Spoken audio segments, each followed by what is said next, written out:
And did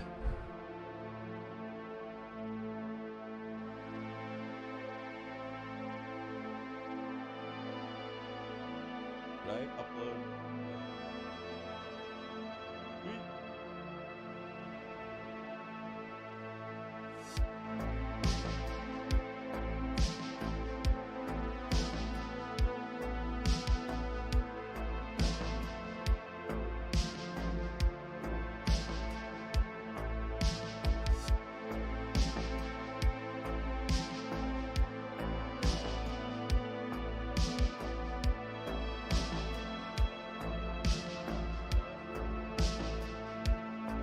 Oh yeah, good morning everybody.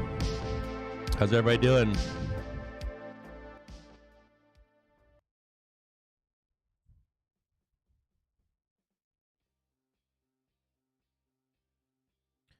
Uh-oh. Am I missing my song, my jams here?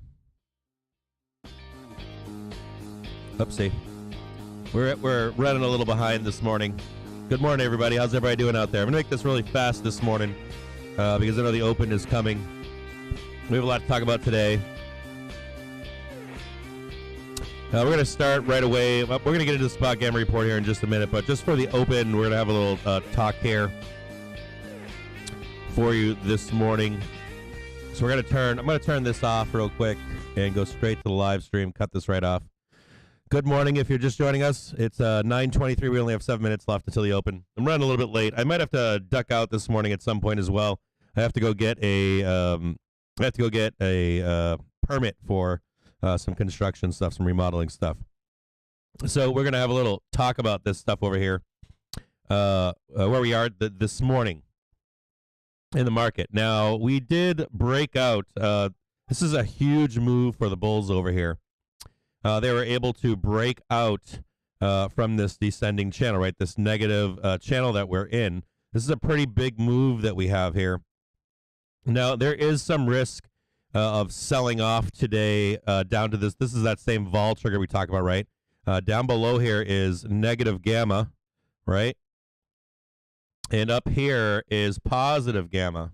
This is where volatility lessens, and we tend to make moves higher, right? Slow moves higher unless we have Vanna and Charm on our side to make us move higher.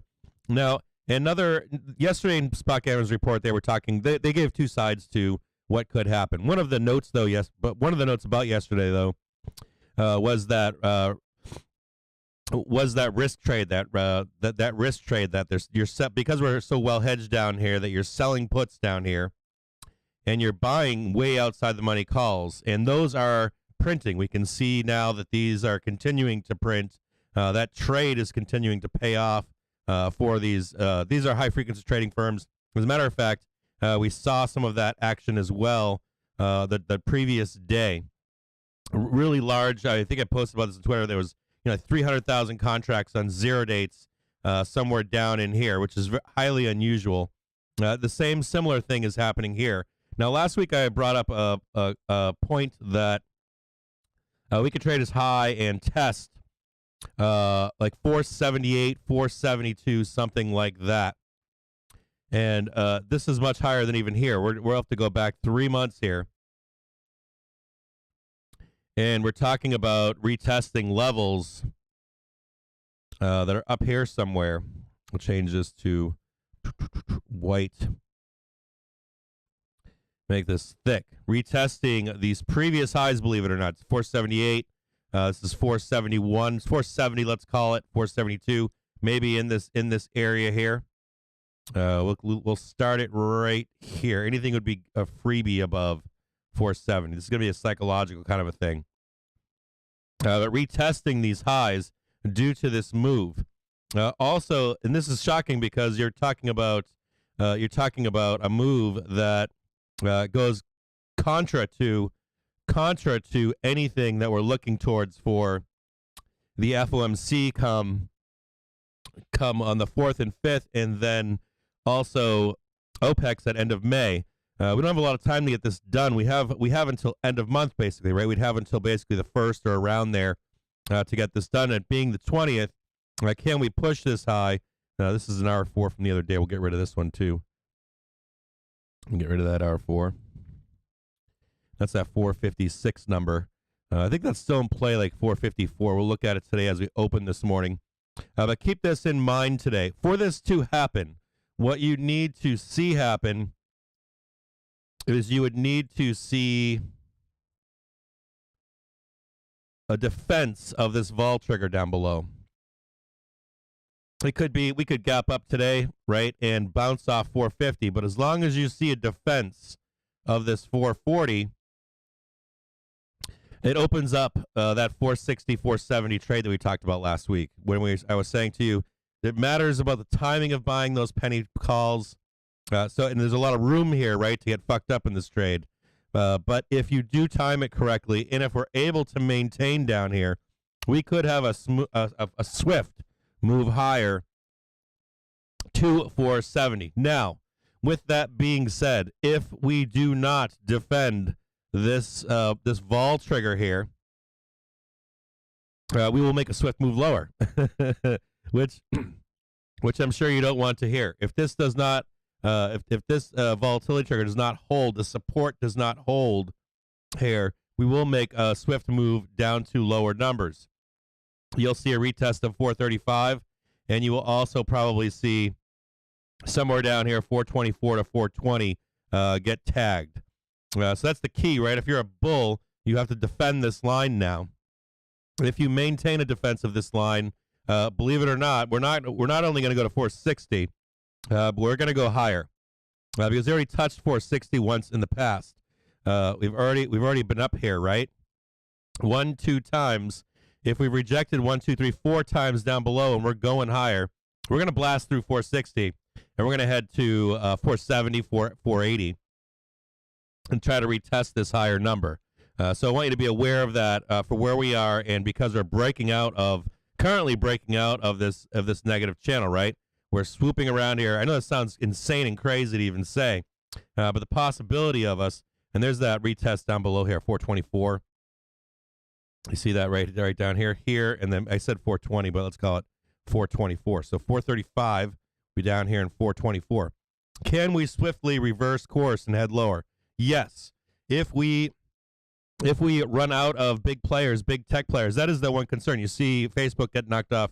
You see Netflix get knocked off. At some point, it will become just stupid to be thinking that the index is going to be held up while we've got all these big tech companies being knocked down. If that does continue, that would force that trade lower from here. But with that being said, even with Netflix being knocked down yesterday, you can see that the SPY is up this morning. They're not going to let the index drop off until these companies can report. We can see that at this point. What does that mean for you as a trader?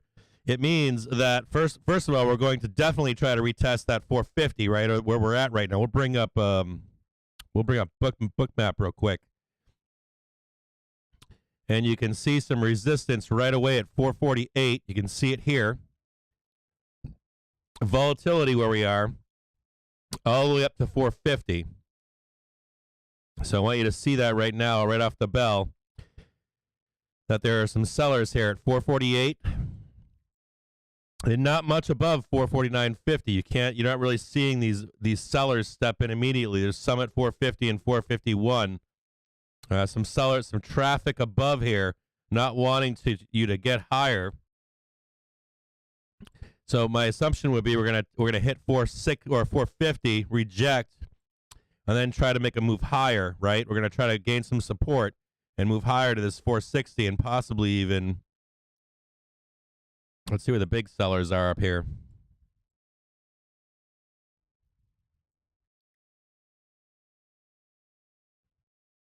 $475, baby. Right up there. $475. So what does that mean for you as a trader, or even for me as a trader? I was thinking about it this morning. I woke up early this morning, and the first thing that I thought to myself was, I haven't yet put that trade on. I was talking about it last week in Twitter, but then in stream I said it's important to time it correctly. You don't want to be buying like 470s a week ago and have them lose value, 480s, and have them kind of go down and chop, which they would have. But we are at that point in the market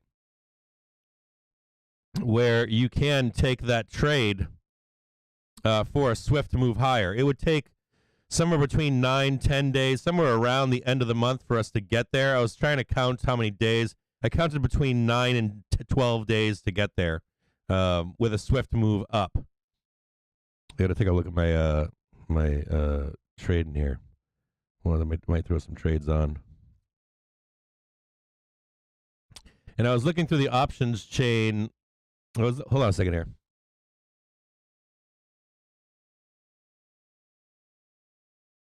Got to log back into my my brokerage here. Hold on.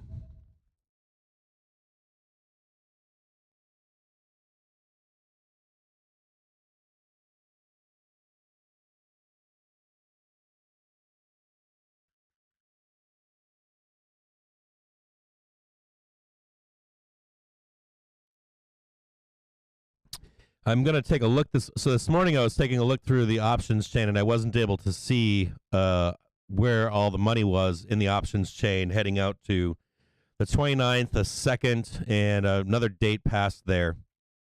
But I was looking for strikes in the 460s and 470s over the course of the next 2 weeks. Last time I traded this once with your wife's boyfriend. And what we did was we loaded up on I think it was down. I'm trying to remember where. See if I can look back and see real quick. I think it was down in here somewhere. I think it was down in here. Or could have been over here. But your wife's boyfriend and I, at some point back in time, maybe it was 3 or 6 months ago, we bought like 100-point strikes and then 200-point strikes out. And I think we ended up selling. We made a bunch of money, but we ended up selling both times early. We could have capitalized, made like $100,000 or something, $200,000. We took the money and ran at some point. The first set printed immediately. The second set just kind of sat there and didn't print until we got up to the next 100-point level. So my point to you is this, though, this morning is that. Well, first of all, I want you guys to see where I don't know if I've shown you guys already. These are your levels for today before we get into spot gamma. We'll look at that right there. Here are our twos over here at 450. Our one was right up here. We saw that 448 right off the bell, right? This band of resistance. And you've got this support zone down here, 445, and then 441.52. I think it's lower. I think it's more like 440. We'll take a look on spot gamma. No, this is the spot gamma. We're going to look on bookmap and see if it's actually at 440. That's where I think it is, but we'll look. Let's see if we can see it down here. 445.40. This is a big one here. 442 is huge, actually. And then 440. So 442-ish has got a nice, it's 441.52. It's more like 442. And then there's another one below it at 440. Big one at 440. Now, and then we got a little bit of resistance here, and then we've got some resistance above at 450. The point that I'm trying to make to you is that we talked, you remember we talked the past few days here where I say to you, if you're a bull, you're waiting for us to get above and out of this channel, that this is risky in here in this volatility channel. Once you get above this zone here, we talked about this, I think yesterday we spoke specifically. Once you get above and break out of this channel in this volatility zone, volatility tends to drop, and you have a better opportunity to take longs here with less risk to those longs printing. Whereas in here, you can see the nastiness that takes place, right? You buy a long and 3 days later, and you're down another 30, 50, 100 points, right? You're below, this line moves, but you can see you can't take a long down here at all with any kind of safety. So the safety in longs in here is non-existent, right? You can trade a day trade, but you can't take a long with any kind of confidence that it's going to go up over time, over 1, 2, 3, 4, 5, 6, 7 9 days. So what does that mean for you as a bull and a bear?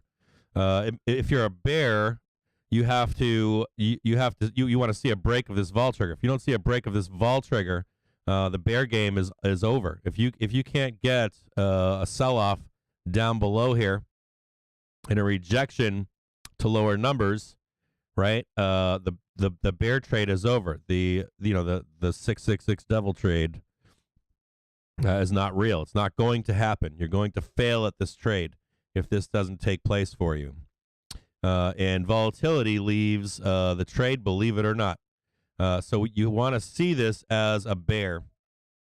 This is what we want to see. You want to see a firm rejection, come down, and if you're a bear, you want to jump back into this trade only after it's confirmed. I don't know that this trade is I think this trade is dangerous, but this trade here is not dangerous. This is the confirmation right here. It could be 2 times, 1, 2, and then a shoot down. But if you're bearish, this is not your game right here. This is the bull game. And the bull game is, for where we are currently, is that you're looking to buy. Hold on a second here. You're looking to be buying any kind of a support area down here. You're looking to be buying something like this to take higher. So this morning, what we might trade higher now. A couple bounces, come back down to retest, 1, 2, and then boom, we're off and running again. We have this option here. We trade higher to 450. There's another option. We come down, test, right, 1, 2, and then we shoot higher. But either way, if we get some rejection off this 450, the bulls, this would be, I think this is where that trade is to take to those higher numbers, 470, 480, somewhere up in there. Now, what does that mean for you as a trader? What does that mean for you as a trader? I don't know what that means for you as a trader. What I do know that it means for me is that I have to take a look at some far outside the money calls. For 2 brackets, I'm looking for. Hold on a second here. I'm gonna get this all wrong here. Hold on. Nope, not that one. Is that better? Nope, not that one. We'll just do it by the day. What I'm looking for here is a trade, maybe 3 sets of trades, right? You'd buy 3 sets. You'd buy farther out in time. You'd buy some 450 calls, right? Short dated. You buy some 460s that are maybe like 4 or 5 days away. And then you maybe buy some like 4 or 5 days away, and then hold on here. And then you buy some 470s or higher 9 to 12 days away. These will be like a penny, maybe 3 cents. And these should be like 13 cents. And these are probably like 40 cents, something right around there. Don't quote me on this. This is off the top of my head. Somewhere in there. And you'll run each set up. Now you could, if in case there's some rejection here, you might lose some money on these trades, but they'll just keep printing as we continue higher. I think that trade is available. This bull regime could be more on than you think. So I'm going to look for today. I'm going to be looking for some cheap calls to 450 down here, some cheap calls to 460, and also some cheap calls to 470, like 3 cent calls. This trade should only cost like a couple $1,000, but this trade could print a couple $100,000, maybe $100,000, maybe more. It depends. If the interest kicks in each one of these, the premium kicks in. It's like $100,000. It's like $3,000 trade for like $100,000 trade, maybe a $200,000 trade. So it's a dirt cheap bull tail risk of us trading higher, and this gives that confirmation that you're looking for. It should have done 1 tap. It should be more like 1, 2, and then a trade higher. And this would capture bears too. Bears that get all bearish again, like me. Get all bearish over here. I've already got some puts, so if they print into Friday, I've got puts for today, and I've got puts for Friday as well, expiry as protection. So I'm going to leave those on into Friday, but at the same time, I think they're worthless now. I don't know what the fuck they're worth right now. I've got let me take a look and we'll see what I've got down here. Yeah, I've got a bunch of fucking 430s. I've got no 435s. I got 430s still. They're worth a penny now on Wednesday, and then I've got on Friday I've got these are all free too. I paid for these and still made money yesterday. And I've got 15-cent 430s for Friday. And that's that bear trade that we trade down from here. Now, with that said, though, having already owned these, I am looking to buy somewhere down in here, somewhere down this vol trigger. If this vol trigger can hold right in here, this is bull town. You can't deny this for bulls.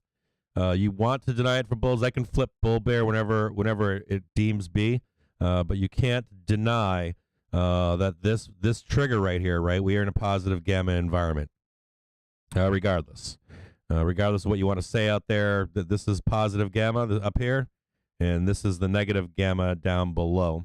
So down here, I've got my bear suit on, and up here, I've got my bull suit on. So if this holds today, I'll make a trade with you, or we can trade this together for a trade higher towards end of month. And that's been my thought process is that this is nothing that I'm in agreement with. By the way, this is I have to try to think. This is a tail risk trade, and I'll just put these in the back. I'll put these in the back closet and just watch them. Last time we did something like this, it printed fucking huge. So we'll pay attention to this trade this morning.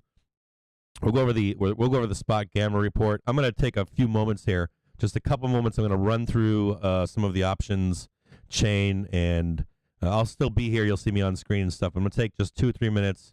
I'm going to take a look at those three options, those three options in there, and see if there's anything of any interest, if anybody's purchased any of those already, and see if there's something that we're not seeing. If there's a bank or something that has already done this trade, and we just don't know about it. So I'll take a peek here. Give me like 2-3 minutes, and then we'll go over the spot gamma report next. I'm gonna leave up the book map for you so you can see if there's a place for a bounce down here. So you can see if there's going to be some support. Give me just a couple minutes. See if we can find some. Looks like there's some money down here popping in. You can see it at 444.50. And then again down at that 440 down below here. So we'll see if the buyers step in down here. You can see them right down here. You can see them 444.50. Give me just a minute. I'm going to take a look at this chain now that the market's open. Good morning, by the way. How's everybody doing out there this morning?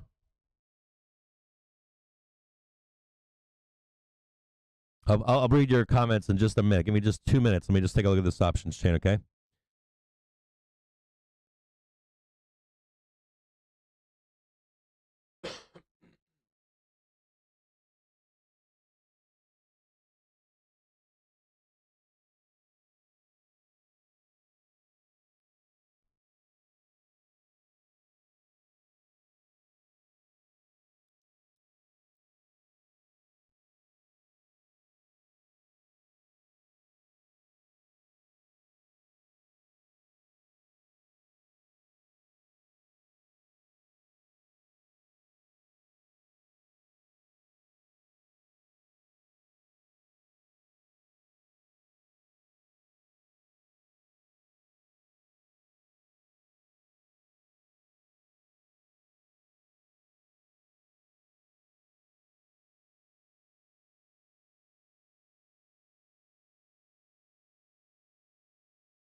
All right, so I'm taking a look here.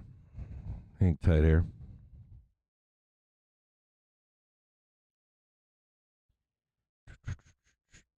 $470.17.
Okay, so hold on a second here.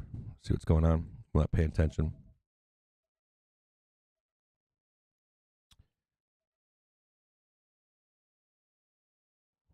Let's take a look down below. Some more liquidity down below here at 442.86.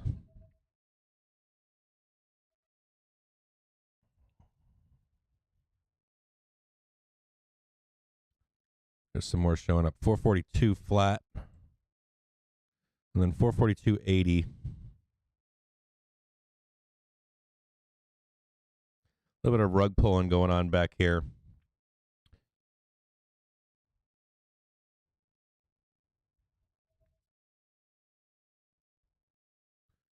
Hold on here.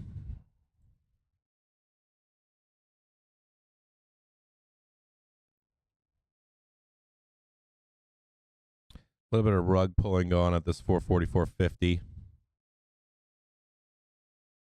1, 2, 3, 4 bands down below here. So I'm looking at April 22nd, 450 Cs. A moment ago, they were 97 cents. I'm assuming they're going to come down as we trade down. 425 for Monday expiry, 450 Cs. They were $1.51 a few minutes ago. These prices are going to change.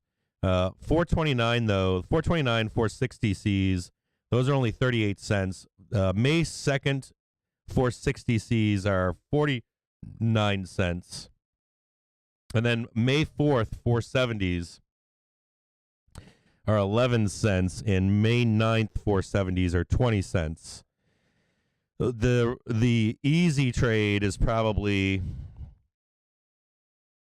May 4th, 470 for 11 cents, or May 9th, 470 for 20 cents. But there are two other really cheap ones. 429, 470 for 3 cents. Those could go down to a penny. And that's the original post was about penny trades. You buy them for a penny and they go up to like 50, 60 cents or something. And then on May 2nd, there's a 470C for 5 cents. Now the weird part about the 1 penny and 5 penny trades, those won't kick in until you hit 460 and higher than 460. You won't actually see money in that trade until we get above 460. But for the farther out trades, I'm gonna probably put $500 to $1,000 down on maybe like 429 for 3 cents. We'll take a look at what that pay would be on that trade. Give me a second here. Let's spread this out a little bit.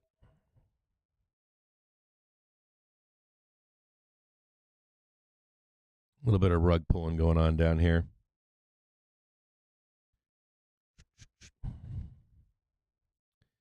And I'll bring this up somewhere else. Give me a second here. I'm going to bring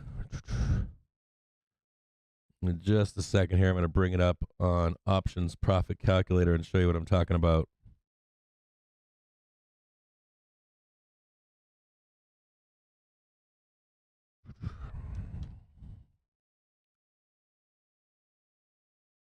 So we'll bring this over here. So SPY's at 446. I don't care about the price right now. I care about a bounce, and then looking for two options for 450 or three 450s, 460s, and 470s. Now, the one that I'm thinking about here is May 2nd, right?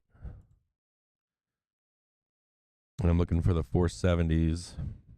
Now, this doesn't account. This calculator doesn't account for a whole bunch. These are now 7 cents. They were 5 cents a moment ago, so they're getting some option premium. I want to put a buy in for like 3 cents though. And I want to buy like 300 of these contracts. $900. I agree to the terms and calculate. This trade will pay like $77,000 or so.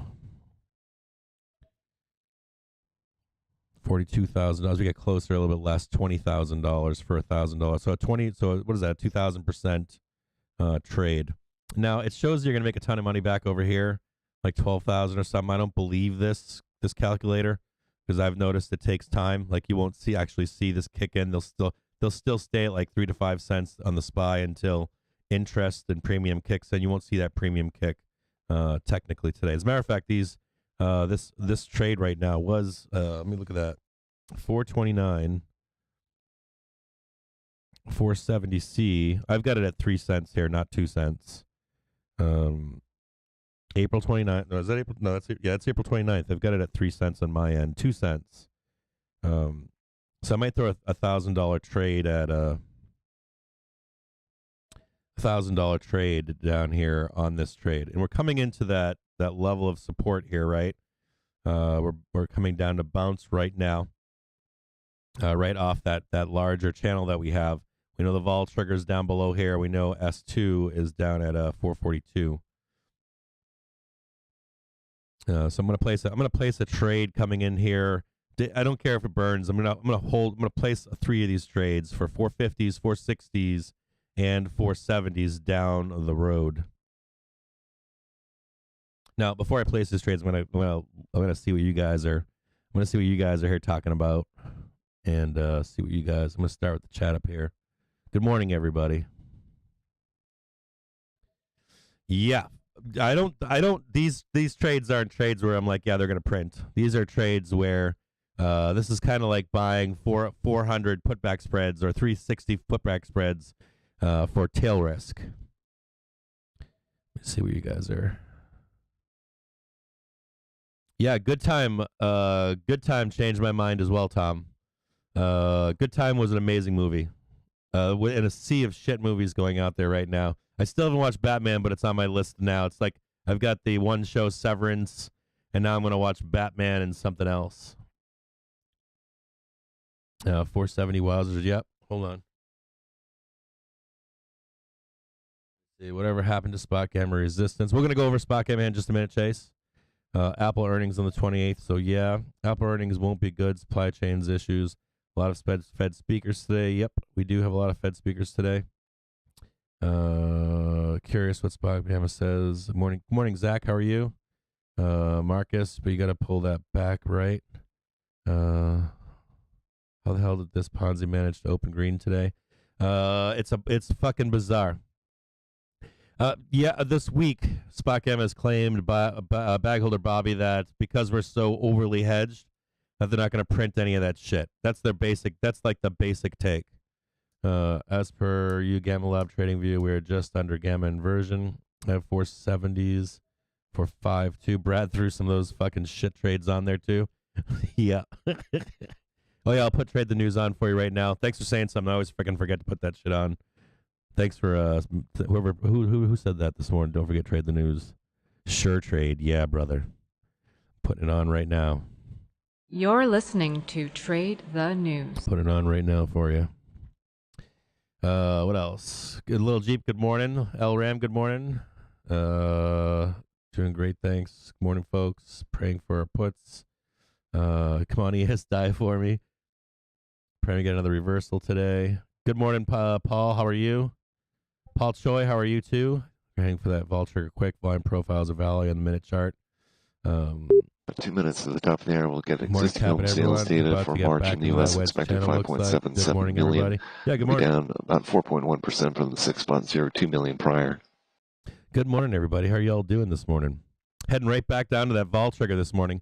Now, this is the ES line. I do want to key you guys into something. May make this more clear because I'm telling you what I think it is. This is the E mini trigger. The E mini trigger is 443.89, I think. The trigger for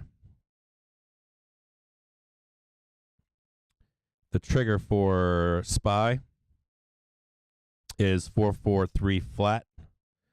But there was such a disparity on that trigger that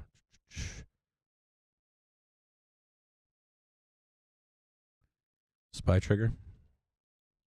There was such a disparity in it, such a large.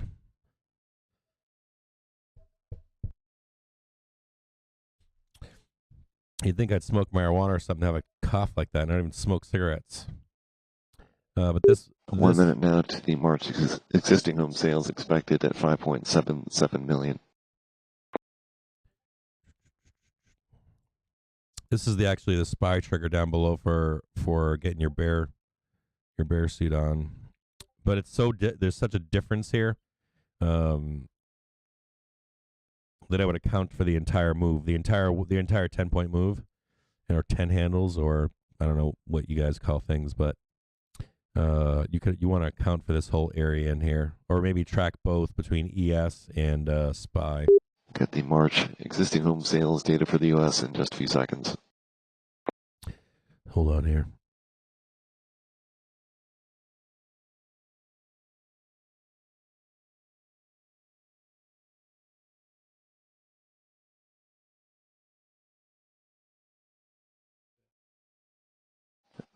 $5.77 million, be in line with expectations. Prior revised lower to 5.93 million from 6.02 million. Median home price at 375.3 thousand, up 15% year over year. Inventory of homes for sale at 950,000 units, 2 months supply.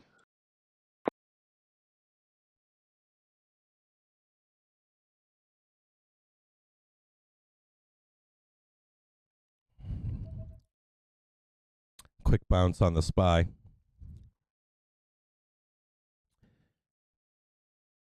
Existing home sales 5.77 million versus 5.77 million expected.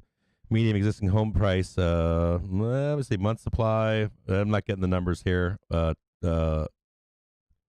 written as of yet. Looks like it's in line at this point.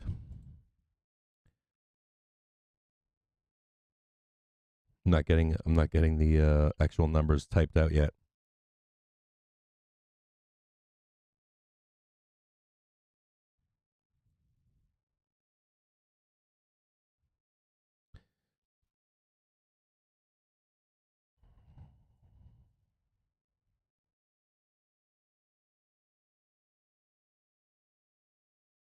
Your last bit of liquidity here at 4450. You've got a little bit more liquidity down below, 44350, 442, 443, somewhere down in here. Next stop below is 440. We'll take a look and see where this, some down there at 442, and then 440 would be next stop if we continue lower. So right in here, you can see this little bit of liquidity here, and then this little tiny bit right here.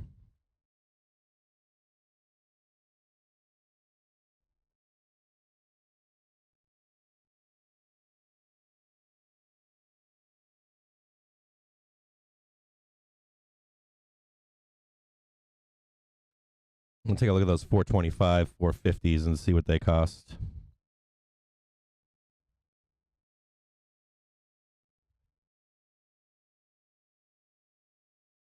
They were $1.51 when we first started selling off. The now down to $1.35. $1.33. There's 3,000 contracts bought on them right now.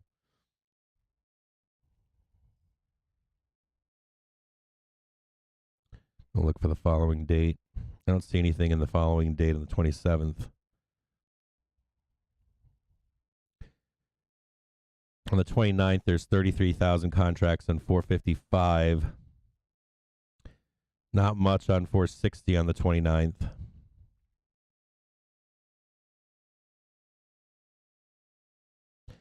There's 703 contracts on 460s at 49 cents for May 2nd.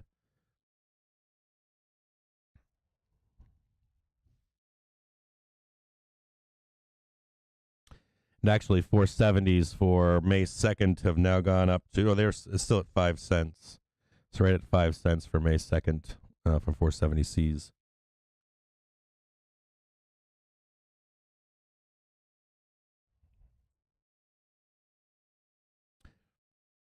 So we can break down here and get down to this 4.4. Oh, we got more liquidity popping in here at 4.4369. And then I get at 4.43. If we can catch a bounce somewhere down, I'm going to try to grab some of these where we are right now. Between here and 4.425. And then if we trade down to 4.40, this is where it looks like the real money is at. If we trade down to 4.40 today, I'll grab a whole bunch of stuff with you. I'll let you know when I buy them. So at where we are right now currently, we're going to see if we catch this bounce. I'll go over the spot gamma report with you currently where we are. You know where this line is right here. You know over the past month that we traded outside yesterday and are now beginning to trade down into the volatility into the vol trigger down here. We want to see if this holds. Let me clear this out. See if this holds. We can make our way higher. Or if we trade below. If you are bearish, if you're not already holding old puts or whatever, if you want to pick up a new bearish position, you want to wait for confirmation to take a trade to much lower numbers. I think it was 435 for the first test, and then 424 for the second price target.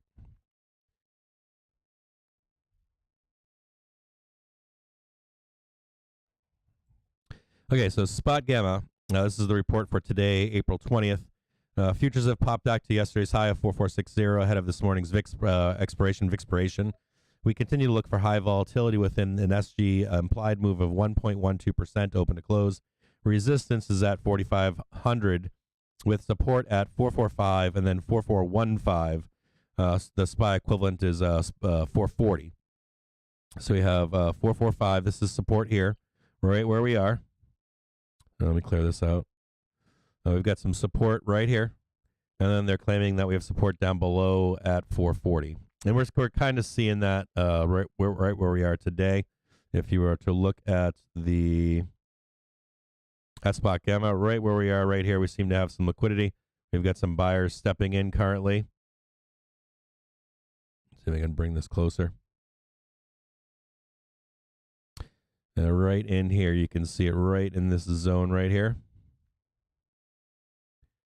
See if we can see that right there, a little block right here. This is a block of buyers. And if this block of buyers is not able to absorb, then we'll move down to the 440 area down below.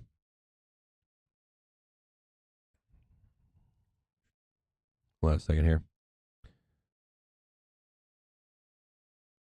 Just a second here. What am I looking at?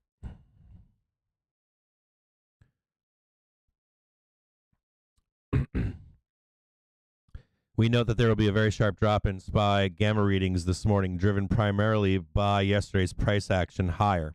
Down 1 to 2% from current levels, i.e. SPY 440, we see primarily put gamma, whereas near current prices, 445 on SPY, call interest increases. We drove the reduction in negative gamma, which drove the reduction in negative gamma. Less negative gamma implies less market volatility.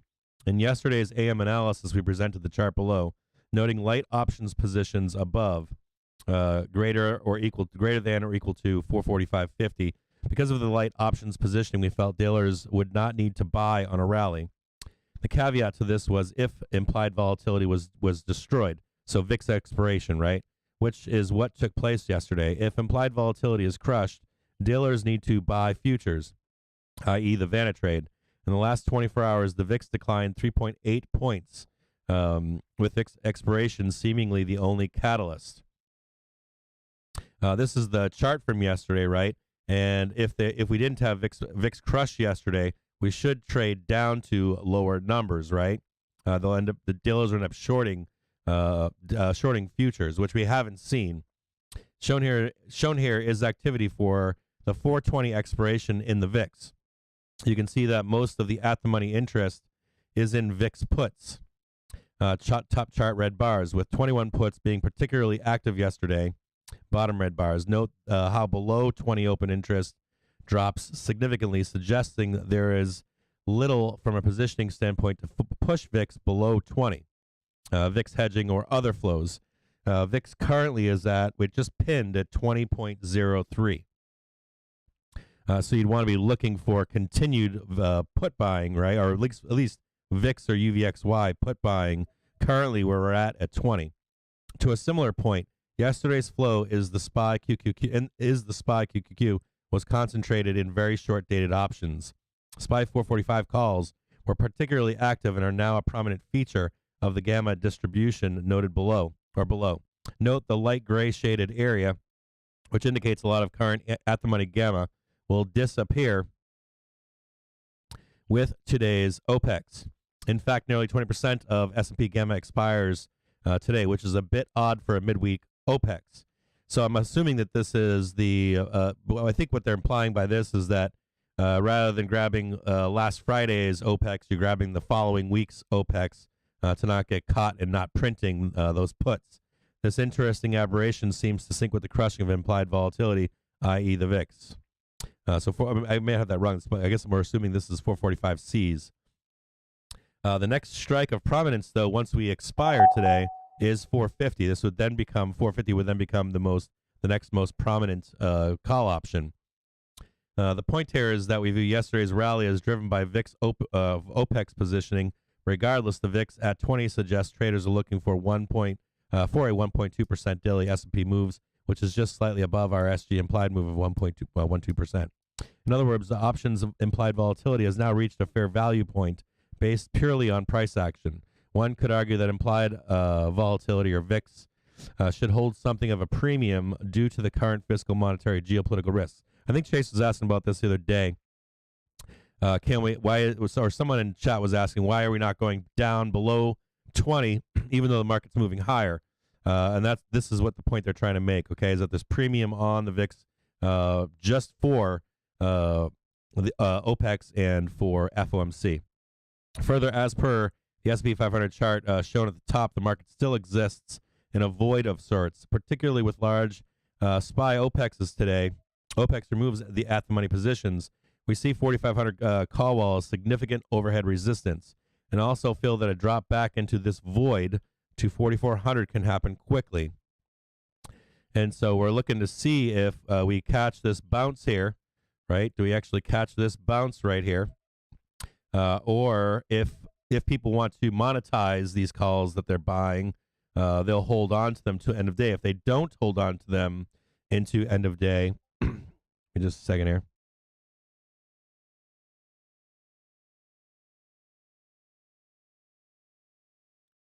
If they don't hold on to these calls here, right, we would slip, right? If they start to monetize their calls and not replacing them, we'll wind up slipping down into that 440 area, right? And you'd look for rebuying of call options to that 450 strike.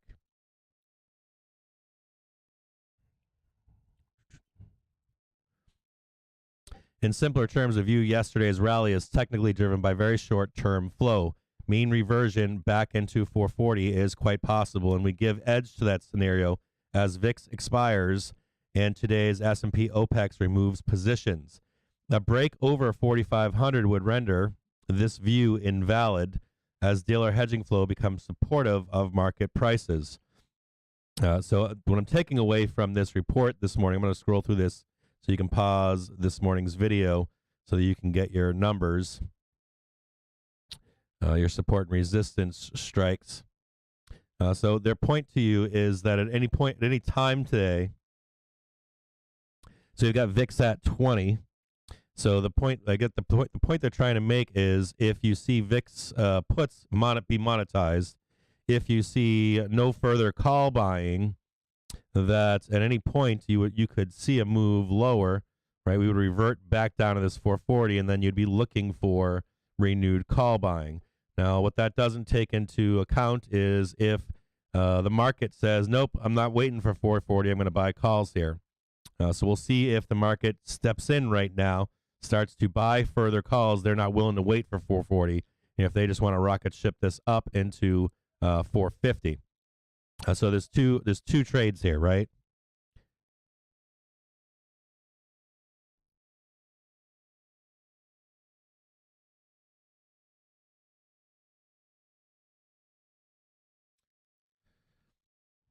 There's two trades here today, right? There's the one trade that we're going to trade higher to 450 immediately off this morning, off of support level 1 at 445, and then there's the second choice, which would be, and that would be maybe we only trade to maybe here, let's say, then we revert back down to 440, and then you renew calls to take to 450.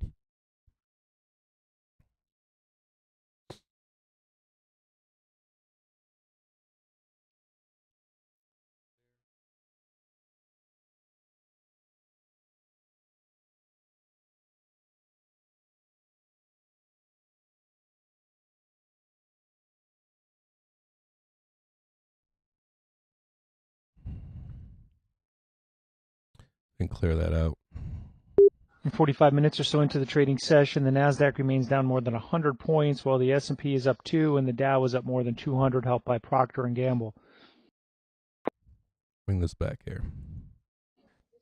Crude futures are now lower on the day, down about 0.1%. The dollar index remains down more than 0.5% on the day, and bond yields remain lower after testing 3%. The 10-year 2.878%. Bring this back up here.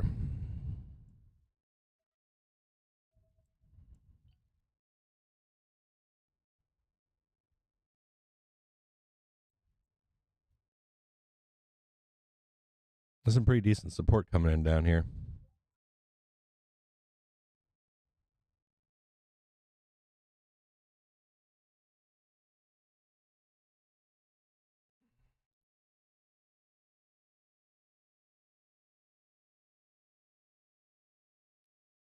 Let's see.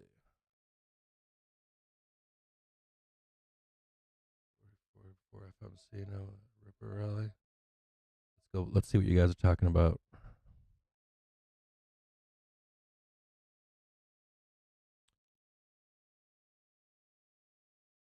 Scroll back to the top here.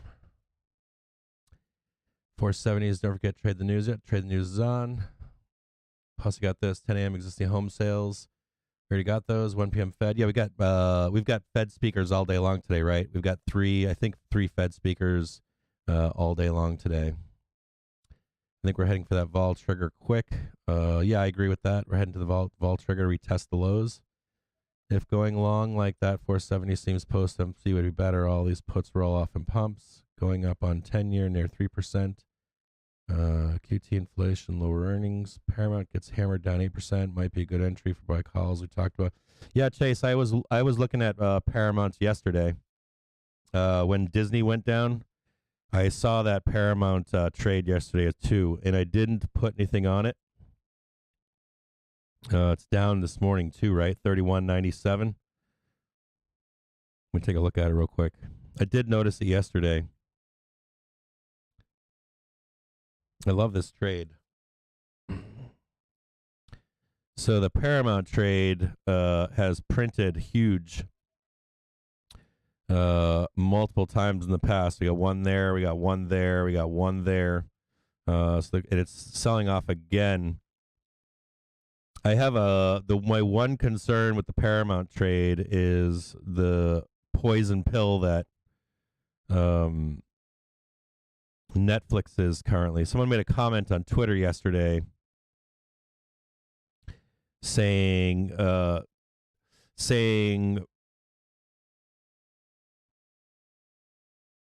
we're talking about the age of there's too many streaming companies out there, and that that view is going to poison the entire streaming market.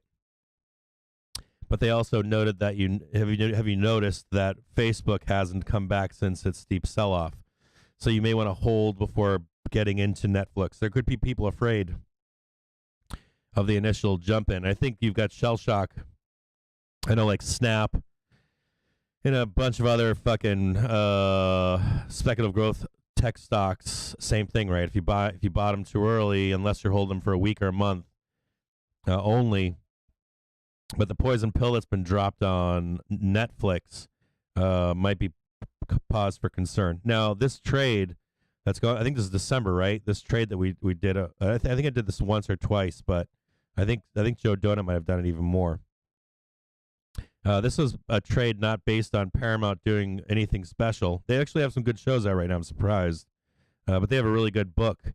But this trade is more geared towards this trade is more geared towards a buyout of some kind. All these companies that have been around for ages, they have properties that if like a company like Netflix would die to have, they would kill to have established properties that they could reinvent and add to their book, right? And so there was someone back in September or November. They were asked. There were some big time traders that were asked if you had something that came out of left field in 2022, what would it be? And they mentioned the consolidation of companies like Paramount, that you'd see this Paramount arm be bought by like a Netflix or an Amazon. So I'm down for this trade, Chase, but I don't think that I like it here at 32. I think if we went as low as 27.25, I'm betting because of the poison pill that Netflix just shit on the entire market, that we could go lower. We've already been lowered at $10. So I'm going to look for a new buy down here at like 21.50 or $20, believe it or not. I think it can go that low just on the poison that Netflix provided. But I still think this is a kick-ass trade for a takeover or for a merging of some kind at some point. Because I think that's what they need to do to survive. I honestly think that Disney to survive, or Amazon Prime to survive, or for Netflix. We've been talking about this since December, right? We knew that for these companies to survive, they have to have that reason for you to want to rent them, right? That's where someone else talking about HBO Max, how cheap it is, and that you just know you're always getting quality programming, and you don't know that when, like, even myself, what we do is we sign up for like Hulu, and then we dump it, then we get Netflix, then we dump it. We have Amazon year round, but then my kids will get like Disney Plus for like a month, and they'll watch everything that had come out for the last couple months on Disney Plus. And my wife will, and they use it as encouragement, right? Like a treat your kid good kind of a thing. Like, which one do you want this month? You did a good job in school, and so they'll rent whatever service that they're looking forward to watching. So you probably watch some consolidation in some of these companies. So how about a new price target on? What a new price target on Paramount of like, yeah, somewhere down in here. Maybe even steeper. Could be even $15. Yeah, but we should watch that trade if there's a turnaround on Paramount. Doing great, Hut. How are you doing? Good morning. Cap looks like the bulls. Sticking it to my short. Yeah, I've got some zero dates that are getting fucked up this morning. They gapped up into sell noobs. Good morning. Any Netflix calls yet? I haven't looked for Netflix calls. I'll look though right now. I'm not touching Netflix with a 10-foot pole. I don't care how high it goes. Not touching it. And then some of their we've got some Netflix calls here that we got 10 orders of $1.5 million in calls. I've got them up on Discord right now. if you want to see the bounce back trade for Netflix. I'm not touching it with a 10-foot pole though. I don't want anything to do with it. I thought their press releases yesterday were bad juju. I wasn't down with it. I don't like the idea. Or then someone else made a comment on Twitter yesterday about this, that they've been investigating how to stop people from using their service across multiple platforms. Everything I use, like I can't have a second instance of Bookmap open somewhere.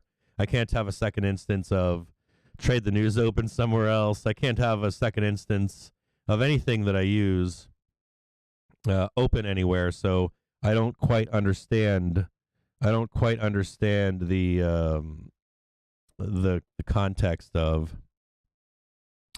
I don't quite understand the context of Netflix and what they're doing. It shouldn't be too difficult to just sell screens. Like you buy one screen a month, 2 screens a month, 3 screens a month, 4 screens a month, one instance of each that you use. It's not complicated, and you don't have to get shitty about it. Doesn't matter where they're using them. You just price that into your models, and you're good to go. I understand that there's people that pass them around. I get that there's like, if there's only one screen, one instance of a screen you're running, but I'm using it, and then my kid's using it at college, and then my brother's using it up the road to watch a movie. I get that, but I'm assuming that you can build that into your models. The way they're going about it, their PR about it is kind of fucking wonky. It's poison to me. All right, next one. Sure Trade, good to see you. A couple days ago, we were looking at a debit put spreads. So the debit put spreads, we were looking at a couple days ago. Let me see.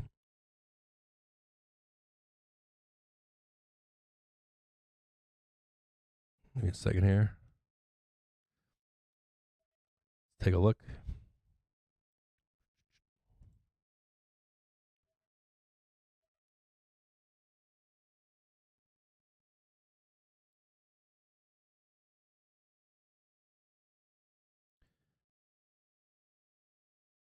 The debit put spreads that we were talking about are back here, right? This is what we're talking about them.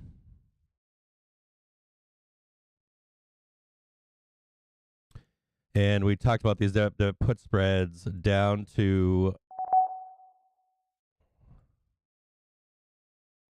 to 430. I think it was 4. Do we say 430 was the low on these, right? 440 to 430. I think we were talking about on these. We have traded higher. I think they're dated out too for May. For middle of May. Are you still holding those 4? Who is that? Zach Burton? Are you still holding those put spreads, Zach, or no? And what dates do you have them on?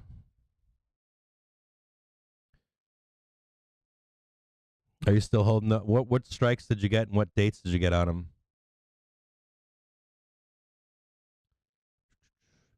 Where are buyers waiting in Netflix for an oversold bounce? We'll look at Netflix right now. Zach, let me know what you bought, what you're holding.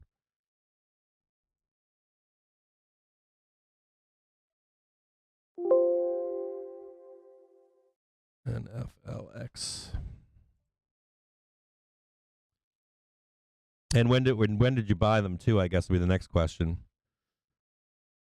Did you buy them at the top of 443, 440, or did you end up buying them lower at did you buy them at 435 for 430?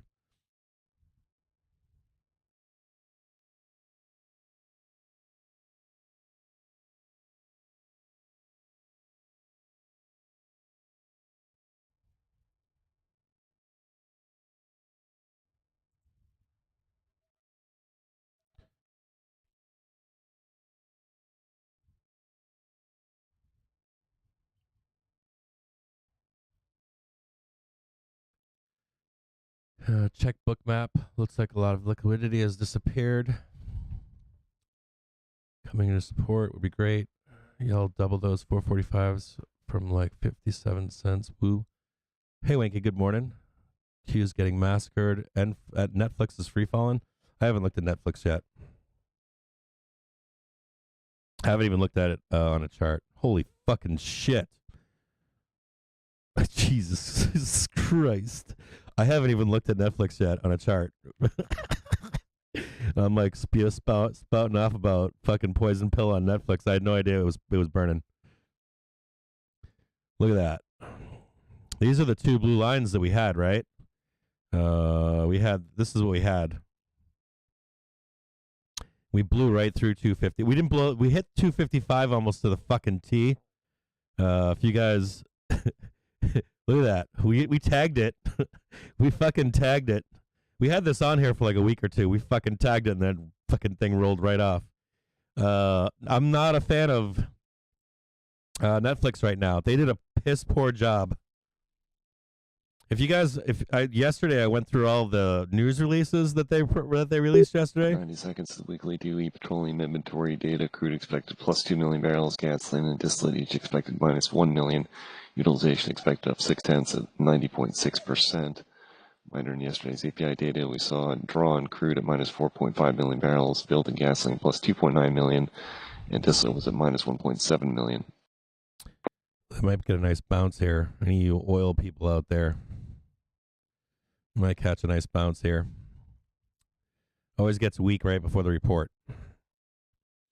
Now, Netflix, dude, I don't know what to say. I mean, you can buy Netflix down here.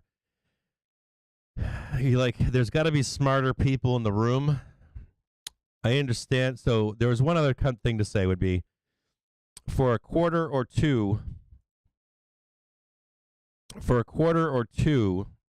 see that nice little buy down below here on the SPY?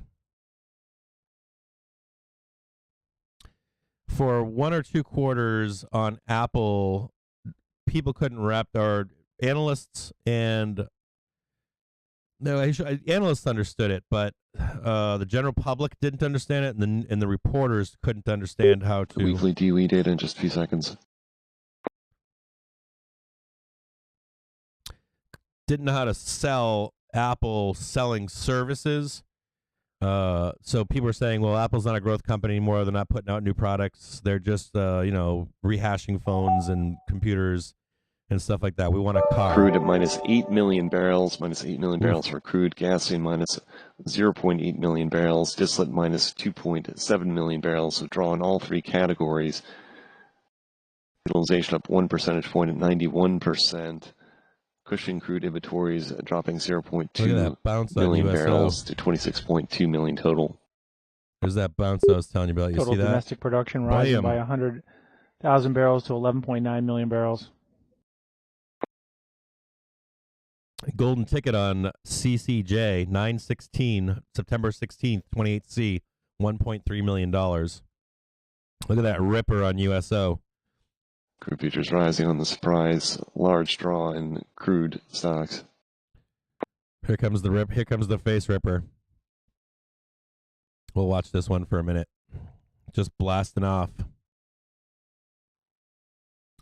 So Apple had transitioned to selling services.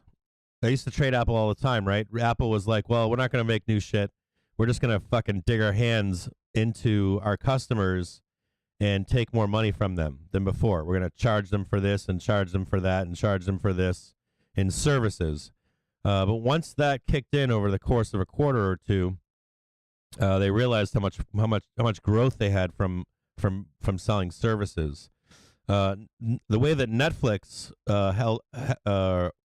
dealt with this bad quarter, it was almost like there was a big boardroom fight, and people were pissed off at each other. And then they got a shitty PR team, and you can't tell me there aren't 5 smart people in that room that know how to increase profits or to grow profits, either by buying out other companies or either by saying, oh, yeah, we extended our reach to, we've captured all this market in India, China, Russia, or whatever. And at the same time, they've basically slapped their American audience, right, their core audience, they've slapped in the face. And so you've got this like double whammy, right? You've got this where they're not able to monetize their foreign content. They're not appeasing their home-based content crowd here, and so you've got pitchforks and fire out, and then you've got the whole other thing going on with the woke movement that pisses off a whole nother group of people. in the United States. So you got pissed off people or you got pissed off, but you've got no money coming in from overseas, or no ability to lock that money down, right? Lock that money in, and then you're investing overseas, not in programming for the United. You're just pissing everybody off at this point. So what are my thoughts on Netflix? You can't drop me. It looks like it's catching a bid right now down here at 212. But how long lived is it? And even if it does catch this bounce, do you think it's going back to 700 today? Probably not.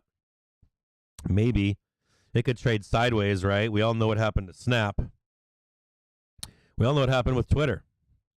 We can see what happened with Twitter, right? And just look at this. This is death and destruction, right? This really is death and destruction on Snap. What if you catch a bounce down here? You can trade this maybe for a day, or here for a day, or here for not a day, but like a week or so, or a month, with the full knowing that it's going down. So what's easier, just selling tops, right? Or is it buying dips? I don't know, whatever your trading style is, but Netflix is in a world of fucking hurt right now. They're in a world of fucking hurt. And even going back, I'm pissed off for the people that work for that are vested. Maybe that part of their package is getting Netflix shares. Netflix is back here at $200, right? In 2017, they spent a lot of time down here at $100. You can't have this from what's considered to be, one of the best companies, not one of the best, but one of the biggest growth company potentials in the country. I mean, these people could do anything. They could start their own social media company. They could launch a competitor to YouTube. They could be fanning the fire for smaller content creators. So there's all kinds of ways for them to tap into new money streams, and they just sound like fucking a bunch of kids. They sound like Blockbuster, right? They sound like we don't have any answers. We're taking the easy way, almost like they're fat off of that. They've gotten fat off of this market domination, and they need to reinvent themselves. They need to offer something new, right? They need to be like Netflix in every flight. There needs to be Netflix in every car. There needs to be services, right, like Apple has come up with. And you certainly don't want to hear, we don't know what the fuck we're doing in their guidance. So I'm not a fan of Netflix currently. USO had that good, beautiful bid down here. Gorgeous buy down below on USO. SPY catching a bid off of the belt. There is one concern that I would have in here today would be that this rip will only be used to monetize. You get monetized puts. Fed's Evans saying that monetized it is puts, not the monetized case puts, that right? next year inflation is going to be at 2%. Puts on VIX, right? And then eventually get that rollover down to 440, and then you look for the real move to 450. Did hear from Evans yesterday as well.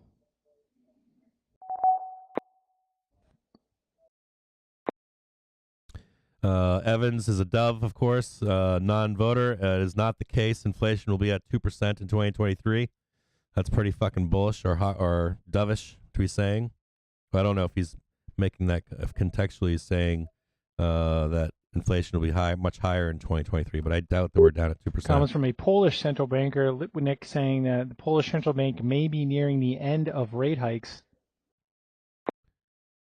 Leafing better than expected housing permits start yesterday. Even RC is showing green shoots. Qs look horrible. Please take 435. Bring out the hawkish Fed speakers. My paper account on Thinkorswim shorted Netflix at 576. Jesus Christ. You'd be up huge right now if you shorted even that Winky, that fucking let's see if there's any sellers that hiding up here. That fucking yeah, they're still sitting there. They're up at 447.71. So a little bit of sellers here at 447 as well. So just be careful as we get to 447 and 447.69 if you're long here.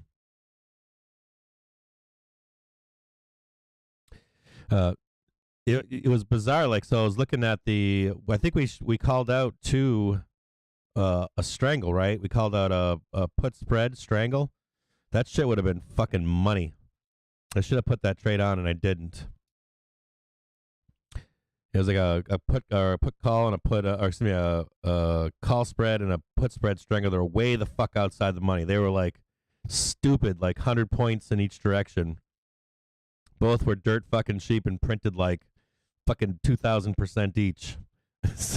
You would have made stupid money. There we go, right up there. 447.71 is a price target on the SPY. If we can get there.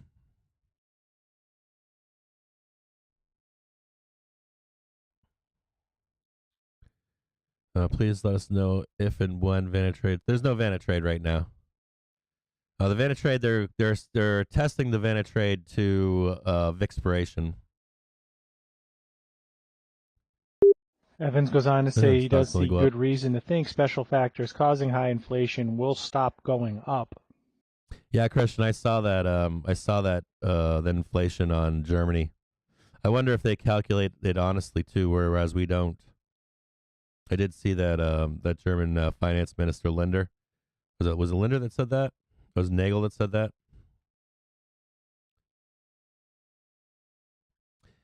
ECB's Nagel says he's a hawk.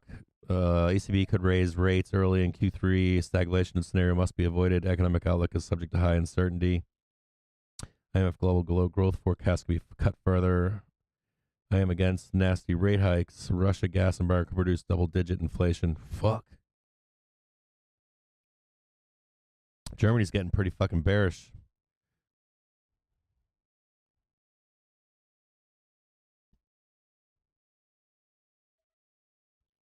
Hold on here. Seen something else from earlier.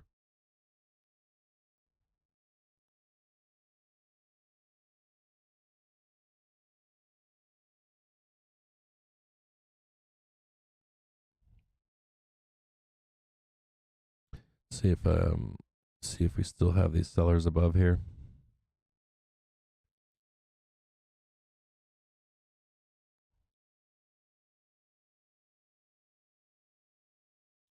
VIX less than 20. Get ready. Let's see. No open calls on Netflix. Like the death of it. How do we enable captions? I don't know if you can get captions unless they're auto-generated on a live stream. That has to be recorded, I think, but I'm not positive on that. Yeah, no way a government honestly reported a record high number like that without an insane ulterior motive. Puts it to 10. Hi, everyone. Hi. Hi, Floyd's Garage. How are you? Trivia cracking a TV show that's worth 576, right? I haven't watched that show yet. I've got it. I want to see it though.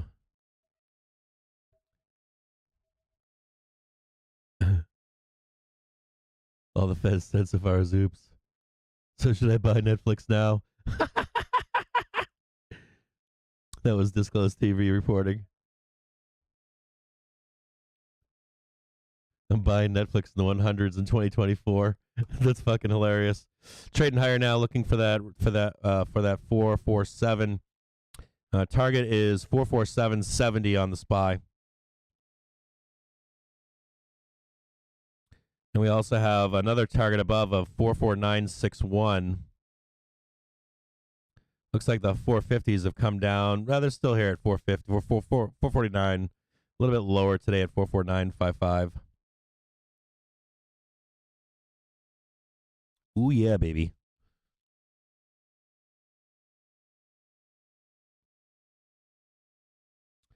Coming back to retest the drop from this morning. Right where the drop is, starting to retest that again. We'll see if this holds up or not.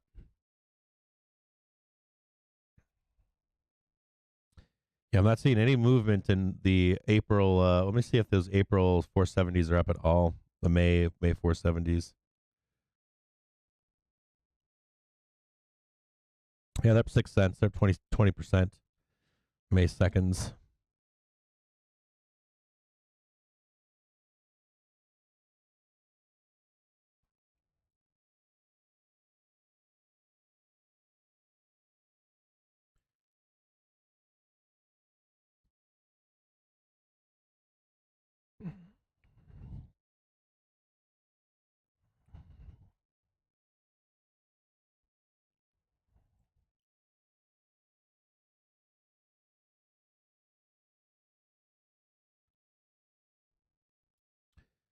Tesla. Yeah, we'll look at Netflix too. Let's look at Netflix.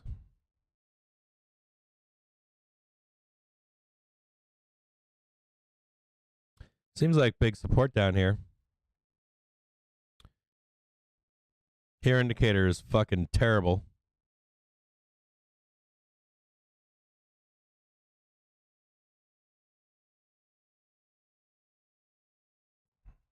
What's next stop if we break 200? Seems like a reasonable place. I mean, 200 for a major stop. Then we got 190, 180, 175. Free fall to 150. Light support at 130, 135-ish. And then 100. That's a fast mover. If there ever was one, down to 100. There isn't much stopping it. There's not much stopping it down to 100, believe it or not. There's a lot of space down in here.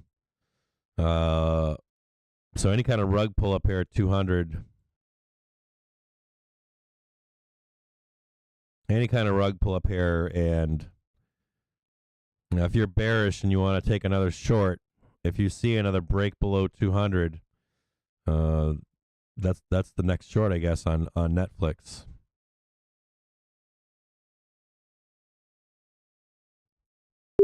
Canadian dollar near the highs of the day now. 124.85 and dollar CAD down 136 pips on the day following that CPI print.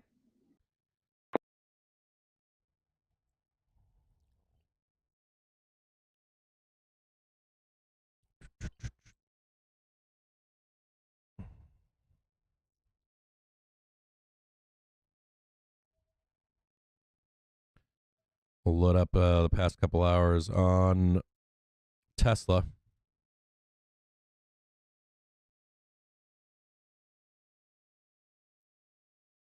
Let this load up for a minute here.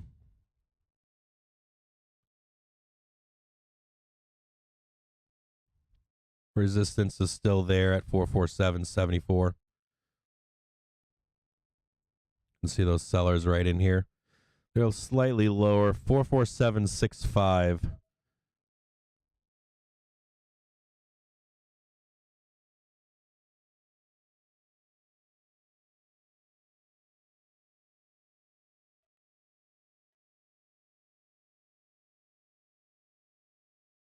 Keep an eye on these sellers.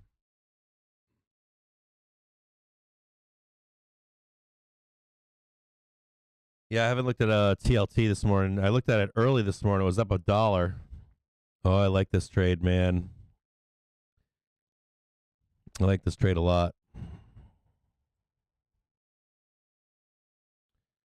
Man, it looks so good, like a reversal here, doesn't it? The bond trade. If you do take a long bond trade, you have to hold them for some time. Anywhere, I mean, if you take a trade, it's got to be 1 to 3 months out, and you got to hold them and try to keep them in the money. And also try to find strikes with interest already on them. Do not ever trade a TLT without being on same strikes as other people. And with time on them, 1 to 3 months minimum, if not 6 months to a year trade, and try to find interest. If you don't find interest, look for even like zeros or fives on strikes in areas of interest. So an example would be you'd get like a 130 strike for 1, 3, 6 or months or a year out. Or Evans goes on to say the interest. timing for monetary policy can be sensible in dealing with inflation.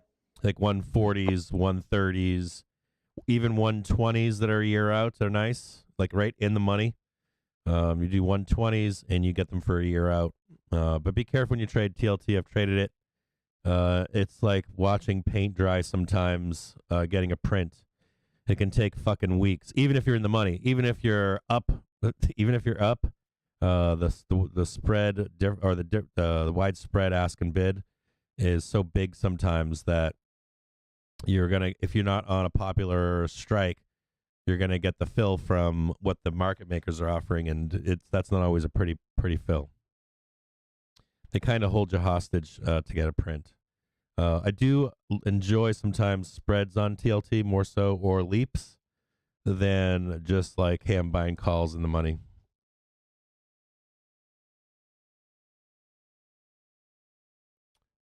Yeah, I got Tesla coming up for you here in just a minute.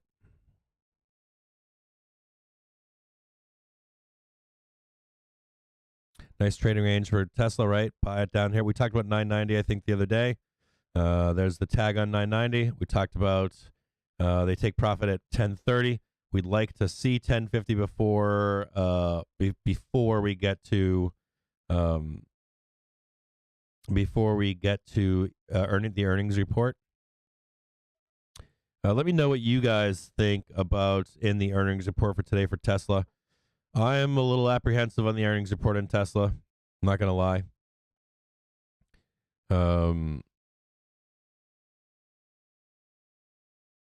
I think that Netflix certainly is going to impact it, or perception of it impacting.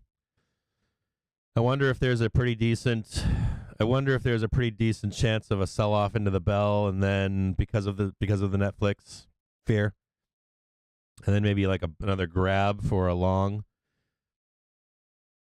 I know most of the reasons. Simonos goes on to say that it has increased steel prices for car makers by 50 to 60% beginning April 1st. Look at my chart for Tesla that I have. Man, it's so set up for a fall. You know, it's set up for like I'm not saying this is going to happen, but it's set up for like an okay like an okay earnings report, right? But a sell the news. And while all the bears are talking craziness, it just fucking gets bought right up. Boom. Right? Something stupid like that. You know, I'm not saying this is what's going to happen, but I've been in ERs where I'm like, I used to throw my when I used to trade Tesla all the time, I didn't care. I'd just buy calls because I'd made so much money in the run-ups and the rest of the year that I would just throw money to the Tesla gods. And but I always feel like you get like specifically this, right? You get this nice little sell down over here, sell down into earnings report.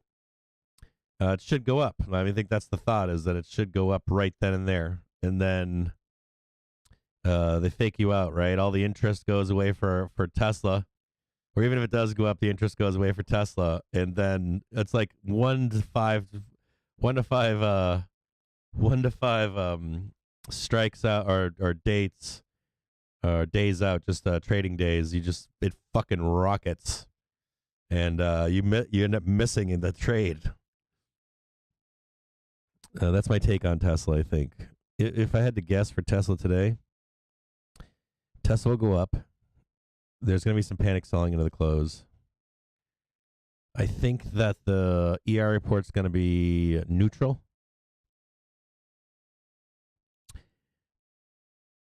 And I think it's going to go down. But then I think it's going to get bought right the fuck back, just like that. That's what I think is going to happen.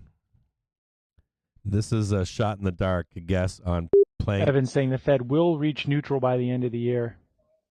This is a shot in the dark based upon my experience playing Tesla earnings. I'd have a price target of 1020 by end of day for close right here. Somewhere in here. We're at 1006, so or no, we're at 1006. Give it to 1020, possibly 1030 into the bell. If there's no panic selling into the bell. From all the negative, like everybody knows that this is supposed to be a negative ER. Like it wouldn't shock me if the ER is neutral, and then all of a sudden we get a news report like 1 to 3 days. Plus we also have the split coming up too. So that is what I'm looking more forward towards. is the split. I think there's a couple companies out there that I'm looking forward to their splits, like a run up to their splits. So I think that you have that news. And I think that banks want in cheap for that run too. I would say that banks want in cheap for that. The only other thing you'd have to think about here is if we had a Netflix type event, how deep can it go? We should talk about that. I didn't want to talk about it on Twitter last night because I know we got yelled at by people. Evan saying that we are talking about relatively continuous hikes. But let's talk about that. And I don't think Tesla will ever do this, but I mean, in terms of, I think that Tesla's impact is it's not the same story. You can't compare Netflix with Tesla. But shit. I mean, just here in February of 2022, we were down to $700. This was ugly down here. I traded this. This was fucking ugly. The corrective movement was basically here. And that was it. That was the move. You have this accumulation phase, right? We came up from 700, banged it out, almost double. So what you always have to think about is where the bank's in. Evan saying that the Fed will likely end up with a restrictive stance. You have to always think about where the banks are in. Like, where did the banks buy? And the banks bought down here. This is where the banks bought down here. And so, and they've bought down lower, but they're basically in here. So you have to think about that. If there was a steep sell-off in Tesla, that it can easily go to $700. Easily. And it can go lower if it was ever, I don't think you'd ever have the shit show that Netflix has. I don't think Elon would ever allow that in one of his pressers, where there's like something that's not already planned by banks, right? Something that's unexpected, like Boston Bearworks did that stupid shit. Or, you know, that same stupid shit, but stupid shit like that. So, but I would be prepared for that. Just know that if you're long into this ER, that if it was a really negative ER, that 700 is on the table at all times. And they can use a bad ER as an excuse, where it's not the reason, it's just they want to take profit. And they want to be low. They want to be in cheap for the split. That would be the back room. That's what the old fat white guys would say in the back room, right? I'm going to trigger a sell, and I'm going to get in as cheap as I fucking possibly can, and then I'm going to run my own advertising campaign into the summertime to force all these hedge funds and banks to buy my bags and crank the price up again. Just be honest with yourself about this kind of stuff, because this kind of stuff happens. Especially on, and people say, oh, that can't happen. Tesla's worth so much because of this, that, and everything. It is. It's a $30,000. It's a $50,000 stock. But from here to there, they're going to make a shit ton of money. So just be conscious of this. That $700 is not. You know, this was back in February, right, of this year. This is 2 months ago. It wasn't that long ago. This wasn't actually the trade I'm talking about. This was the trade that I made way back here. I'm getting my time wrong. We had another one back here. You can see it right here, right? This is the other one. The other corrective move right here. Here's one. Here's the other one over here. I'll draw another one.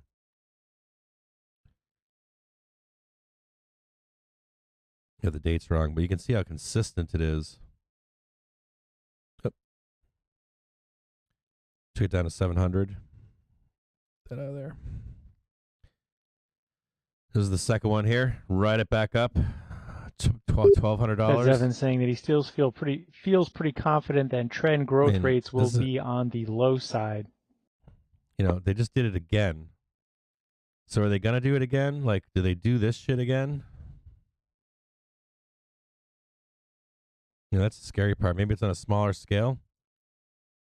Hammer something down like this, and this is in June and July. You can see it, right? I'm not saying it's gonna happen, but you know, this is how shit happens. This is fucking banks, man. You get this blast down here, and then all of a sudden you're cranking back up again. Fucking savages. They're fucking savages. They are. So just be conscious of this 700 number down here. If it's a bad ER, it's easy for them to, hey, I'm going to sell out my position and run it back up again. Just be careful of this. Do you short ER? I don't know what the answer is to you. This looks like panic to me based on Netflix. I think it's a little bit of an overreaction, but I'll put a price target at 1020, and 1030 will be the high. If we can get up there into the bell. If it's just panic all day long or sideways into the close, I don't know what to say to you. What I'd say to you is if you want to trade Tesla, wait until after ER. Then take a long or a short after ER. Let some of the interest cool off on it. If you're a Tesla bull, that's what I always recommend. Unless you want to throw your money away. I've thrown my money away on these ER trades. I've made shit tons of money on them too. But you lose 7 out of the 3 trades. Or 7 out of 10 ER trades on Tesla, you lose 7 of them. Just be aware of that as we move forward. I always prefer the trade after.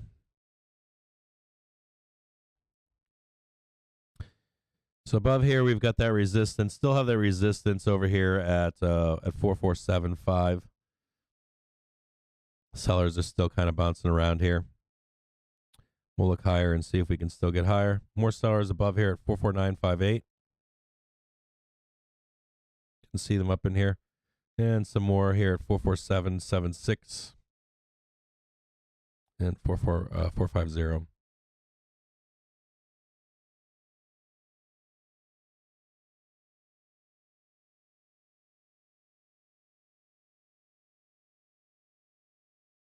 Might be a nice short trade down here to 440.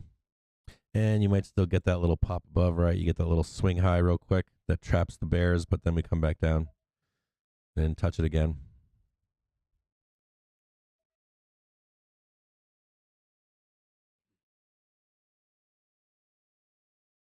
Supposed to go get a permit this morning. It's fucking already 11 o'clock and I haven't gone. My wife hates me sometimes. Yeah, I'm not saying ER is not going to beat. I'm not, I've made a lot of money. Tesla 429 1050C for $1.3 million. I'm not saying that Tesla's not going to beat, or I'm not saying it with conviction. I look at it purely from I stopped paying, like I read and understand I used to get on the rabbit hole in Tesla and I lost a lot of money doing that. So now I look at it from the bank's perspective because they're the ones that actually move all stocks. And they'll pull the plug whenever the fuck they feel like it. You should take it as a warning looking at Netflix. You can make any excuse up you want in the world for why Netflix is down. And we discussed it this morning, right?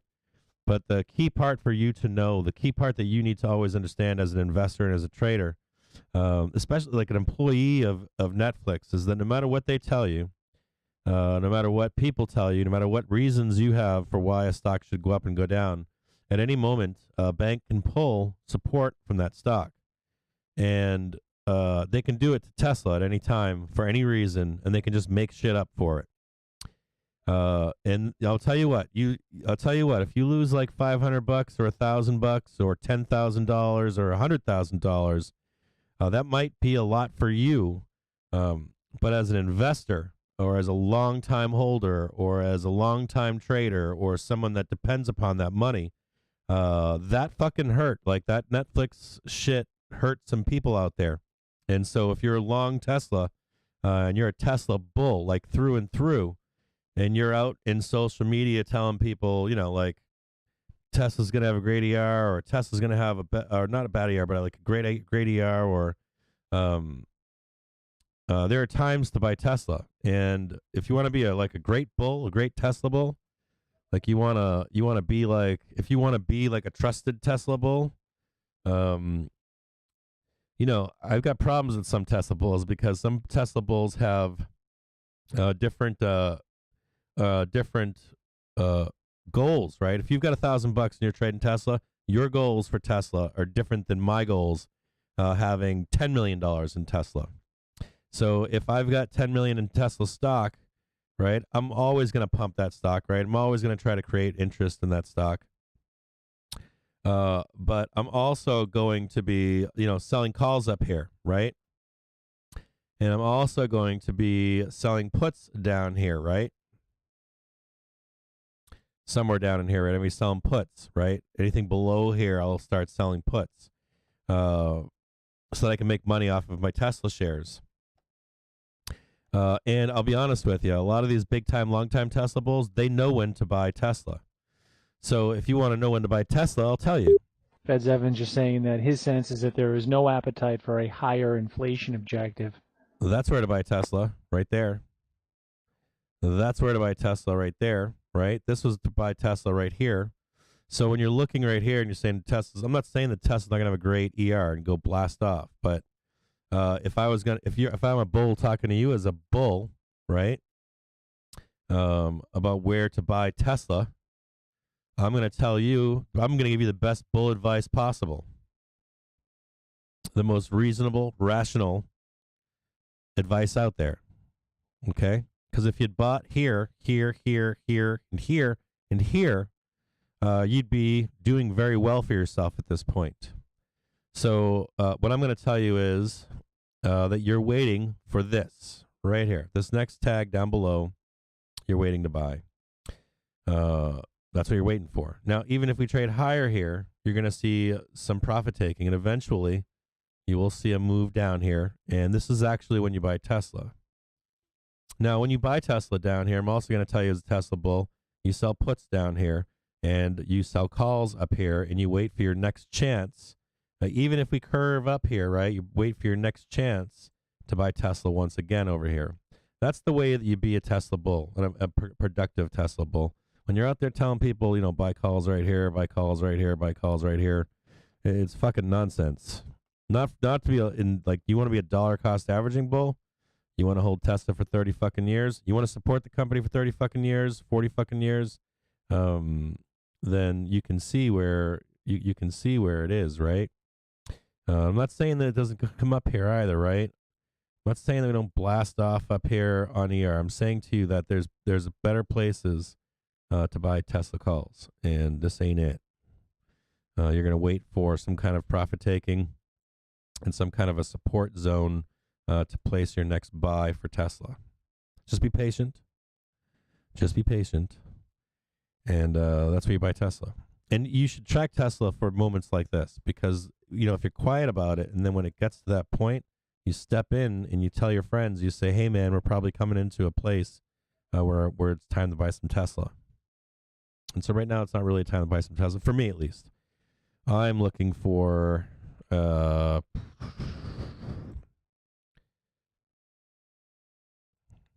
I bet I'm not the only one. I bet Gary Black is too. He won't tell you that. He won't tell you that, but this is where you're looking to buy Tesla. Like, you want to buy some Tesla? You want to buy some fucking leaps? It's down here.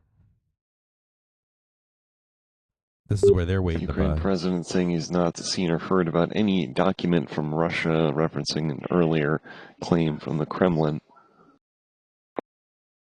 This is where they're buying it, looking to buy a Tesla. You can day trade it, but when I hear people say things like, oh, I'm a fucking Tesla bull, I'm like, nah, you can be a Tesla bull. That's a Tesla bull right there. That's what you're looking to buy. Yeah, that's sweet. Earlier, Russian government spokesperson said they were waiting Ukraine's response to Russia's latest proposal in talks. And you know what the best part about buying this down here is? I'll tell you what it is. You know all those happy bulls on Twitter and on Wall Street Bets? This is where they buy it. All those bulls are fucking jacked to the tits and pumped. They're buying it down here. And you know the best part about this down here too is you feel good about it. So you buy down here, right, and it goes a little bit lower. You're still like, it's not so bad. But I assure you, if it goes down here and you fucking bought up here, you're going to be fucking pissed. You're gonna be fucking pissed. This is just like straight shares. Like this is what I'm talking about down here. Leaps, shares, fucking spreads. You fucking name it. Do it all. Just buy, buy, buy. Then they're not gonna tell you this. Some bulls out there aren't gonna tell you this. They're gonna fill your mind with shit. But I promise you that this is where it's at. And you're gonna fucking love buying down here. You're gonna be the pig and shit buying down there. Now, do we get down here now? Maybe not. Maybe we don't get down there until fucking May. Maybe it's June. Maybe it's August. But I promise you, this opportunity will present itself. And when it does, fucking go long. Watch us go to like 2,000 today. That shit would be hilarious.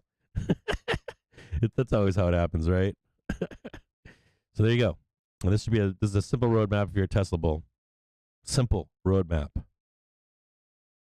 And just patience. You can even set alerts, right? Create an alert, right? Create an alert here, create an alert down here, create an alert down here.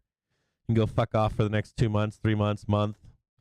And that fucking alert goes off and rings and you're fucking playing tennis or skiing or hiking. You get all that cash, right? You just sit there and you just slam the buy button. You buy down here. Any of these dips down here you buy.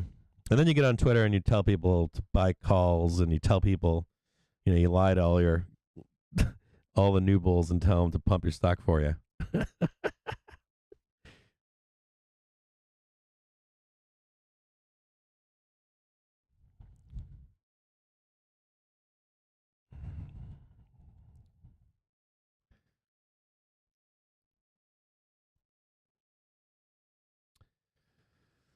Yeah, there's enough people out there on Twitter, Tesla bulls on Twitter that know when to buy. I tell people on Twitter when to buy.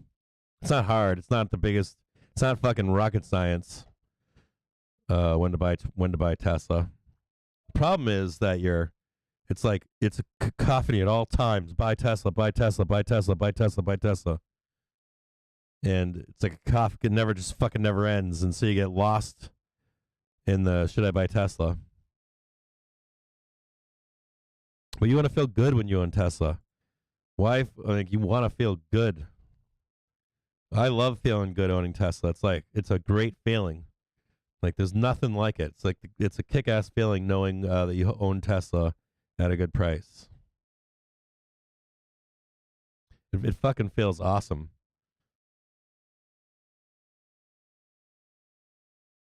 Don't let anyone ever tell you that either. There's no reason for you to suffer owning your favorite company. Absolutely no reason. Like, it's insane. Why would you want to do that? That's like masochistic. Like, I love this company. I love this company, but I want to fucking whip myself while owning this company. Like, you want to own a company and be like, fuck yeah, I got this at a kick-ass price. Fucking love it. And then if someone's like, well, I didn't get it at that price, you say, well, come along with me, and I'll let you know when the next opportunity is to buy. And if you think that you're the guy that's like shifting the price of Tesla, you're not. There's these giant fucking banks, and they're the ones that shift the price of Tesla. You see it in Netflix, right? You can fucking see it. They snap their fucking fingers, and Netflix is gone. So you want to own with the banks. So if they ever snap their fucking fingers, you don't get caught in that fuck show.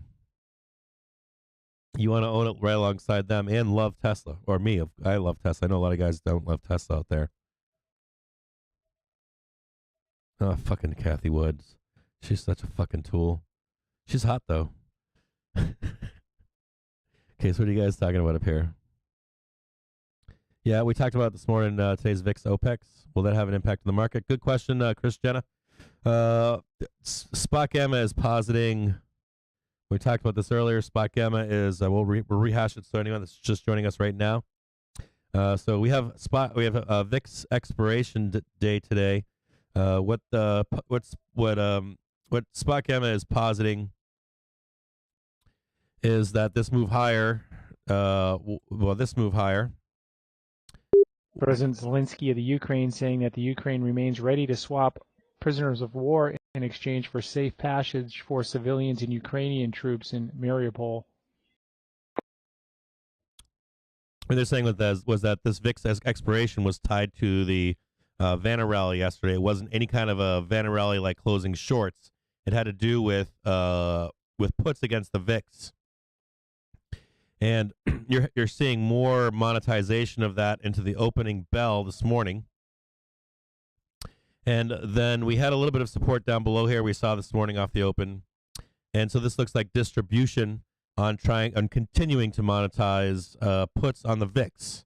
So we trade up here, right? Monetize some more puts, come back down. I don't know if we'll get back up here one more time today to monetize some more puts, but then we would eventually have a quick run down to 440. Once we hit 440 or this volatility trigger in 440, we're going to be looking for the buying and bolstering of a move higher to 450. For a next leg up to 450, 460, 470.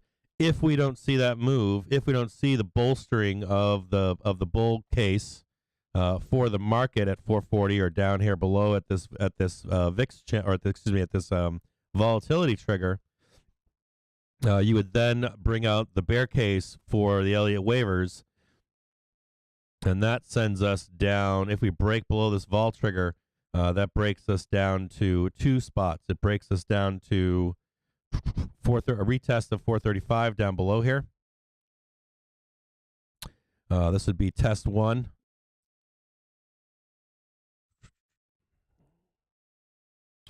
Well, all right, test one, I guess, right? I don't know. We can tip rate whatever we want. 435. And then your second test would be down below at this, right back here. See that 410? Another test below here at 413, and that lines up roughly 421-ish over time up to 424-ish. Somewhere down in here would be test two.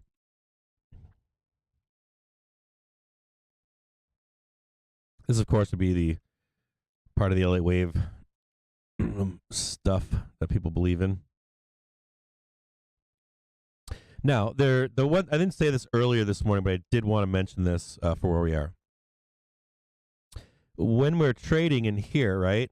Let me clear all this.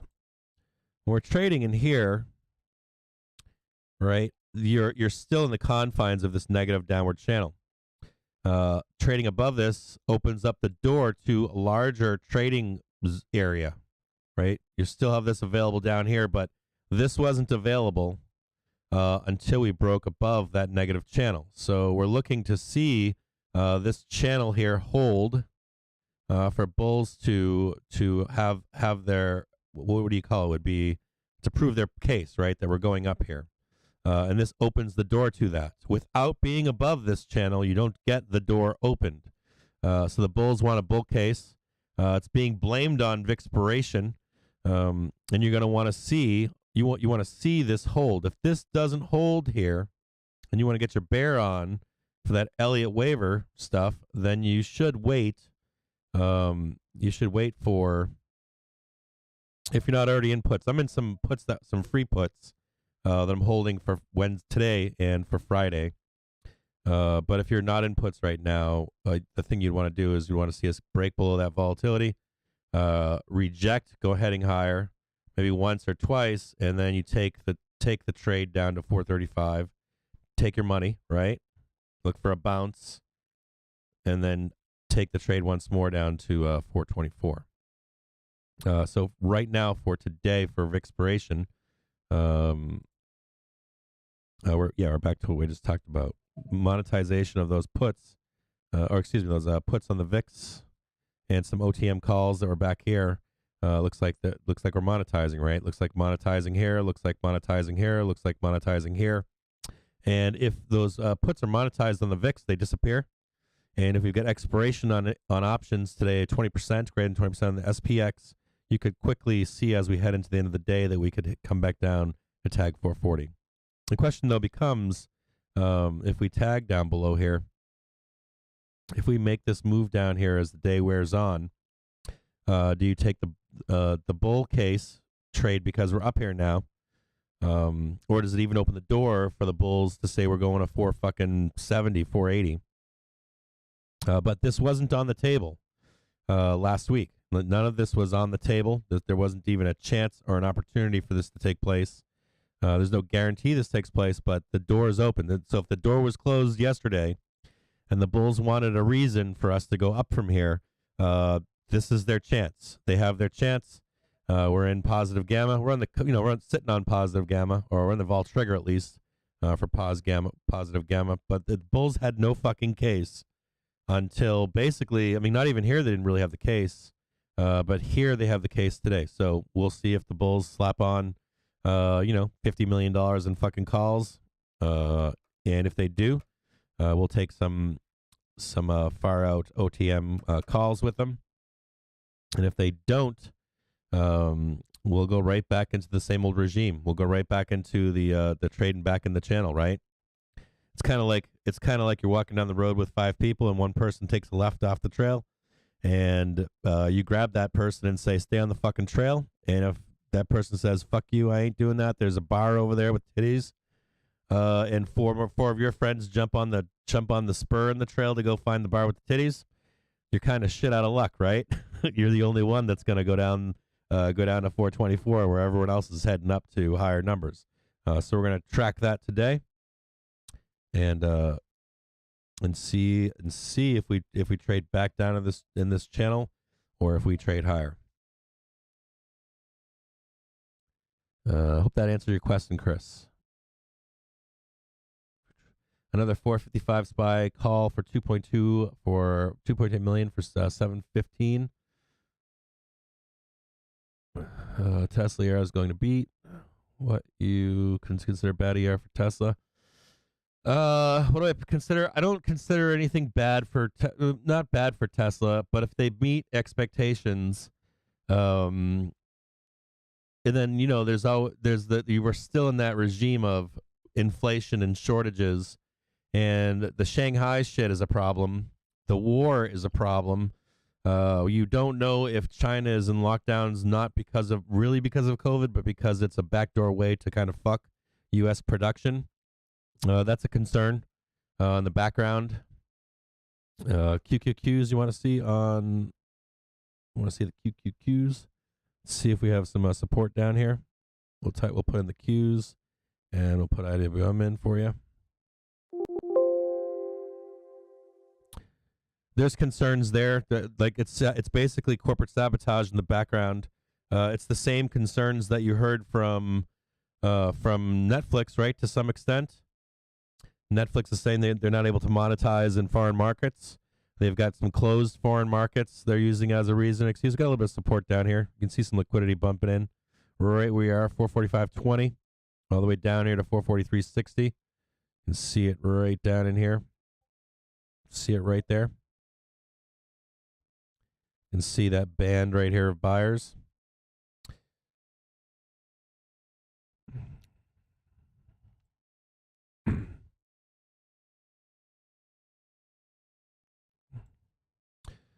If you're going to look a little bit closer, you got 443.64, 442.82. If you break through this, we'll go to 440. So, like the thing is if they have a good ER, right? They're talking great about Germany. They're talking great about the U.S. They're saying they're overcoming some of their shortage problems, but they still have uncertainty with China. That's a big fucking problem. And shortages and then inflation. That's a big fucking problem. So, not a big problem. But that's the neutral. That's the neutral ER report. So that's what I'm going to go for is a neutral. You meet expectations and guidance, and guidance is a softball this year, kind of too. But unless there's something that we don't know, some kind of headline news that hasn't been announced, I'm going to expect a neutral. You lose 7 out of 3 shots you take. No. I'm saying that if you take a bull trade on Tesla ERs, they tend to lose 7 out of 10. They do. I trade them. Or I don't anymore, but I used to trade them. But I've made serious. So I traded the stock split, and I made fucking stupid money. I made like 20,000% or something insane like that. French Finance So I'll Minister always Mayor telling always the owe Tesla G20 for that. counterparts that Russia should not be allowed to attend G20 meetings. Curious how big money is hedging for NATO. Yeah, if you trade Tesla, you know the trade's typically afterwards. It's not normally the day before. So anyone can trade or invest in a company that's priced on shenanigans per hour. Winky. Yeah, the people on Twitter have their different stakeholders. They have different Winky's reaffirming that. You guys have to parse on Twitter what the motivations are of different Tesla bulls. You'll even see Tesla bulls say, "I don't like day traders. I don't like I like investors and not traders." You'll hear that oftentimes on Twitter because you'll get the most honest answers. You'll usually get the most honest answer from a trader because a trader's interest is usually short, right? Like it's for 1 day, 1 week, 1 month. They usually follow a stock over the course of a year for the best times to long it. That's where their focus is. Their focus isn't on like 10, 20 years, 30 years. So they'll tell you publicly, "I fucking hate traders," but then they'll monitor what traders are doing with Tesla because they know when the traders step in that they're expecting a ramp on Tesla.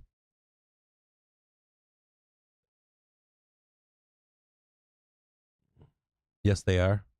They are cash cows. We're talking different things here too. We're talking about when do you buy Tesla, not options trading, day trading Tesla. I love day trading Tesla. That's a completely different thing than being a Tesla investor. My conversation is about when do you buy Tesla. You said some weeks ago that the market. Daly saying that she favors smooth and methodical approach to policy. They must evaluate policy's impact once accommodation is removed. An expeditious march to the neutral by year end is a prudent path, and that inflation is too high and policy must adjust. Comments from San Francisco Fed Daily. Jesus Christ. Speech in Las Vegas. Raising rates purposefully to neutral is a top priority, and longer run inflation expectations have been steady, but we can't be complacent. He's normally a dove too.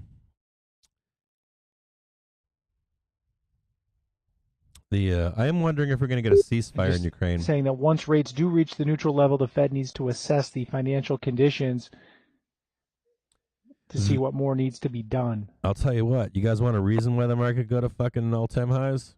If they fucking Daily stop. saying they believe the neutral rate is around 2.5%.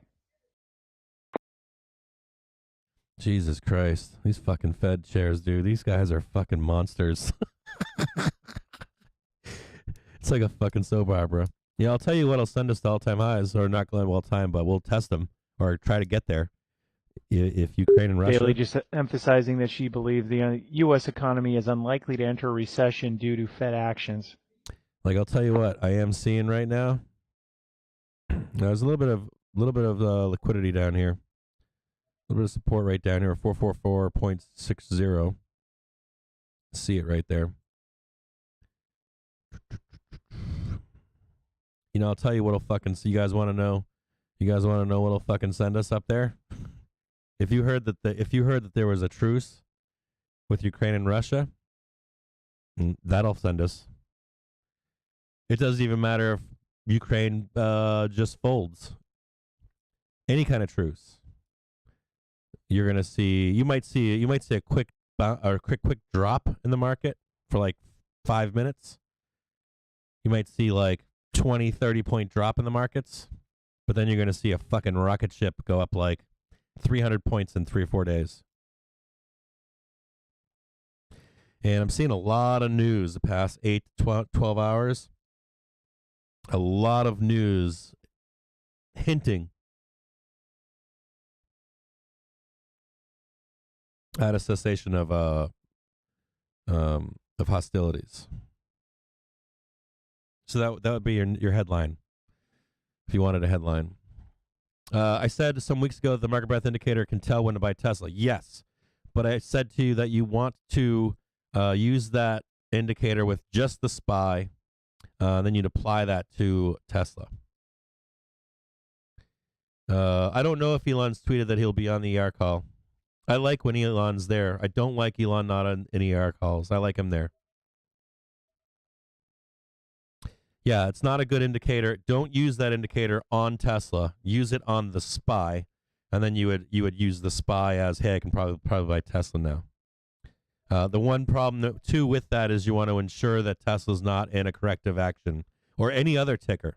You want to make sure that they're not in the middle. They're not and how you tell that is if a ticker is not participating in the market going up, and is not if a market is not participating with the market going up, you can tell that they are in a corrective action. If a ticker is not participating in the market going down, you can tell that the banks are long in it. As a matter of fact, today is a prime fucking example. When they dumped Netflix last night, the SPY should have went down, and it didn't, because they are long to an extent. In other ways, they're long the SPY, but they're short at Netflix, right? So you can actually see when things don't participate, what the banks are doing. Don't fuck around with it, right? Don't fuck around with the SPY. If they're long the SPY, or at least neutral the SPY, or they're trying to dump the VIX or short the VIX, you can see that plain as fucking day. Do we want to have Blinken who's serious? He talks to his fuck. Plenty of great Tesla bulls. Oh, I think there are great Tesla bulls, but it's hard to get through. It's hard to get through the noise, the complete package noise. It's hard to get through that, especially as a new Tesla bull. Don't tell me out there that it's not easy to decipher who to be following, which Tesla bulls to be following, and for what reasons to be following them. It's not easy. It's no fucking way is it easy.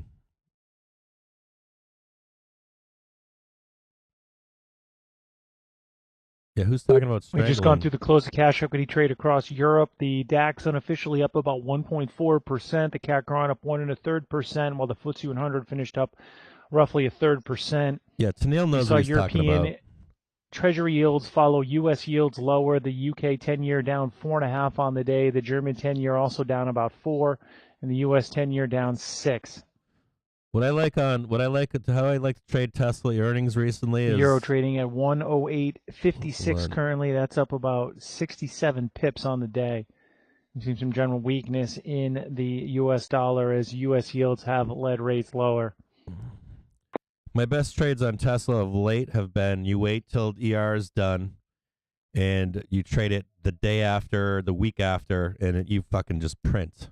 Fucking prints every time. Facebook is in a free fall. I haven't looked at Facebook yet. War in Ukraine isn't ending anytime soon. It's been going on for 8 years. Yeah, I agree with that, Chase. I don't agree. I agree with that statement. I don't agree with that statement in terms of a headline event for the markets. Two different things.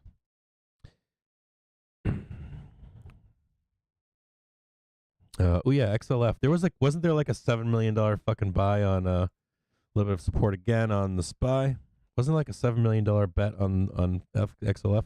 Oh yeah, dude. That XLF golden ticket's printing huge. That golden ticket on XLF is printing. We talked about that yesterday, right? Talked about XLF. Do you have any just buy and hold long positions, Captain, or so do you actively trade everything? I used to do a lot of buy and hold long positions. I'm not this year. My take on this year is that you have to actively manage. So, 1 year.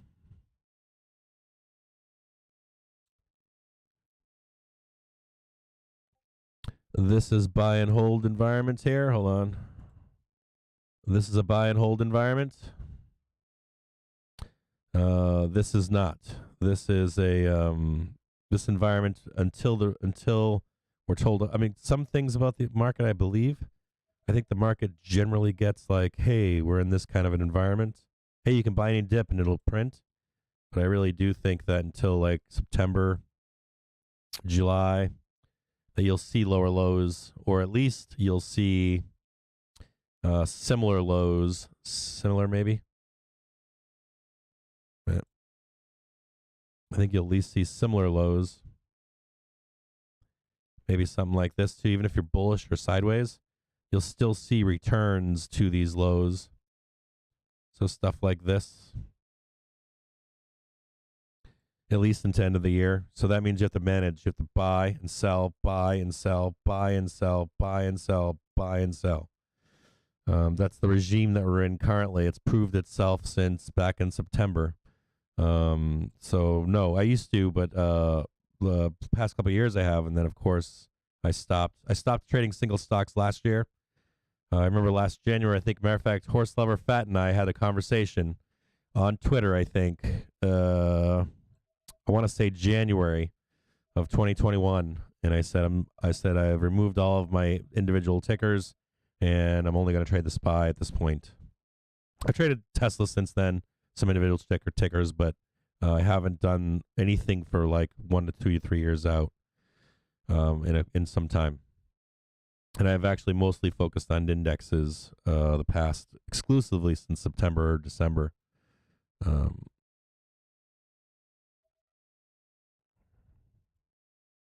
we're not back in that regime yet.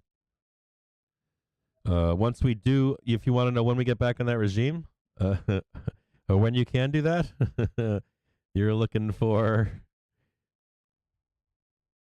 a resumption, right? You're looking for some kind of a trend that's up consistently, right? We don't have that yet. You can actually miss all this noise in here to get back into that trend too. You could miss all this and still win for the next 3 years if we resume that buy it and forget it. But until then, it's buy it to a price, buy it to a price, buy it to a price, buy it to a price on every market liquidation event. Okay. Elon did tweet that he'll be on. Elon did tweet he'll be on ER tonight. Good. Yeah, I can check Amazon. I'll look at IWM for you right now. Let me go through these. Error indicator close. Not much going on at an hour. Not much going on here. Session current order book. And then configure column aggregate. I got a whole bunch of fucking indicators I want to put on here for you guys, and I still haven't put them on.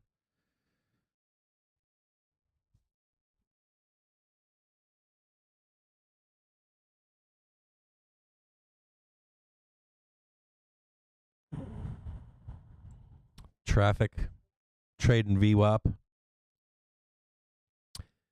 $20 million in put spot on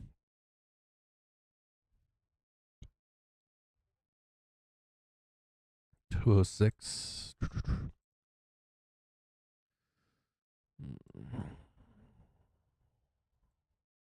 There's a lot of negative 210.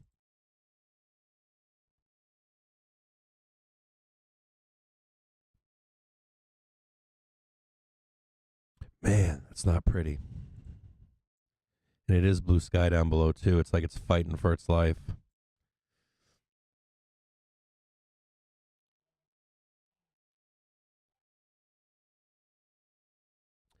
Man, every time I look at IWM, I'm like, man, it's like a bear's wet dream.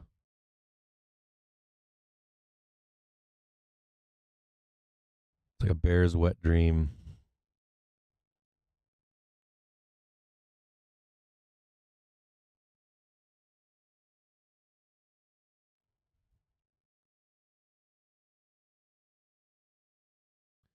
Bears want it back down to 160.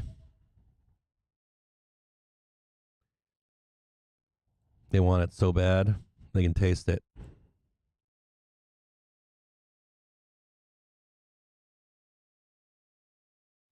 I bet they want 140. Oh, hold on.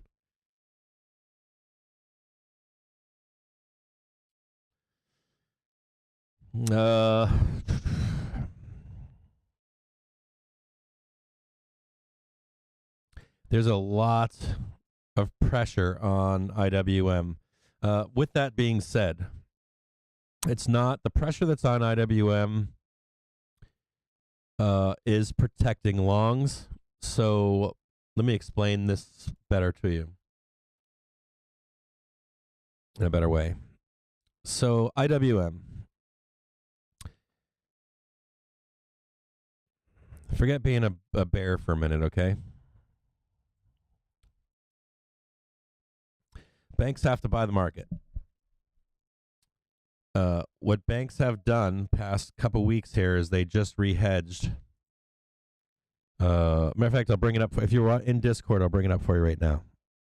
I'll show you guys the hedging that's taken place. So I'm gonna look up. I'm gonna filter a ticker by date. I'm gonna show you guys something in here. I don't know if you guys can maybe screenshot this and post it somewhere. This week, last week.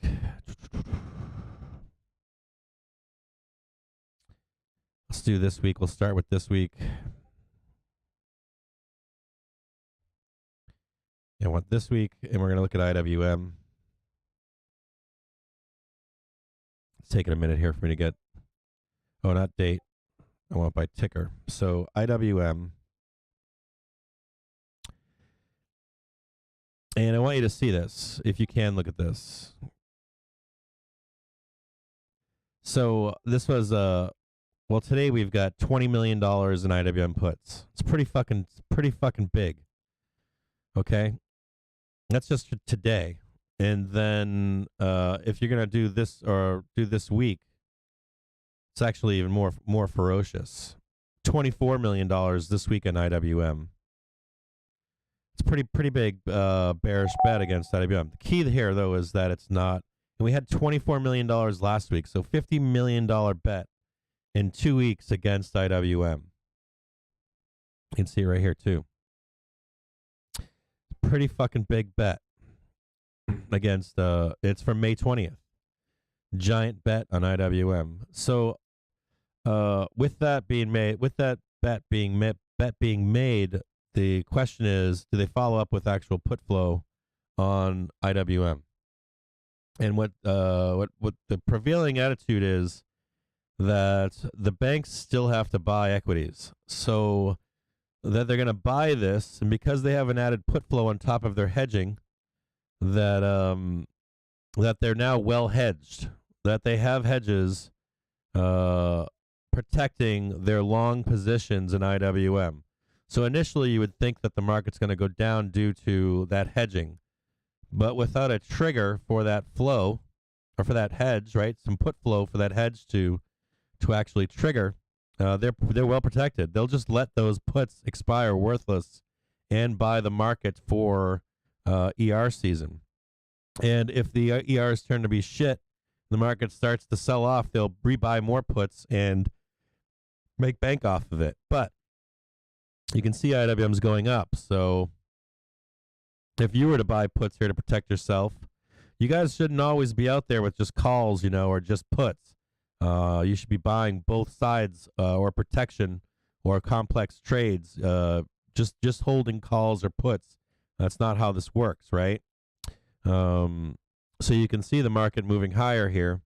There is some resistance at 210. We can see that on Bookmap up here. So do I think we can get to 210? Sure. I like the idea of getting to 210. I even like the idea of us trading higher. And this would be the key, right? If you're looking for a reason for the market to go higher, you've got banks that are, they're hedged down here, right? And in case something bad happens in the ER season, they're properly hedged. You can see the effects of that hedging by us trading down here and trading down here and trading down here and trading down here this past week, right? But we're starting to head higher now. The puts are becoming, or they're losing value. But if anything happens between, some fucked up thing with the war or fucking 1% rate increase or something, they're hedged. Now, otherwise, if those events don't happen, if we have a truce in Ukraine, if we have nothing unexpected in the May FOMC, and then OPEC's. We might have some weakness, right? But if we don't have anything to trigger selling below, what you end up having, if we end up having some good news at any point, we're gonna fucking blast off. We're gonna fucking blast off to, to probably 230. Wouldn't shock me. So what does that mean for you? It means that you hedge yourself with some puts, maybe some putback spreads for like a sell the fucking news, and then you go long the market. And that's that. I think that's the point they're trying to make to you. And the putback spreads, you'd do something nasty. You'd be, maybe there's chemical weapons in Ukraine, or maybe, I don't know, maybe every company comes out and says, we've been drinking fucking Budweisers during the lockdowns, and by the way, we didn't create anything new, and inflation's not going away, and we're having a recession, all whatever the fuck that horrible news is going to be. Shanghai fucked us. We don't have anything. Then you'd buy some putback spreads here for 150, maybe a 150 price target, 162. That protects you in case you're long doesn't work out for you. So price target above 210. I doubt you're gonna get. You might get slightly higher, but I bet it's 210 for the near term. And then you're hoping for some good news. You're gonna check the news every day and see if there's a cessation of fighting. You're gonna check the news to see. And this is a longer trade. IWM is always like a 1 to 3 month trade. I never trade IWM intraday. I always trade it like 1 week, 3 weeks, month, 3 months out. It tends to take some time. I'm not absolutely bull or bearish in this, but who cares? You can just protect yourself in this trade. It's an easy trade to protect, and you can see that they've actively done it. You can see that bears have actively hedged, or banks have actively hedged themselves. I should rephrase that. Coming to some resistance on QQQs currently. Slightly more sellers than buyers right here. Looks like some traffic. Some pretty big resistance here on the Qs currently. Might get a squeeze. If you get a squeeze off of that right there. Carrefour reporting first quarter group sales of 20.2 billion euros. That's up 9% or 3.4% on a like-for-like basis for Carrefour. Damn, 348. The Qs, baby. Qs looking delicious.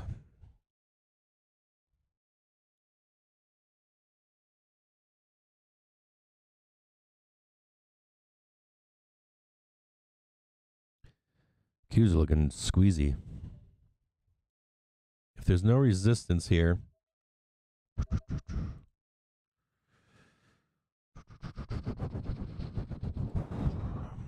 let's see what's going on. Dangerous trade, but certainly juicy. Release be President Lagarde urged Russian officials at the G20 meeting to convey a message to Russian leaders to end the war in Ukraine. Yeah, if we were to get a cessation of hostilities here today, we're gonna blast the swaps panel ruling that Russia is in potential default. So we're coming right into VWAP on the Qs right here. We could get a rejection. It is a dangerous trade, but if you took this trade long, and if we break higher here, it looks like you can see a rejecting currently at the moment. But if we break above here, if you find some buyers, let's look at the hair indicator. See if we got some Qs calls or Qs puts coming in right now. AMC calls currently, some SPY puts. XLV puts would be another way to short. And Russia's Foreign Minister Lavrov telling his Turkish counterpart that the outcome of talks with Ukraine completely depends on Kyiv's readiness to take into account Russia's lawful demands. Statement here from the Russian Foreign Minister. Right here, 348. I don't know if you get there, but if it does roll over, death and destruction for the Qs.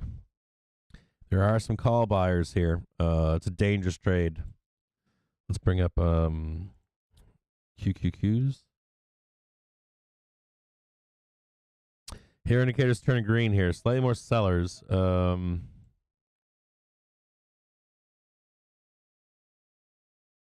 Boy, that is looking juicy. Oh, yeah, that's looking juicy. Isn't it? That's looking fucking juicy. Dangerous trade, but poof. That could fucking print fat right there.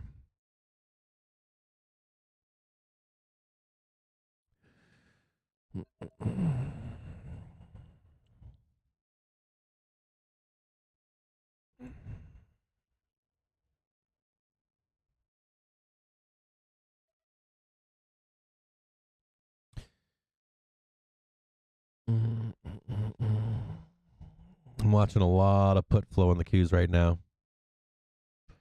You're going to see bears getting really fucking bearish here. If the Qs break here,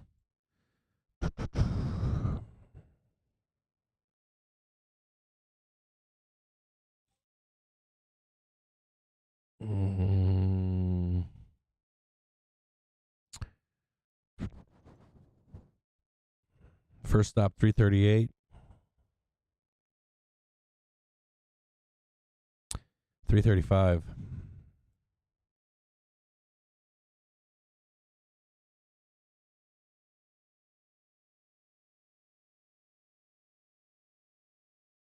I mean, there's some support at 340. You can see it right here, but it looks like it's moved up to where we currently are.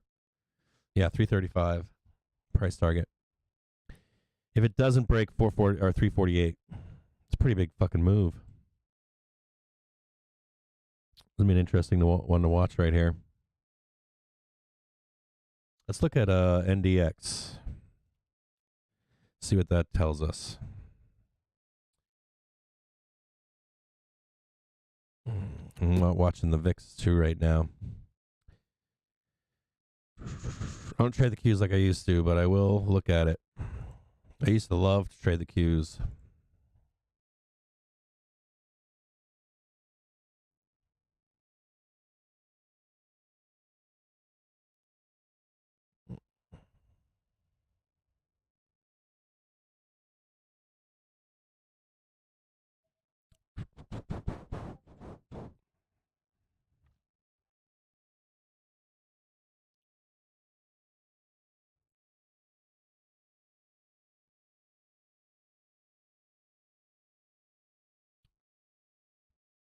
So if I trade the Qs today, right? If I was trading, I'm not trading the Qs today. But when I do trade the Qs, I always like to look at these bigger levels down here.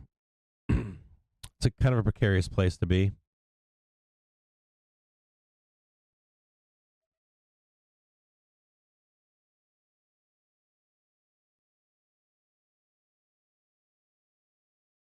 On this chart, I'd be looking to buy this down below here.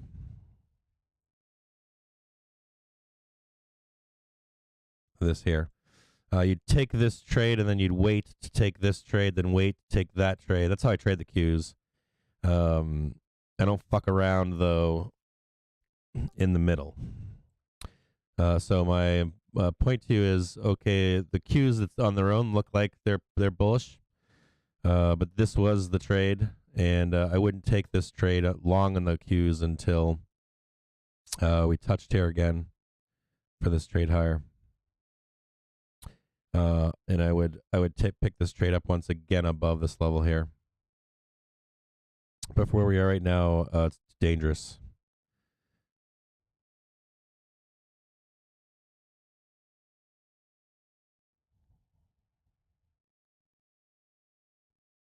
That doesn't mean we can't trade up here. It just means that it's dangerous. Like as a Qs trader, when I am a Qs trader, I trade these levels. I trade in between these levels, right? And they're fairly easy to see how you trade inside of them. So I'm a buyer back down at 13,788.96. This is where I'm a buyer down here.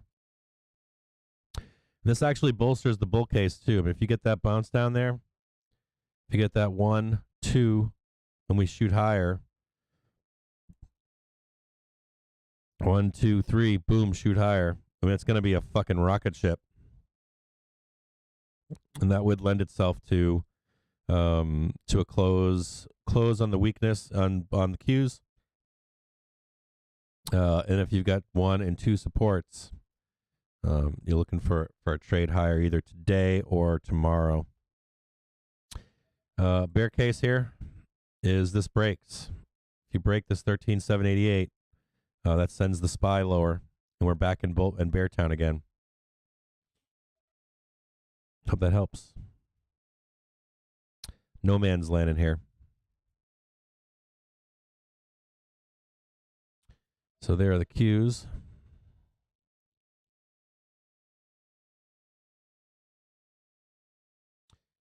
Can I check Amazon? Yeah, I'll check Amazon for you right now, Binky. Now that cues, looking at the cues, answers your same question on Amazon as well. We'll let Amazon load up.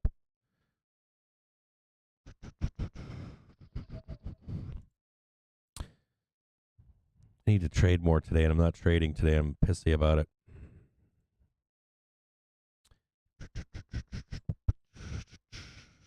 Column. Nope. Change this one out. Nope. CLB. And what are we looking for here? Figure column. Aggregate. Clues. Settings. Configure add-ons. Hero indicator. Close. All right. Bring this down a little bit. I'll load this up.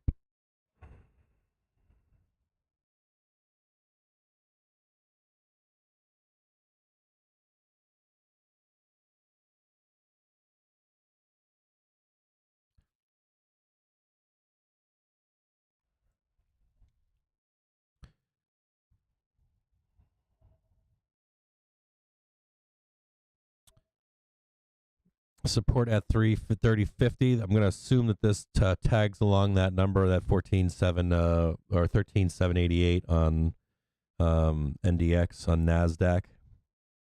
So you'll look for a bounce down here. This will be the second bounce. It'd be a good place to buy here, 30.50, if the market can hold. A second here.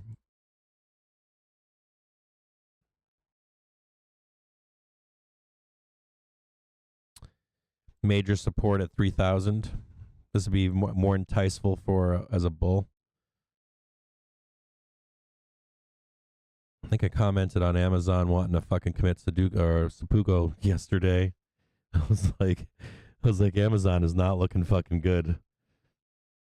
Like when you start to think about all that fucking that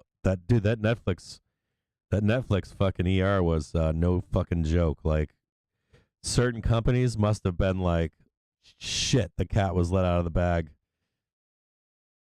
Remember we talked at the open yesterday, I talked to you about the Shanghai stuff, right? The shortages and the people being locked up, and now it's going to become more news, and it did, right? It's becoming more news.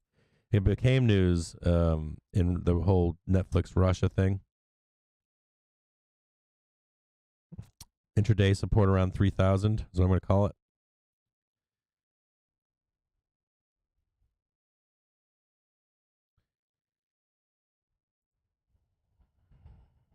I was thinking about Amazon yesterday. Amazon's a great ticker to trade. It's like AMD. I traded this ticker for some time too. Such a fucking gangster ticker. It's such an easy trade.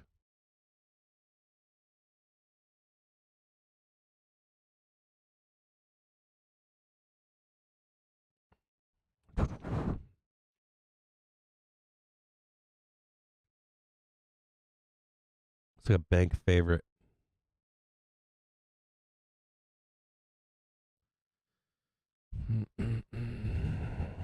Banks fucking love Amazon. It's like Walmart from the 80s and 90s and shit.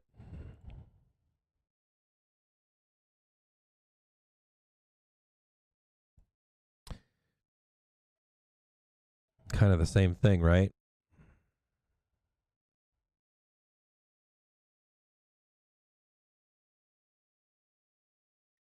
Get rid of that one. I haven't traded Amazon in some time either, but I used to trade it. I used to love trading it. It's a beautiful fucking channel. Look at that channel. So much money in that channel.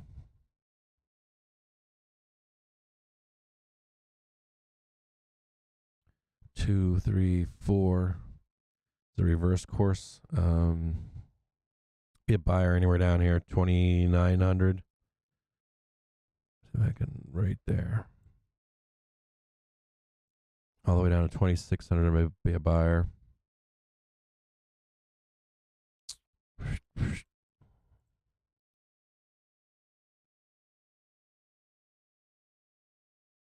Intraday support. The 3,000. Sold off. Traded higher. Trap buyers, right? Sold off. Worn out some more trap buyers. Sell off. Come higher. If we can get down to 24 or 2,800, even 28 or 3,000, price target above at 35.71. 35.71. Oh. 35.71, yeah. No, maybe lower. Right there.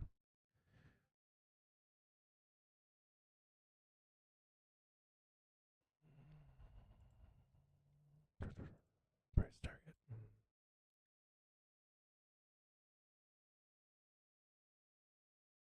Save. It's June, huh? It's kind of far away. Oh.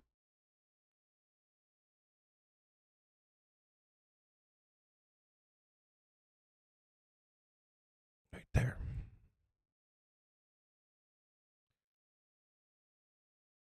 I'm going to look for some weakness.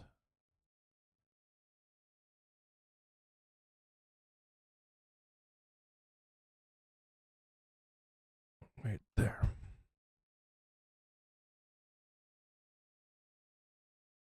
There you go. Amazon.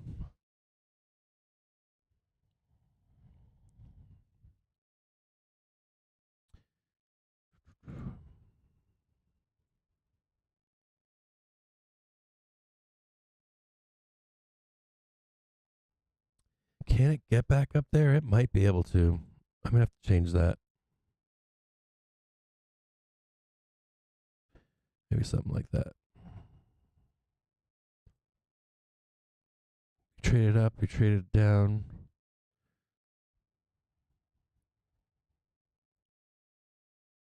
Might have that wrong.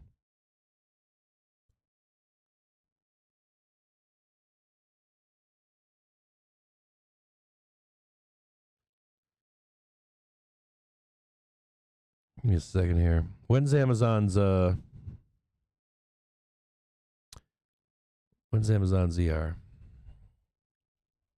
What's the actual date? 4/28. Give me a second here. 4/28.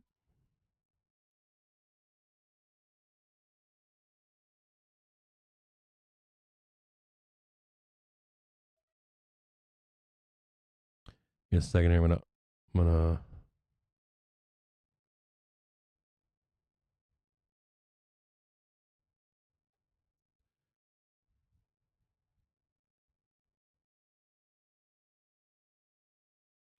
4/28. 4/28.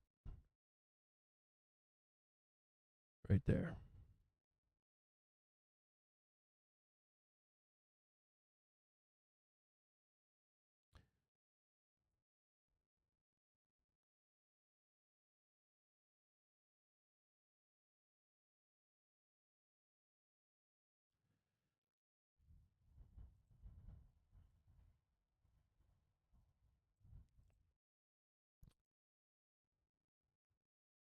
Give me a second here.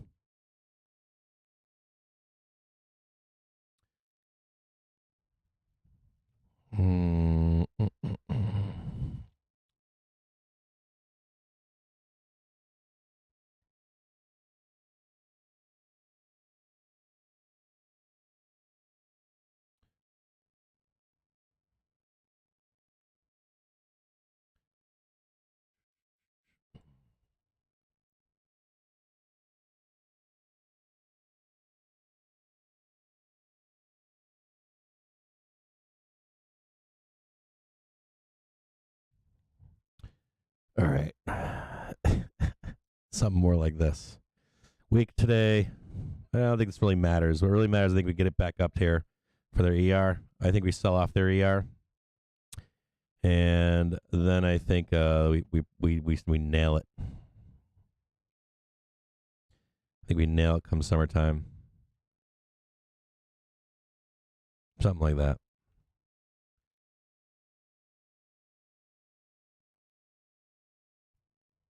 I'm suspect right now of some of these companies that rely on China and Russia. I'm not going to lie. I'm questioning. The only thing that would change that would be headline news like cessation of hostilities, and I'd say all that shit goes out the window, and that you need to be able to shift to that. Can't take into account unknowns like ending war. Like, yeah, you can't say, yeah, we're gonna end war. All right, trade the news. You're listening to Trade the News. That's really weird. Okay, so market internals update. We've got New York Stock Exchange volume 283 million shares, 5% below its 3-month average.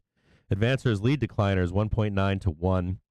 NASDAQ volume 2.12 billion shares, even with its 3-month average. Advancers lead decliners 1.3 to 1, slightly positive on the day. VIX index is down 6% at 20.10.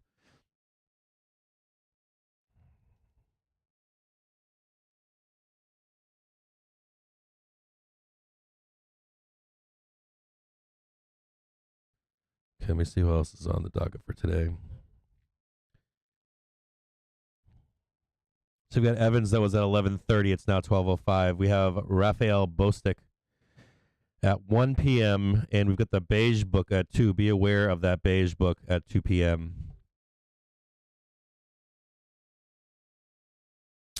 Also of note, today we also have Tesla ER after the bell, Alcoa, United Airlines, Lam Research, Steel Dynamics.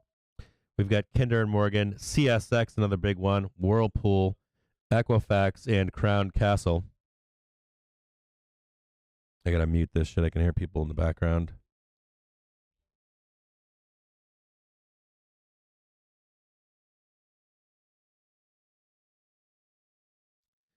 So you may be looking for some volatility between the 1 and 2 p.m. hour. Kind of in the middle here, it's same little dip buyers down below at 4450.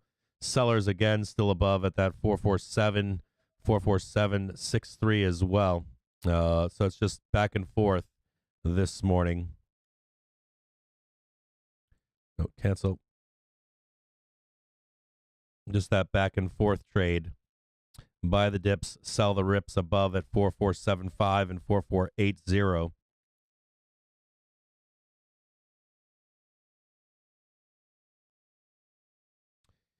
Let me see what you guys are talking about. Yeah, I saw that same negative flow too.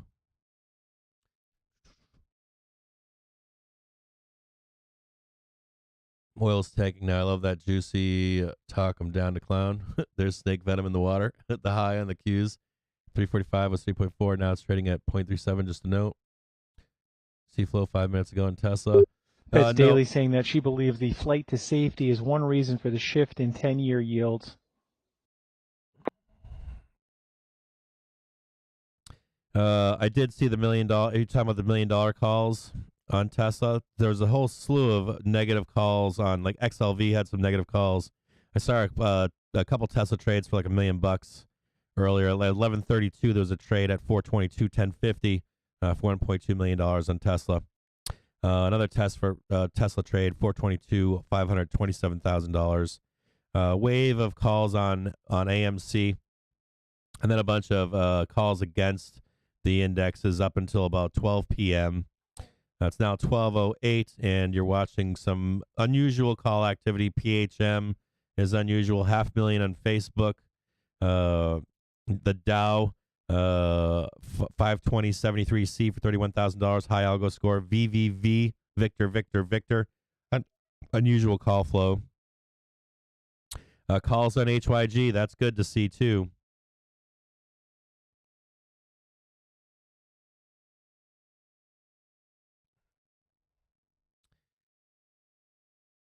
Yeah, I'm tough on the I'm really tough right now on Netflix. I shouldn't be. So let me look at NDX and see if we're going to catch a bounce down there or not. Yeah, you're seeing just a slow sell on. Daly's saying that she does expect residential housing to remain strong, but not quite as much as before. If you want to long a tech stock, Tesla or anything else, right? Just be keeping your eye on NDX right here. This is what I use to trade Tesla too. I use NDX to trade Tesla. NDX is pretty slow, but to be honest with you, NDX and tech stocks are slower than as people say they're not, but I find them to be way slower and way more forgiving than the SPY in some regards. So we can tighten this up a little bit. But this is what you're looking for, right? When I used to trade fucking NDX often, right? This is what I'm looking for. A tap above, boom. And then I'm going to be looking for this to trail off. I'm sure there's a million other traders out there doing the same thing. There's some other intraday stuff you can be looking for, but dude, NDX tends to go coast to coast. You could be like, yeah, Cap, we're going to bounce down here at 13,973. Trust me, Cap, we're bouncing. We might bounce here, but I always love the coast to coast on NDX. It's like people are like, SPY's the easiest. I'm like, fuck no. Fucking, if you take the NDX and just chop it up, you'll get at some point like a full boom, and then even if it takes 10-20 minutes or 3 hours, you'll see like it eventually tags and then it'll move up or it breaks through and then you can take that short. But the Qs are very forgiving in some respects, where the SPY is not. I don't know if you guys trade using the NASDAQ chart with your Qs trades, or if you use it with, how many of you guys use it with when you're picking up calls and puts on Apple or whatever, Amazon.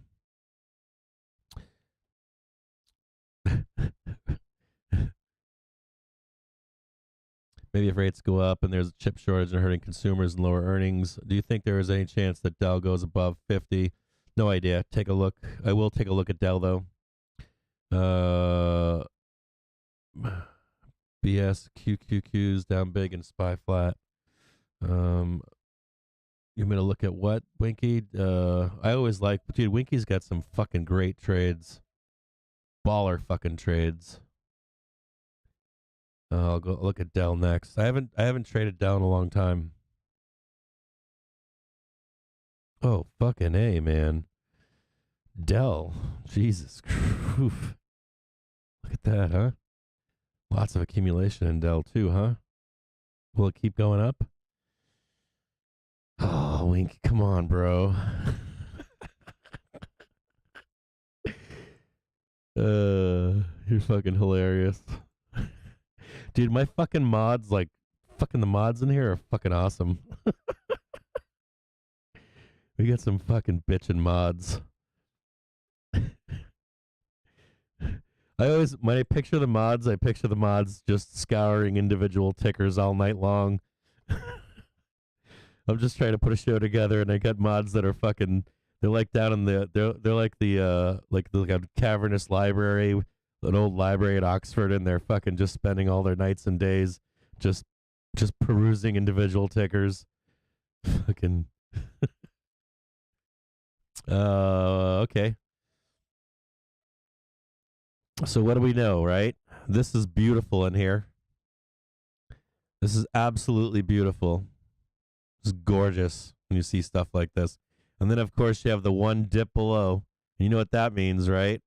When you're consolidating, you buy outside of the trading zone and boom, fucking rocket ship. That's what that buy came in right down here. It's fucking gorgeous. Fucking beautiful. This is like a perfect setup right here. And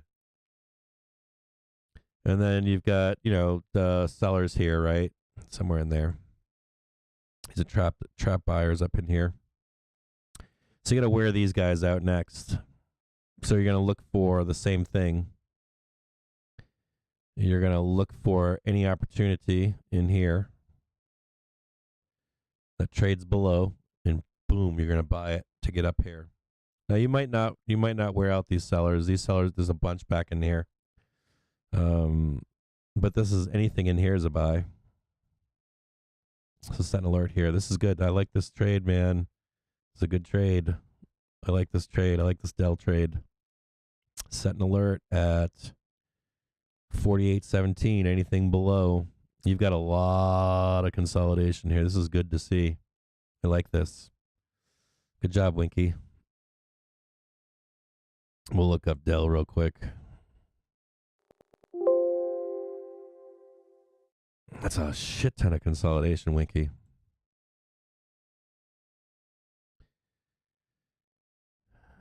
Could you have a look at USO, please? Yeah, look at what USO. Shop. Amazon ER coming up. Maybe put time. Yep. Yes, I know that about... We can talk at some point about why I don't trade SPX or ES. Typically, I like to sleep. I used to trade futures and Globex. I don't anymore. Yeah, you see Twitter printed today, right? That Twitter buy yesterday printed today. Back to normal. I'm trying to get through everything you guys are asking. I'm short as fucking Dell. Well, yeah, you just said it to you, right? I just said it to you, right? Down here, look for a buy at below 4820. Look for a buy. So this is where I'd be looking for a buy right down here. So if you're short right now, where are you short to? I'd be fucking out of short. I said 48200. It's probably right here. I would only be short to 4812 because there's gonna be fucking buyers just lining up right here. Right there, buyers waiting. So you can be short. You can be short here. But this is going to trigger a buy signal right here. I guarantee it. Guaranteed. So we'll look down there at 4.2. We'll look at 4.2. We'll look at 4.82 and see if there's buyers there. Huge sellers here. Look at that monster sellers. Fucking. And we'll look to see where the buyers are. Well, we don't have a. This is not this stock doesn't have a lot of traction here. 29,000. This is a highly manipulatable stock. So I said look for buyers at 48.12, right? And there's huge sellers above there, right? I was close. 48.20. So don't fucking short it past 48.20, okay? No, don't close it out. Hold that fucking short down to fucking 48.20. Fucking short is fucking money. You got a little ways to go here. You got some buyers here, but fucking support's 48.20. Diamond hands, baby. Diamonds are a girl's best friend. Ooh, real support's even lower. If you really wanted to diamond hand that shit, or if you really want to be a big buyer, $47 on Dell. Hold on here. You guys are fucking hilarious. I love all you guys. Spy sawing off along with the Qs, I'm assuming.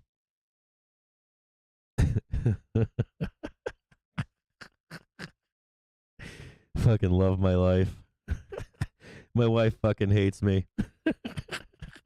She's like, what are you doing all day long? She's like, you're supposed to be fucking trading.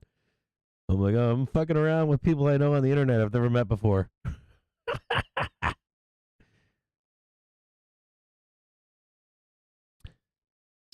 Just looking at that nice little roll coming up here. We saw that and we'll look at NDX here in a minute. Seeing that nice little roll coming over here, right? Sellers coming into play. We're going to see if this can hold. This will probably match up with with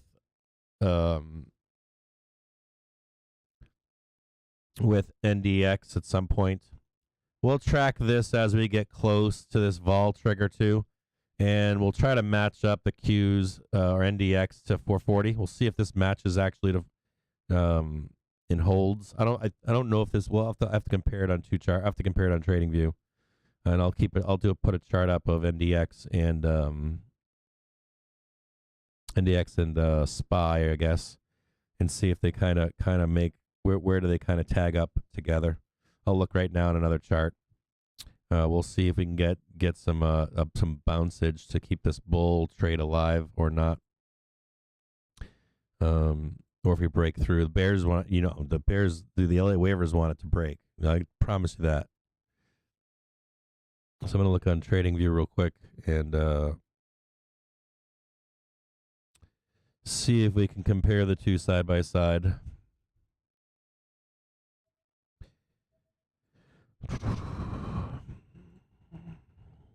And then we'll compare to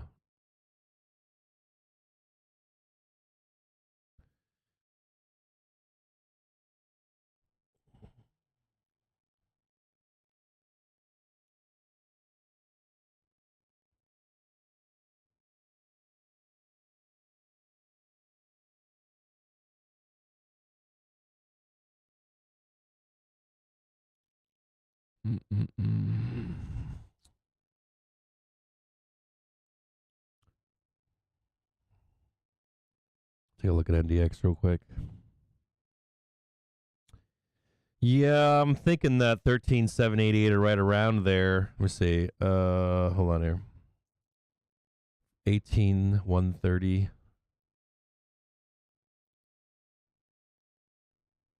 18,130.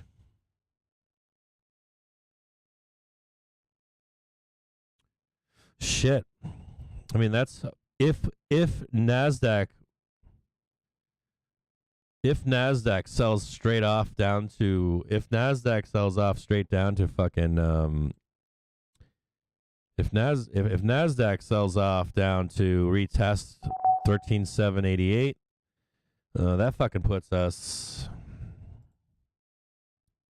Association of American Railroads weekly rail traffic report for the week ending April 16th says total units down 8.1%, intermodal traffic down 9.2% I see that. year over year. 231. Yeah, that puts us down to like 438 on the SPY. That puts us fucking down here on the fucking SPY for the day. That'd be fucking wild. So if NASDAQ sells off, if sometimes that SPY will hold, like they'll hold 440. In NASDAQ, you'll have larger swings, right? In right now, you'll have larger swings in NASDAQ than you will in the SPY. Maybe SPY would tap 440, and then you'd see NASDAQ trade all the way down to that 1370, whatever it is, 1378 or something.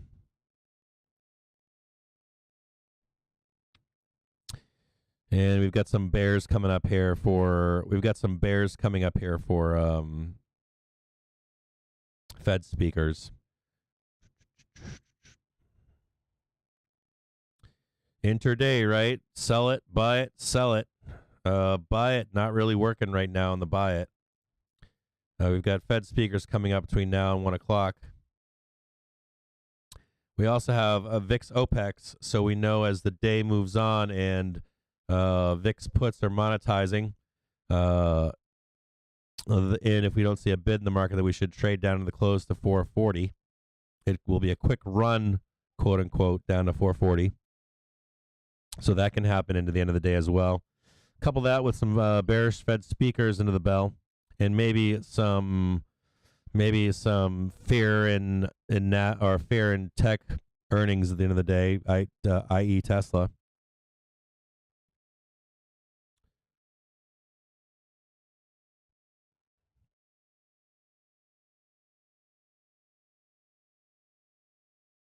Hang tight here. We've got Bostick at 1. It's already 12:23. We got the beige book at 2. There's your second volatility. And then you've got the VIX just spiking off 1975 right now currently. So if you're not inputs right now, I'm going to tell you that there's a fair chance that you're going to see weakness in the market at this point where we are right now. That's what I'm telling you. Give me that fucking rollover.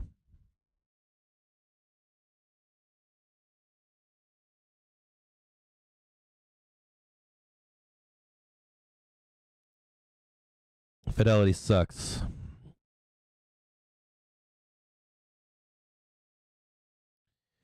Oh, yeah. Let's see it roll over, baby. Let's see that rollover in the SPY. Let's get our bear suits on. You feeling it? Oh, here it is. Bear's been waiting for this for 2 days now. Just fucking foaming at the fucking mouths. Fucking bulls taking 2 fucking days. Getting bearish here.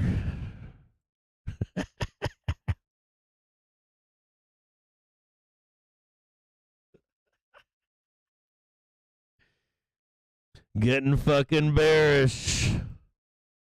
Can you taste it? All you bears tasting it? Get on Twitter and start telling your beer friends.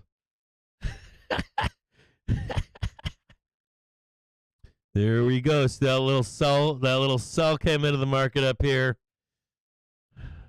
Bears can taste it. It's like salty honey. It's like pouring out of the side of the stump.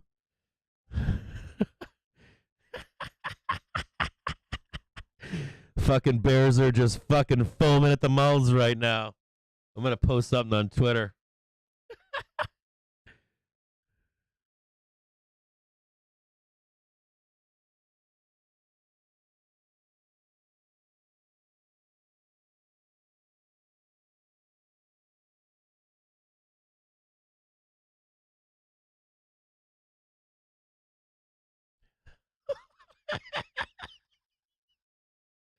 Fucking bears.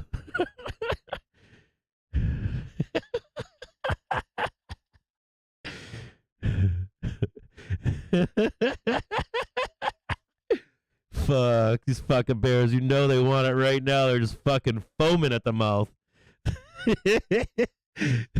Fucking foaming at the mouth right now. Fucking drooling. They want it right now. They can taste it. They can just taste it in their mouths right now. Fucking bears. Give me a 50-point drop.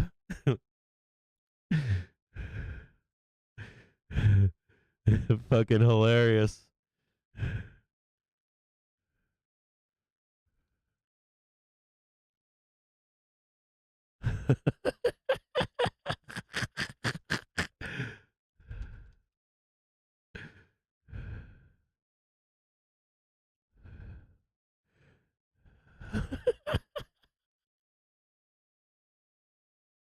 Fucking hilarious. Fucking bears are on fucking you.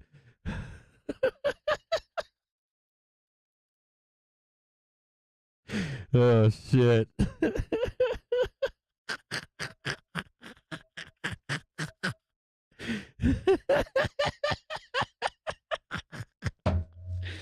Oh fuck.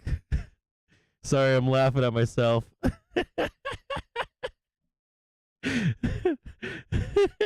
Spy tastes like salmon. Oh shit.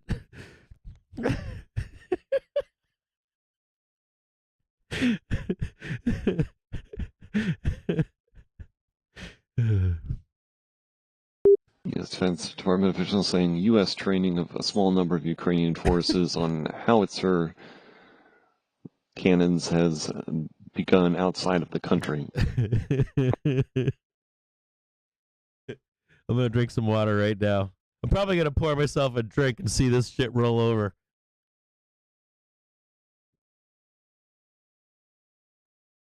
Ah. Ah.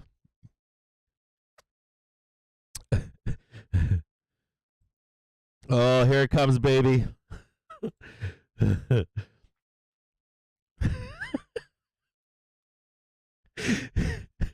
Here it goes. Here we go.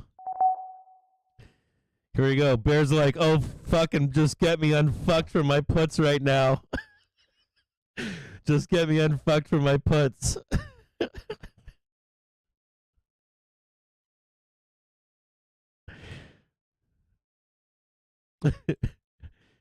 Oh, come on. You're not saving it now, are you? Don't even fucking do it. Don't do a bear like that. These fucking dip buyers, never ending fucking dip buyers. Dip buyers on XLF fucking A, man. 376,000 on the fucking. Just give up the XLF for a little bit. Let the bears have a minute.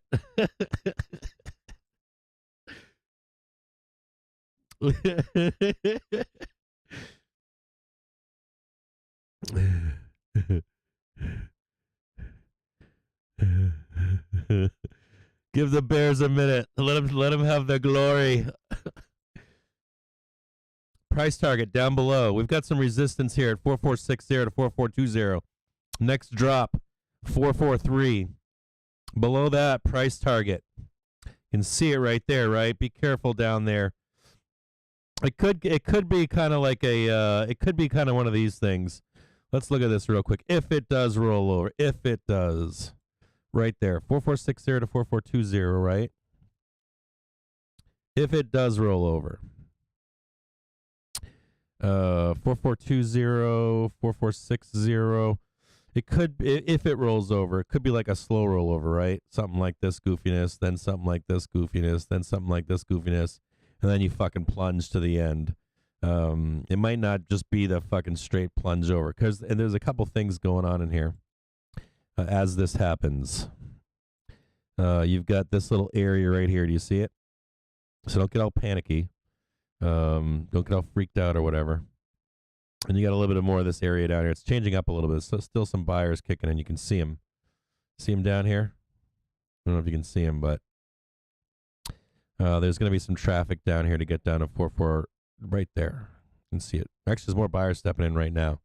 Might be a fucking bear trap. Fucking gangsters. Might be a fucking bear trap going on. If it's a fucking bear trap, I'll laugh my ass off. I got to watch, though. I'll tell you what. I'm going to tell you what, okay?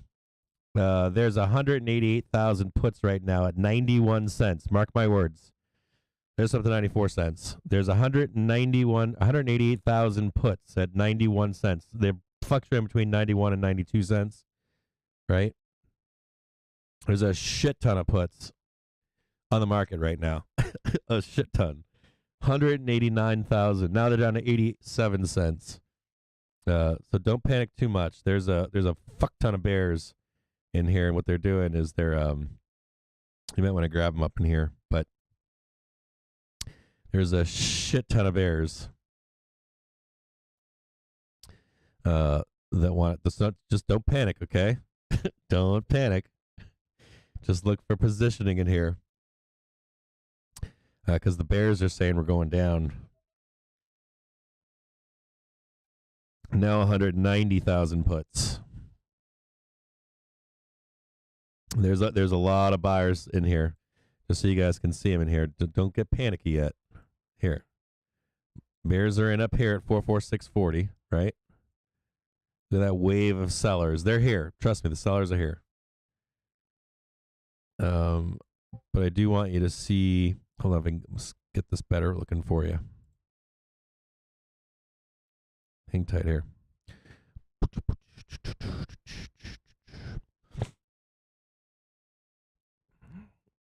So these are where the bears are, right up here. 44640.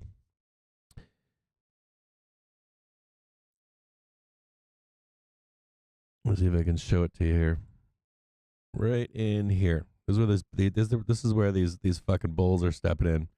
Right up in here. 4480, 44. See if I can show it a little bit better. See him right there? 44450, 4430. And then maybe we'll grab some puts up here. I might grab some puts with you here in just a second.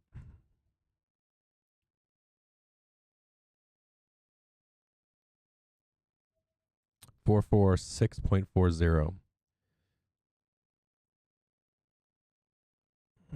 446.40. So the bears are right here. Bears. That's where the bears are, right here.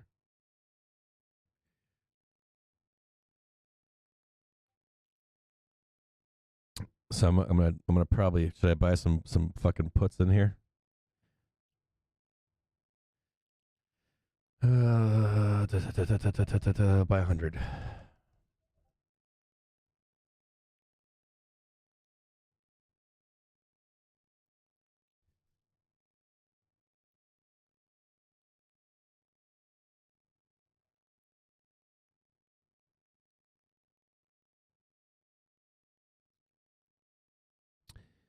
And we'll take a look at NDX real quick.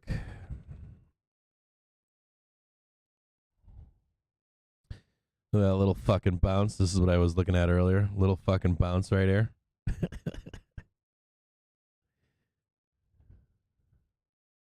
See that little bounce? Whoosh. Little bounce on NDX.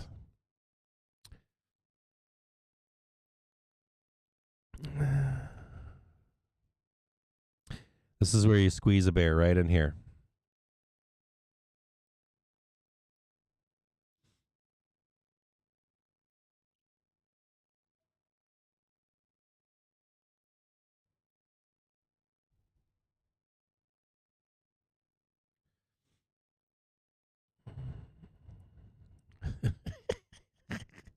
I fucking love bears. I fucking love how fired up they get.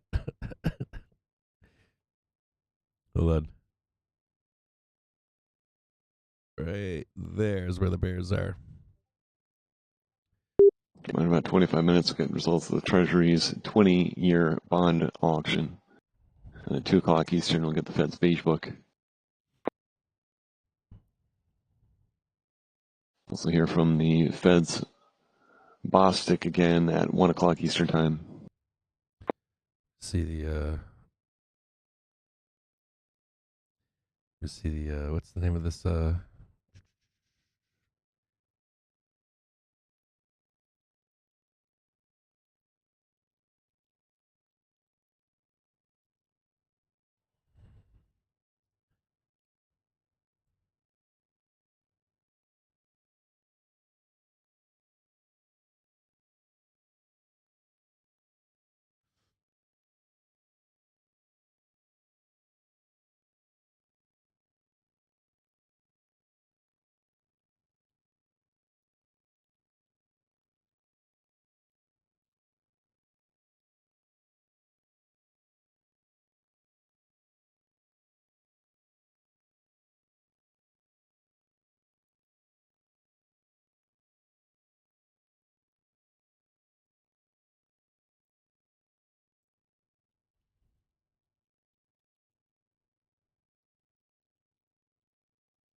oh shit.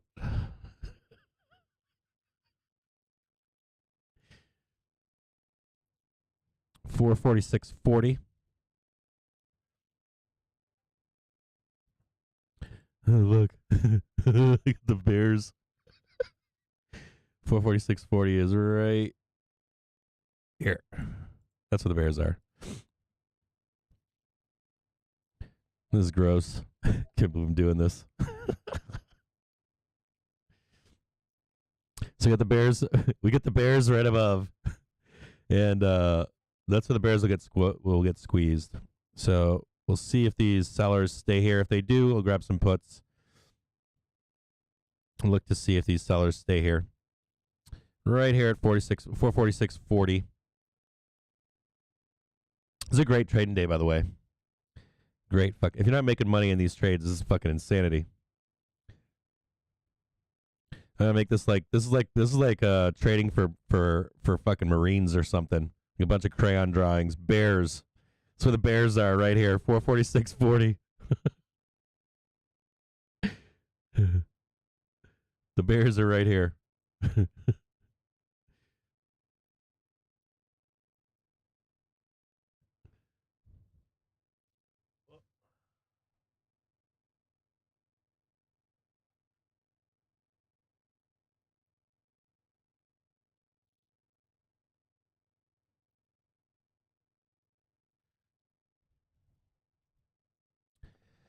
So that's where the bears are. Bears are hiding above. We'll see if the bears, where we are crashing a little bit off of where the bears are. You can see where those sellers are above there.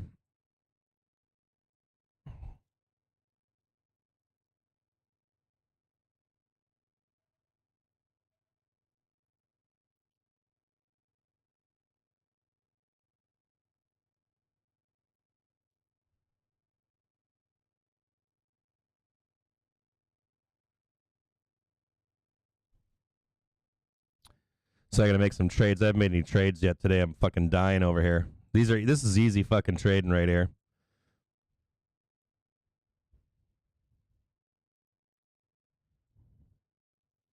So this is where the bears were, right above here, 446.40. Now you're gonna be looking for a bounce right here on the right where we are, right? So I'm gonna show you this on a larger scale here.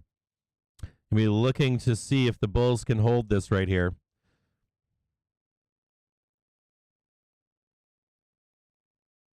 And you're also looking to see if the sellers are still here, and they are. You can see this right now. I want you to see this. So the sellers were here, and they've come down now to 446.20, right? And you don't want to see this red line disappear. You want to see these bears stay in here to force the reversal, right? You got the bounce, and then you want to see these bears stay here.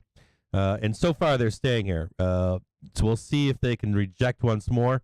And if the bears can maintain control of rejecting here, we'll look for the next place down below as a price target, and we'll see if these buyers show back up again.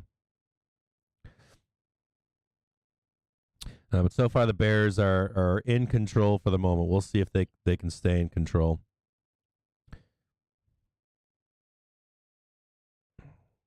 They're still here trying to sell right now, so we'll see if bears can maintain control. I'm on some 445s, 445Ps along with the rest of them. I picked them up for 60 cents.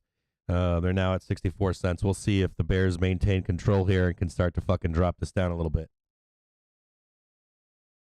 Also, with my eyes on at the same time, there are some dip buyers there's some dip buyers on the market, but then there's some sellers. $74,000 on buying the Qs, 89,000 against the Qs, 86,000 against the Qs, and 38 for the Qs, where we are currently. Some interesting trade here. There's Mar, I think that's Marriott. I could be wrong, but MAR. July 15th, 160C for $25.4 million on Marriott. I actually like that trade. It's a good company to be owning right now. But sellers are in force right now. These are powerful sellers right here. They've come down now to 446.20. We're going to see if the bears can maintain control currently of the market. And at least take some of this volatility into the 1 o'clock hour, and see if we can trade this down a little bit. Now up 67 cents on those puts. This is an area of concern here, right? Just so you can see, this is an area right here sliding down. Sometimes you'll see the rejection here. Bears have now moved down to. Let me show you where the bears are now. We'll take a look one more time to see if they're still there. They are at 446.18.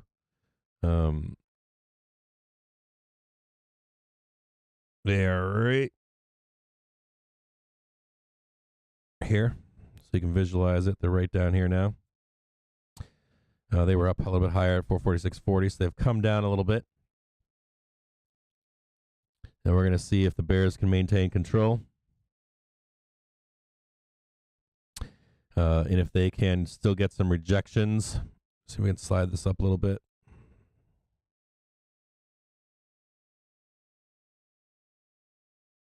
We'll see if the bears can maintain here. Some puts coming into the market right here. Good place to take a short. War over VWAP right now.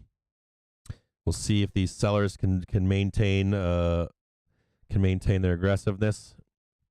If you're a new day trader or something like that, this would be a time to, if you're a day trader, you're looking for, hold on here. If you're like just a new day trader or whatever, what are you looking for here? This is your stop right here, right? If you're trading futures or Globex, this is your stop. If you're bullish, you want to take anything above this for a squeeze. Right now, bears are in charge over here, so you hold your short here.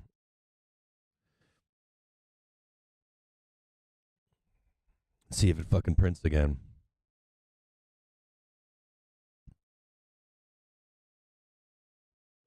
And I'm watching the VIX right now, too. Little roly-poly on the VIX right now. And we'll take a look at NDX and see what it's doing. See if the bears can fucking take it for a win.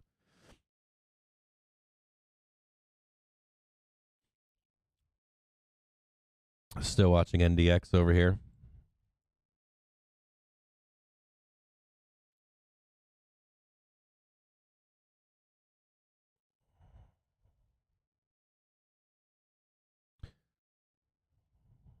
I should focus more on NASDAQ for you guys so you guys can see how I used to trade NASDAQ, or focus more on NASDAQ.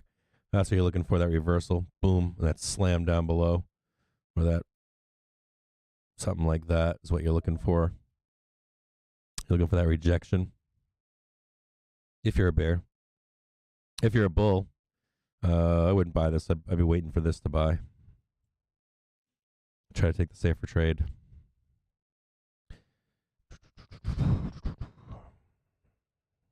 So we can close this up. Plus, you got Bostic coming up. It's weird. Yesterday, there were some. We got really bullish Fed speakers. We could get that today. They could turn to being fucking bullish. So maybe they're long the market or something. So we'll see if the bears can hold it together here, and if the bears can't hold it together, we'll cut it loose and we'll take it long. Keep our eyes on this once more and see if the bears can hold it together.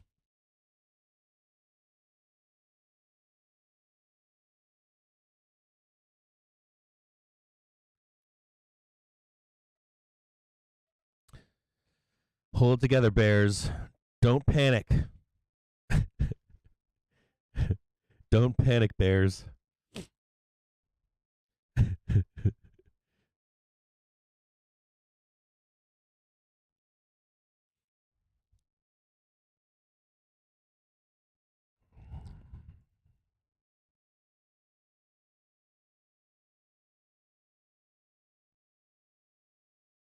Fucking bears are like, hold the line. Hold the line. We'll see if the bears can hold it up here.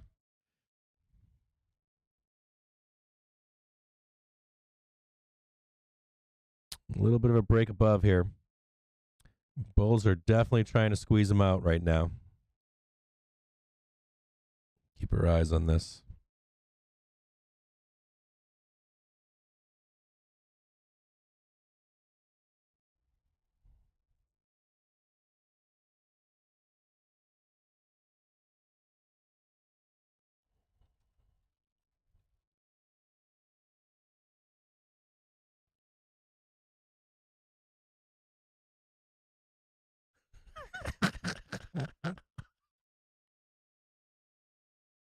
Oh, shit.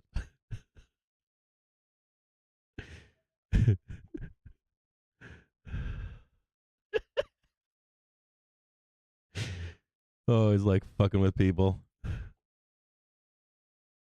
Watching some puts come in on, watching some decent trades come in here. STEM, STEM, May 20th, 10C, $55,000. It's pretty decent money for a small ticker. Watching puts on K-Web, 11.18.23C. We're looking for, are we getting a break above right now? A little bit of a squeeze on the bears right now. K-Web puts 11.18.23P for $165,000. K-Web 11.18.23P for $183,000.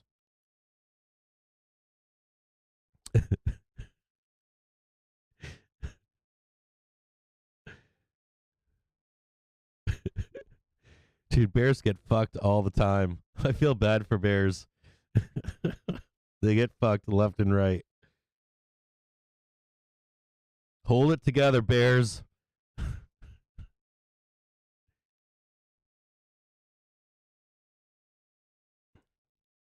right, what do we got?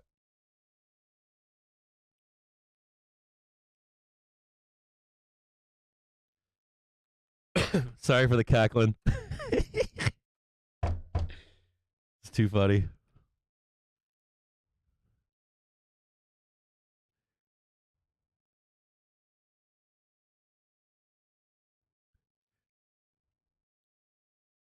But fucking, this is not a big defense here. We need bigger defense by the Bears.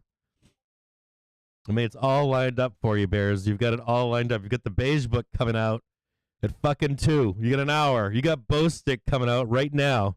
I gotta put Bostick out. We'll see what I have to pay to listen to Bostick right now. Let me look up Bostick and see if he's gonna talk.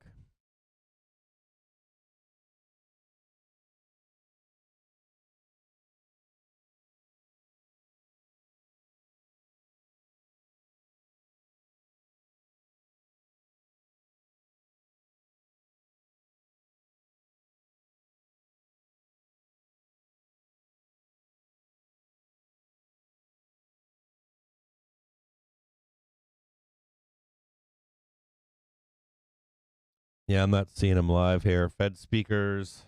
Hold on.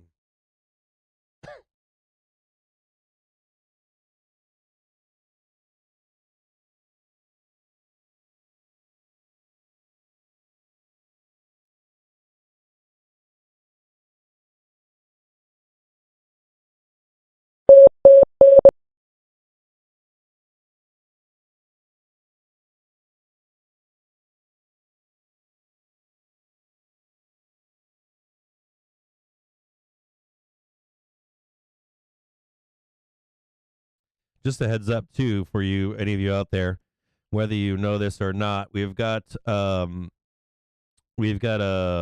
Jerome Powell speech tomorrow at 11 a.m. Discussion, Chair Pro Temp Jerome Powell at 11 a.m. welcoming remarks via pre-recorded video at the Volcker Alliance and Penn Institute for Urban Research and special briefing. Then we have Jerome Powell again tomorrow at 1 p.m. The subject is the global economy. So you've got welcoming remarks at 11 a.m. and then you've got the global economy at 1 p.m. Just take note of that for tomorrow, 11 a.m. and 1 p.m. JPOW speeches.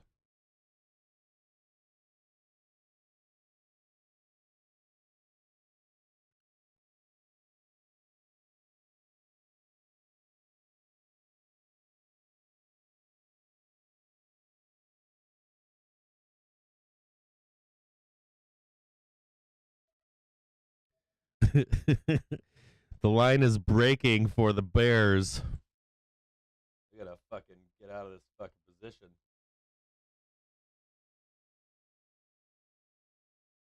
Bears aren't holding the line much right now. Bears, they're breaking the lines of the Bears currently. I bet the Bulls will love seeing this graphic. Bears are getting fucked right now. Bears just got a spear through the heart of the Bears. The Bears just got ass blasted.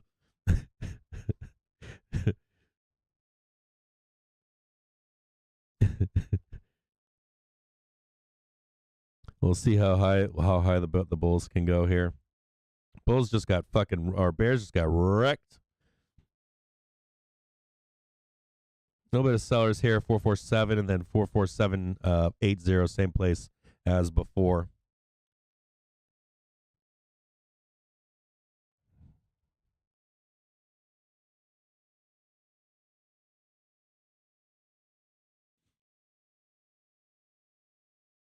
So savage.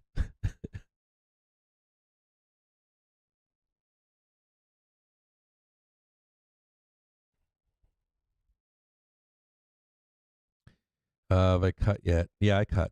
Foolish to try puts. Foolish.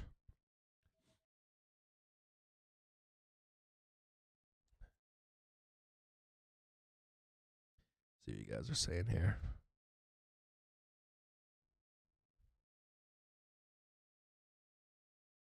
Can't we cancel dip buyers?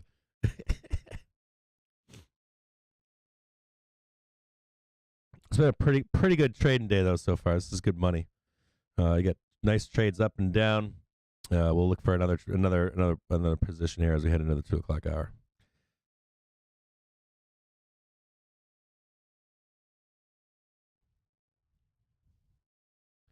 We've got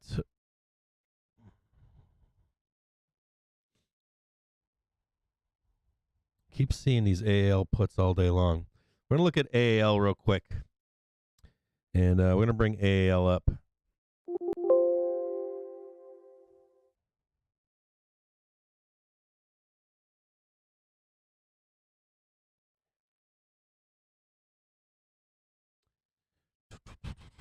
Watching repetitive puts on American Airlines.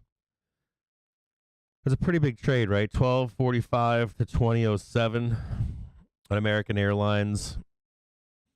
Keep seeing puts on American Airlines.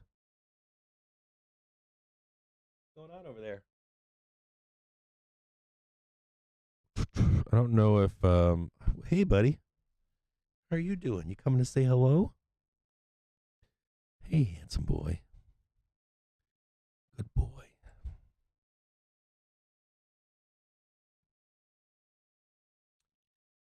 You want a hot dog? More sellers than buyers currently on American Airlines. Figure.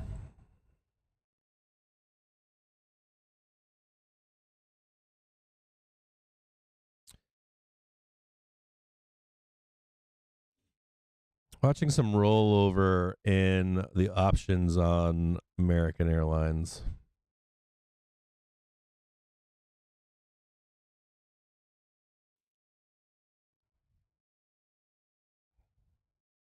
Pretty significant sellers on 25.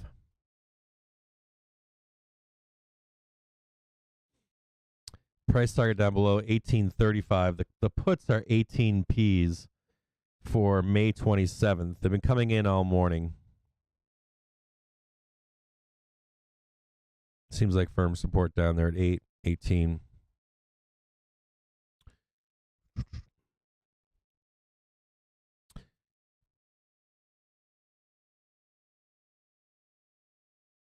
It's pretty big trend down there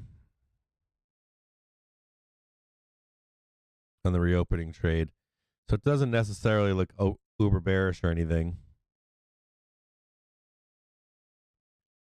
There's 18, or there's 18 down here.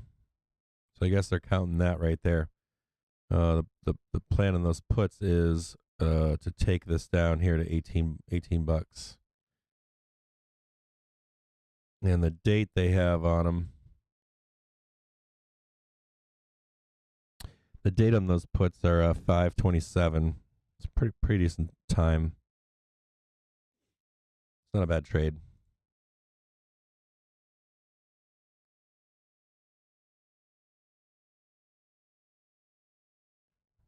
If you've been looking at that trade, you might not want to enter it until 21. So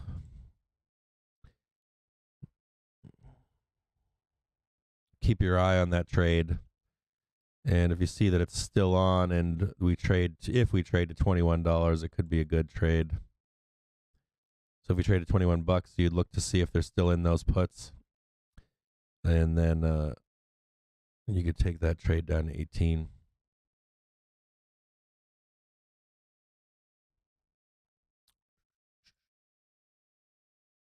Move that one over. Get rid of American Airlines.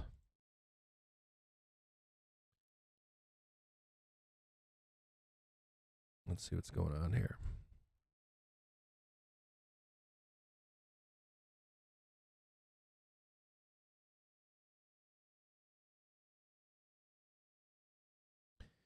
Bears are like, fuck no, get back down there.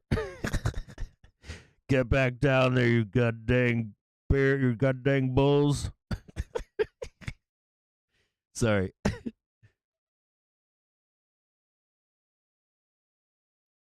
All right, I'm gonna take a quick break. I will be back. It's 1 p.m. You're gonna hear Bostick speaking on Trade the News or quotes from Bostick on Trade the News. I do want you to be aware that there are now 210,000 puts on 47 cents. And then also be aware that Spot Gamma is still calling for a price target of 440 at some point today, in about possibly. 2 minutes, we'll get results about of the Treasury's $16 billion 20-year bond reopening.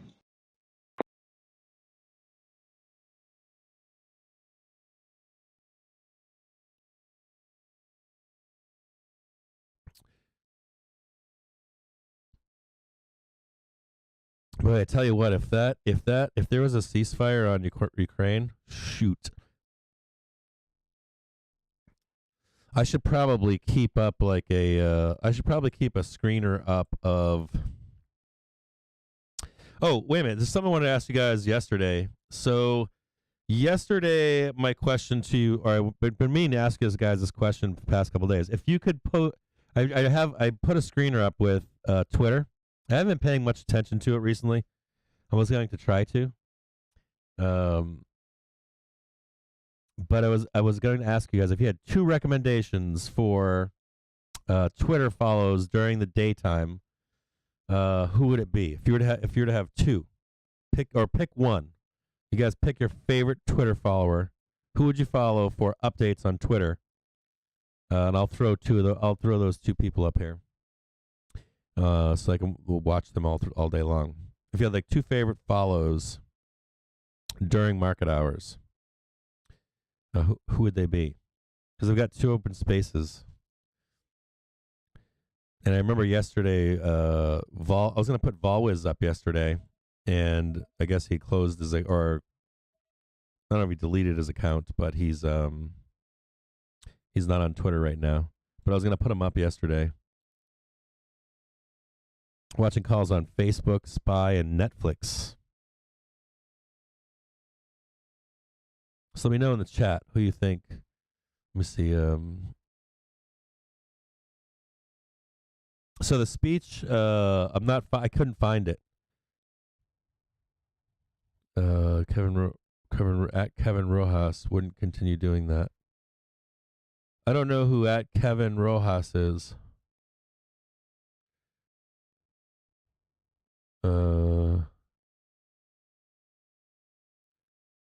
Horse and Derek.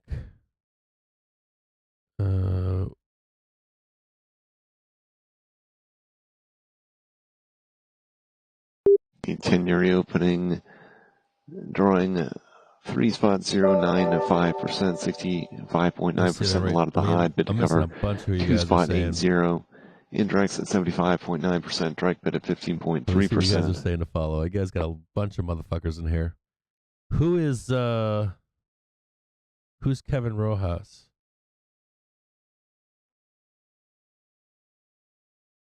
All right, I missed all that, whatever that was. I thought Kevin Rojas was a follow on Twitter.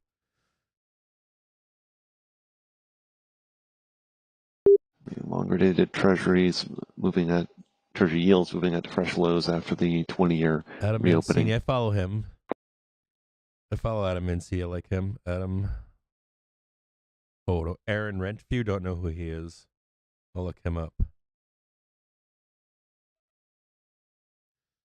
Liam Gallagher. I don't know if I follow him. Sounds familiar.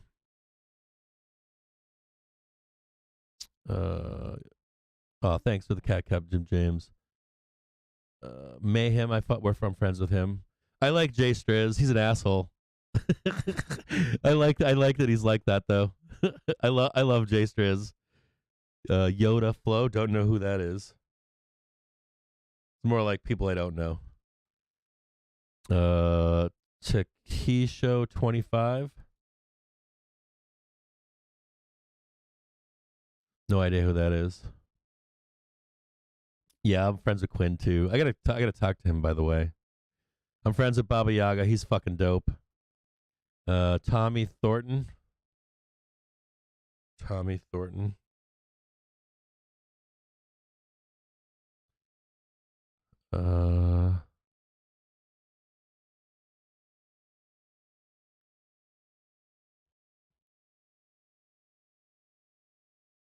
I love Jay Striz. Fucking guy's fucking hilarious.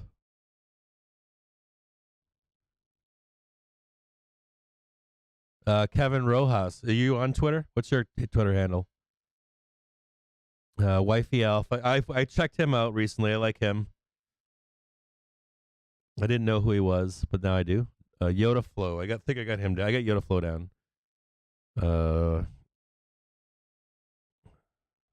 Is it a bear trap? I don't know. I wasn't paying attention. Is it a bear trap?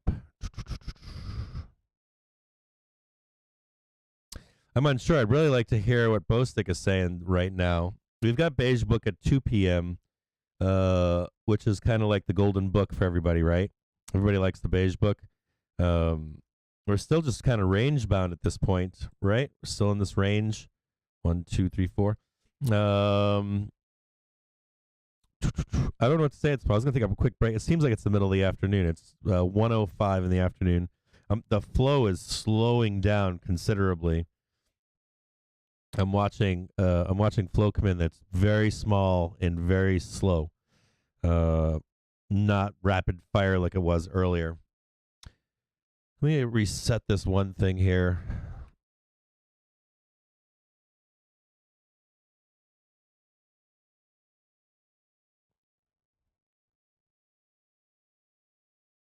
Yeah, nothing's really changed. The my take is still the same, right? My take is still the same. I've got puts. Still have puts for Friday. Well protected. I've got puts for today that aren't printing at all. I don't think they're worth I've got ones that I bought yesterday. Then I'm buying in and out of 445s. Yeah, and they're worth the ones from this. I probably should have sold the ones from this morning because the market makers are not. They're just gonna die. Hold on a second. I should have just fucking sold those and at least collected $1 or something. There they go. No. Clear all this shit. Fucking think or swim, dude. Sometime. Not think or swim. Tasty.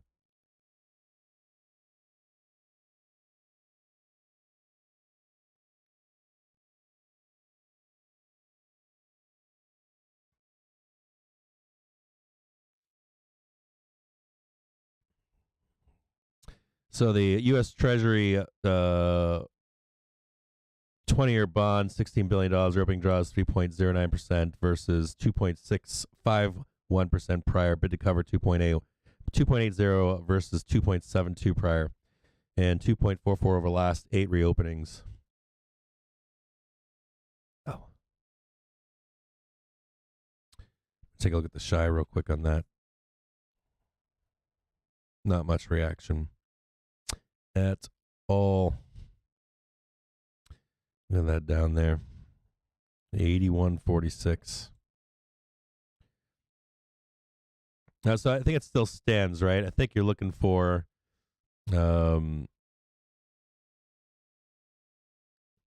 grinding, and then I'm gonna give at least some options to this. I got some nice puts going down here into Friday. Still have Friday puts for down below here. So if I can grab some long calls here for the next 9 days above, believe it or not, way up here. I'm going to grab some 450s, 460s, and some 470s up here and add them to the bin. and one side should print at some point. Now, in terms of day trading, looks like you get dip buys down here and sells above, and you just hold them until they print, right? So that's the plan. We'll look at NDX real quick and see if we're getting that same rollover. And then the other point to make would be, and you're seeing that, right? I talked about to you about this is rejection up here, and you're getting some of that right now in NDX. And then the other idea being that once, or Spot Gamma's point is that if the holders of those VIX puts into expiration are monetized, that you will see a quick trip down below to 440 at some point today. So if I can get that 440, I'm going to try to pick up some of those penny calls on the market, which has not happened yet. And I could end up missing it, right? I probably should have bottomed down here. We'll take a look at Tesla real quick, too. Tesla's down $43. Couldn't even make it up to 1029. They're just bouncing down below here now at 978, which kind of sucks on Tesla. And it's looking quite weak right now as well, right? If you're looking at any kind of time frame. We'll take a look at Tesla before I take a break, because you can see intraday at least that you would want to buy any of these here.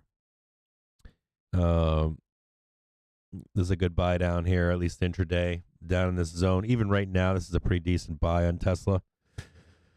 The fucking Netflix thing is brutal. Because it does bring up the question of,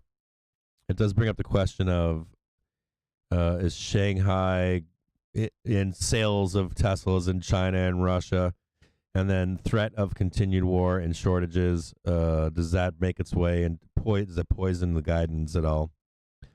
Because I love Tesla, but you do realize that people have to tell the truth. So you can't not tell the truth in ER statements. So they will have to at least acknowledge that possibility.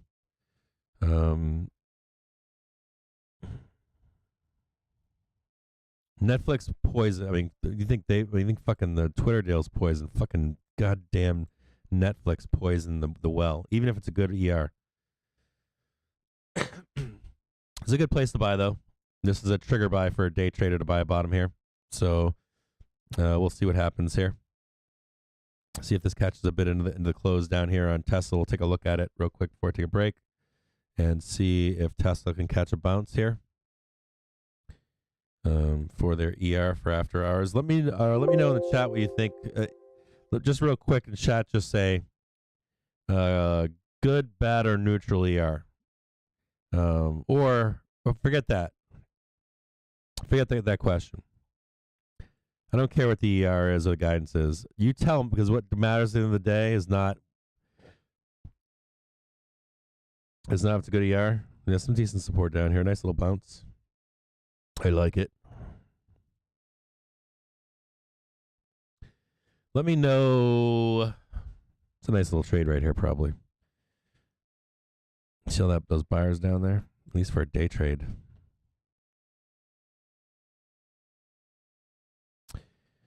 We'll see. Yeah, 1030 still above. 1005, 1030. We'll let this play out here for a minute. Nice little fucking bounce down below here on Tesla.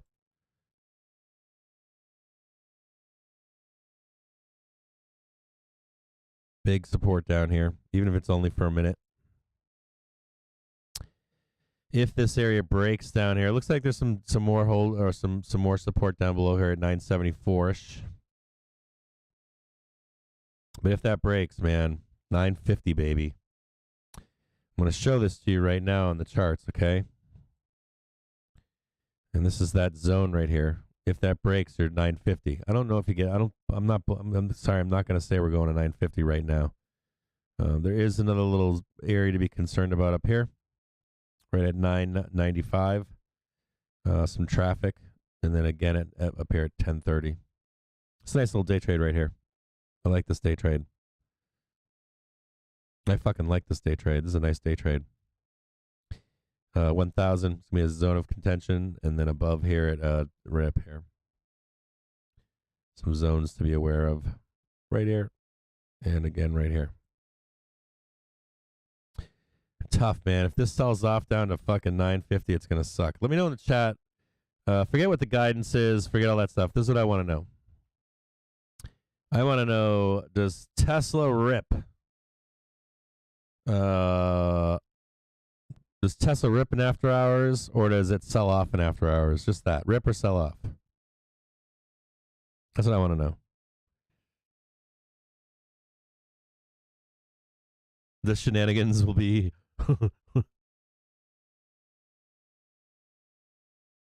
Or there's Jensen or someone in there earlier pretty much has my take on it. He said the last seven...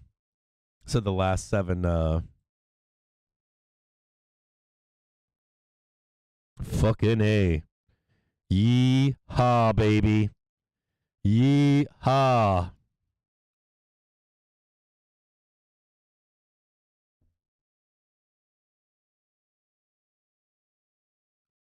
So rip, sell. Tesla dump, sell, rip, sell. Pretty 50-50, you guys are. Your thoughts. What's the history on typically opens after ER? Brad bought puts.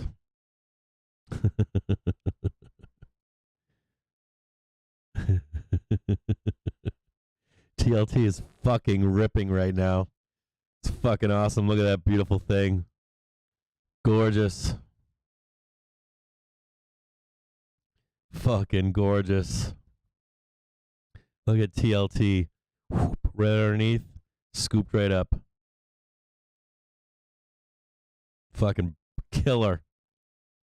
Congrats to TLT Bulls.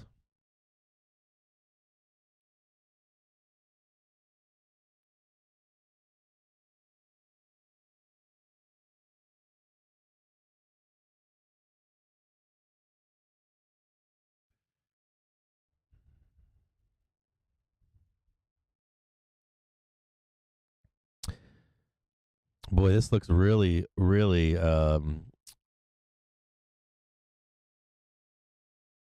this looks really bullish. It's looking pretty bullish, isn't it? Bear's getting fucking annihilated in here.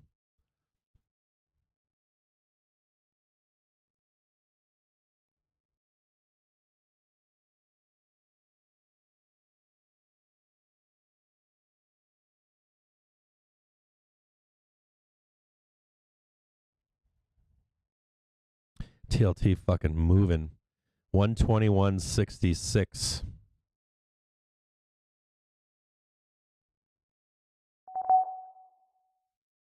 a nice, beautiful bounce down here on Tesla. We'll see if we can maintain or hold it.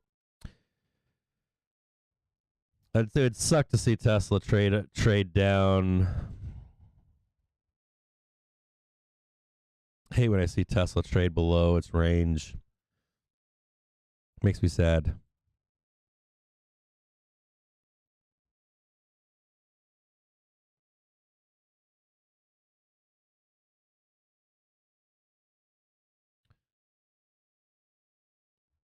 Yeah, it looks bullish as fuck right now. SPY looks really good right now. Oh shit, some weirdness going on over there in Tesla. Tesla's getting funky right now. Hope the fuck it doesn't red bar on the depths of hell. It's looking salty right now. Tesla's doing the weird shake right now.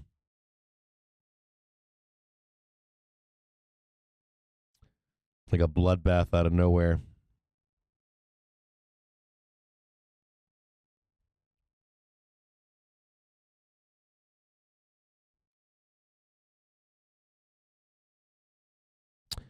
Let's have a look here and see what's going on.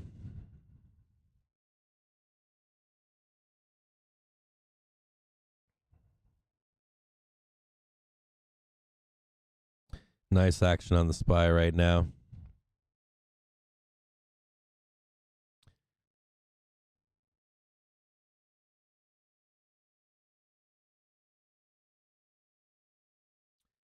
Time is 1:18.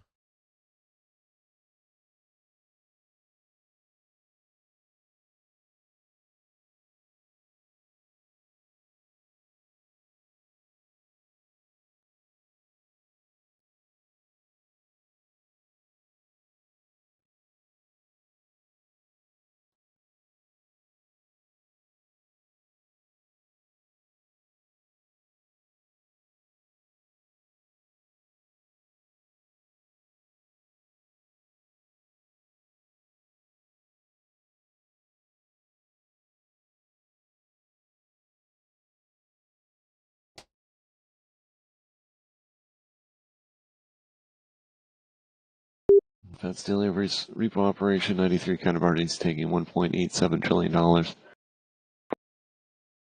Made some quick money right there on some puts.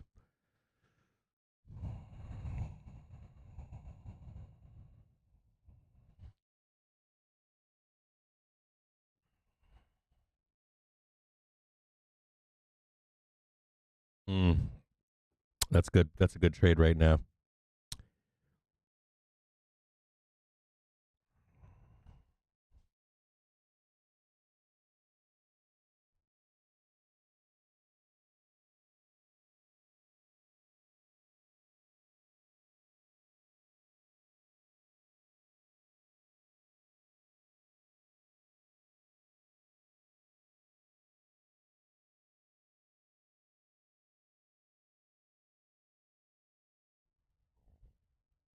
Come on, sell down. Keep fucking selling.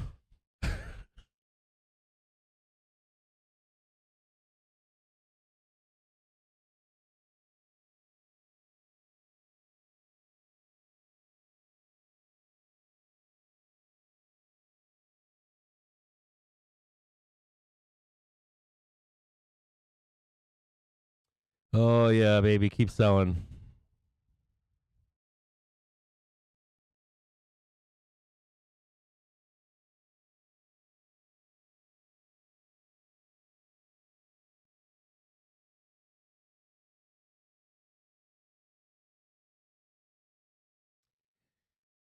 I grabbed some at 40 cents. They're up to like 46, 47 cents. They're back down to 45 cents, now 42 cents. They're not giving the fucking payout on it. These motherfuckers.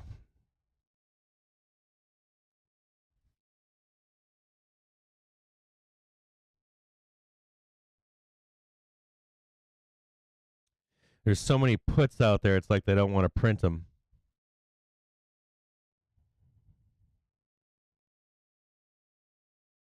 That's what it feels like.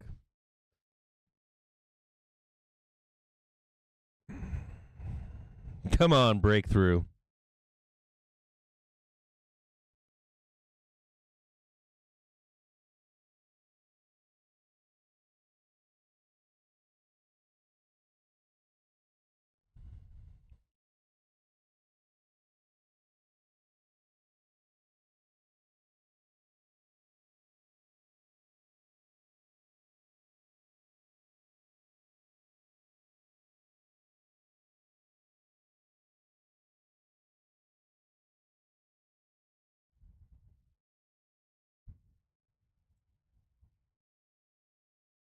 Not going to happen.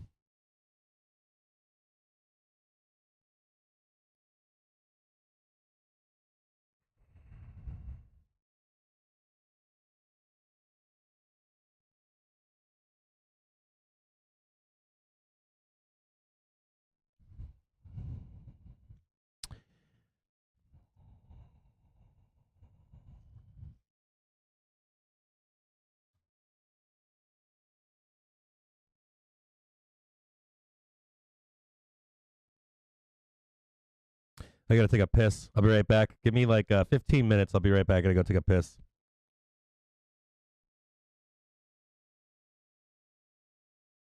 More dip buyers stepping in here on VWAP on the SPY. Oh, I got to take a piss. I'll be right back. Hold on.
All right, bear with me here. I'm chewing on some. I've got some chocolate and peanut candies that I'm chomping on, and I poured myself a drink here. So I'm on some puts right now. These could burn too, but I want to see if this can get a roll over, and I doubt that it does. But I am looking for a roll in the market into the close. I don't know that it's doom and gloom for the bulls at that point, but I am looking for some kind of a roll. I know SpotGamma can get some stuff wrong, or they give you two sides of an argument. So you have to take your own risk into what you think that side of the argument is. I want to buy long here, but I don't want to buy it right here. I really do want to buy it down below at like 440. I don't know if I get that chance today to buy some calls down here. So I want to see if this roll actually takes place into the close. Of course, it always goes the opposite way of where you think it's going to go. But that's the exposition, is that we're going to get down into here towards the close.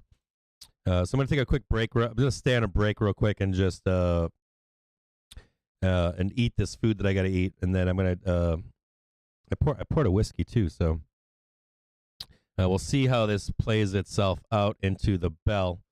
We're still above the trigger level, so overall it's still a bullish context to the market. You can see right now that there's a lot going on, some rotation going on right now. Got more call buyers than sellers right now too. You can see it right here, right? 24,000 calls to 12,000 puts right now. So the bet is on the bull side of things, at least for the moment. Liquidity is on the bull's side right now. So we can match this up a little bit better. 22,000 puts up here, 30,000 calls right here. The hero indicator is green right now, very green right now. So the indicator is that we're going up here. I'll pull them loose anywhere above 448. But anything up in here, I'm gonna keep grabbing some puts up in here into the bell. So anytime I see any kind of movement up here, matter of fact, this one right here, and try to get this to short down into the bell. I'm trusting them today. I hope that I can trust them today that we'll sell off into this bell. I'm not sure that's going to happen though. It does look like we're bullish at this point. The one thing you could give to the bears right now is that we are bottoming and consolidating at some point. On the VIX, the VIX is bottoming down at 1975. That is one for the bears. As we move forward, if you look at the VIX right now, the VIX is telling you a different story than where the market should go. We all know the VIX can roll over, though.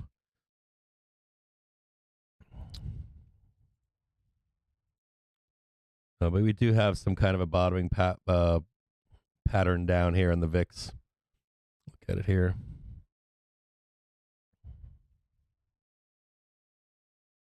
See if I can bring up the VIX for you. Unless there's some kind of news we don't know about.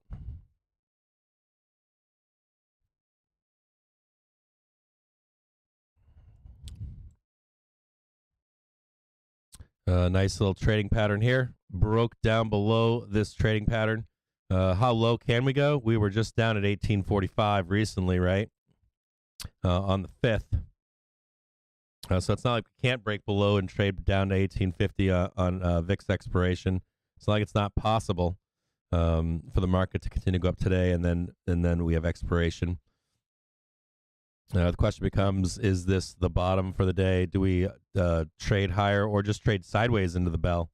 That'll be another question. Or maybe we trade sideways, then we fall off into the bell down here. That would give you your rip into the close as well. So it's tough to say right here where we are. But we do know that generally speaking, when we're down here, somewhere down in this vicinity, we tend to start to go up.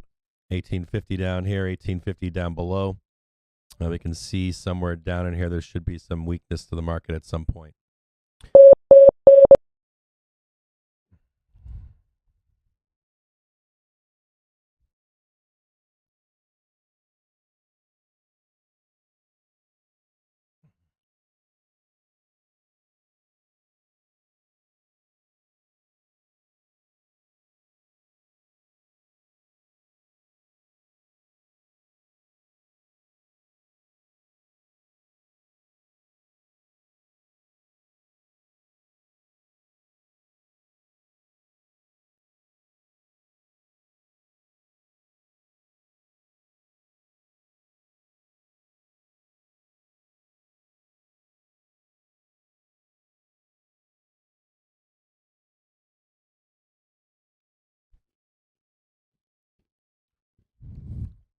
Sorry, I'm chewing.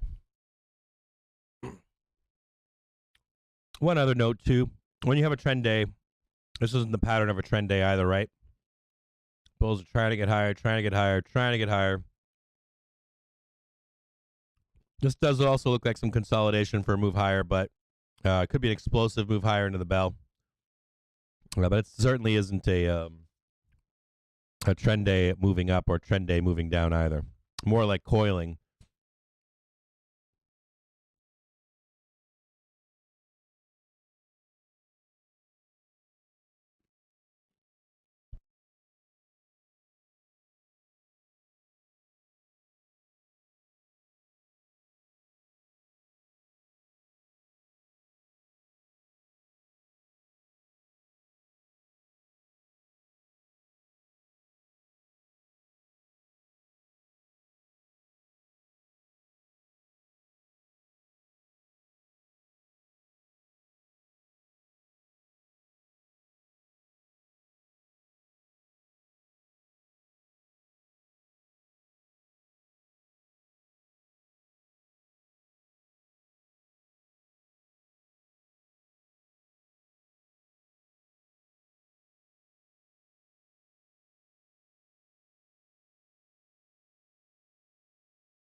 Also had a pin strike right above here, 121.97. We showed this on the chart for the past few weeks. I think we're talking about this, right?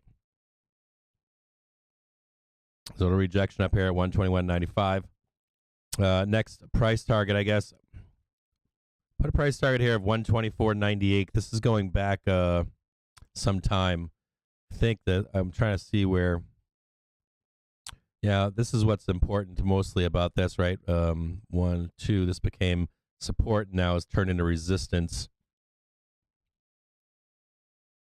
Same thing down below here.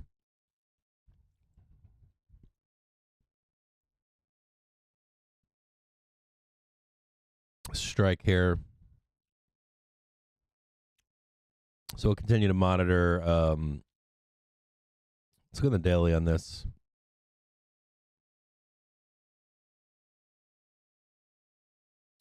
$17 million or 17 million shares. 26 sold. Nice little fucking reversal candle here. 55 million low volume day. Then this is good.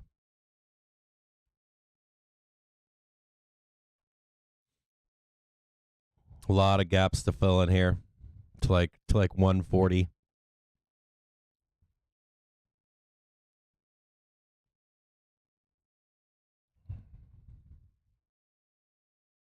Like seeing this buy down here as well. Take a look. I'll look at the options chain today and see how long people actually are in this trade. See how far out their longs are.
There really aren't that many outside the money calls on TLT. It's all 125. The stuff that hasn't printed yet is all 125, 126.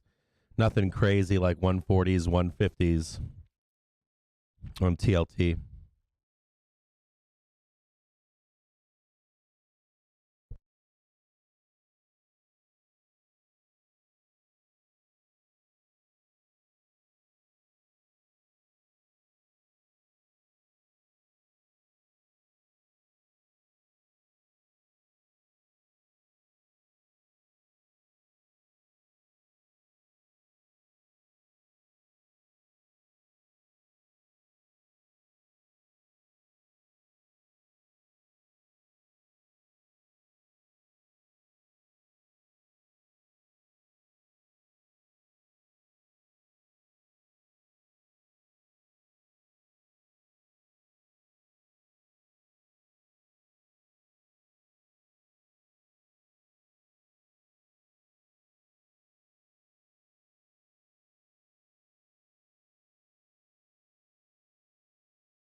Yes, Treasury announcing new sanctions on the Russian commercial bank, Capital Bank,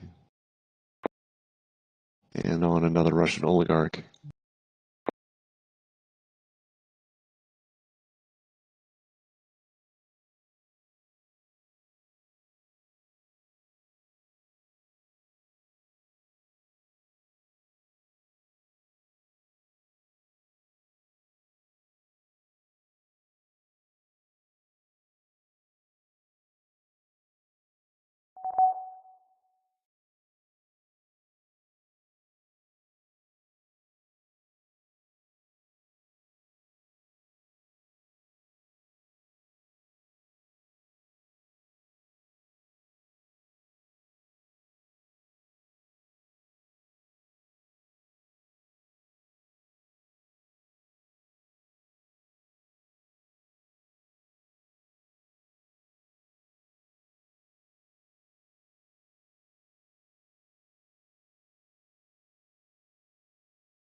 All right.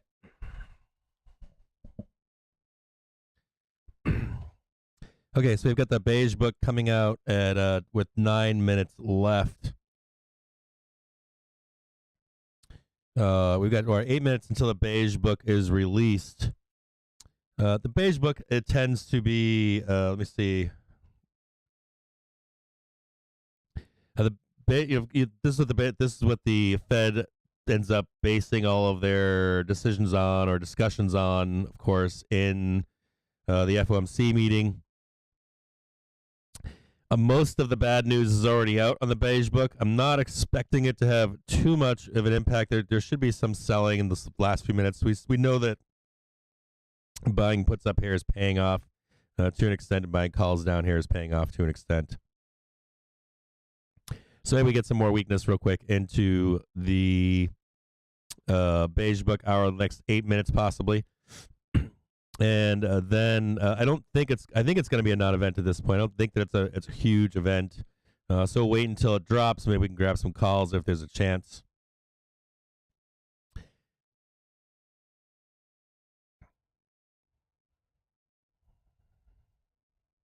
Some calls coming in on rig 4.5C, $417,000.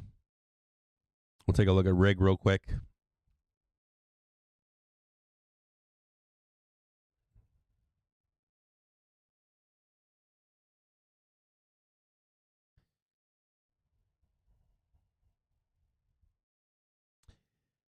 Those are right in the money too, 4.5, right where they are. I like that trade.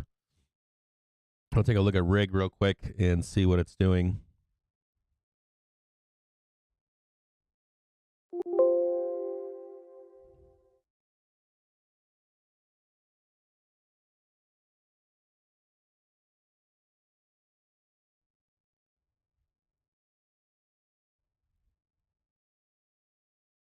Have some SPY puts coming in right now. QQQ's puts coming in right now. 420, 342p. Couple $100,000 on those SPY puts too. 420, 446p.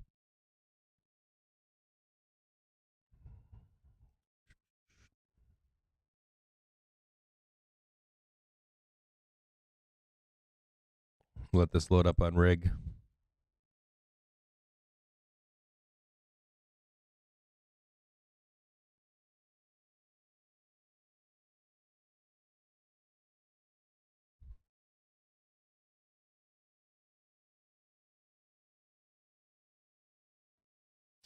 Woo.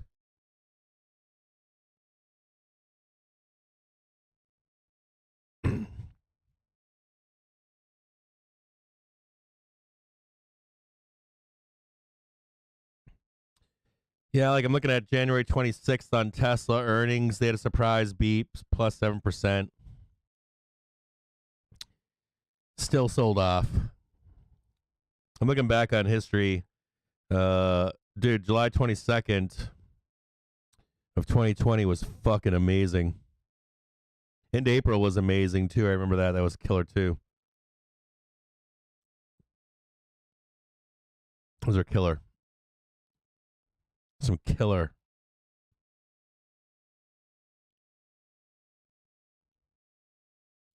Haven't really had much of a red. July of 2020 was good. I think we ran it up into that one though. I can't remember or recall. But we've had 4 green quarters on Tesla, which is pretty fucking solid.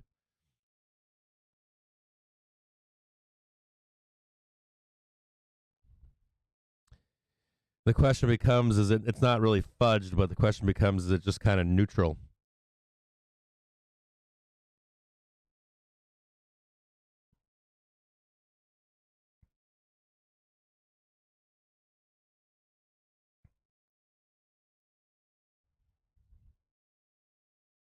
So you guys are doing there. Broadcom, who brought that Shark Tank guy stuck?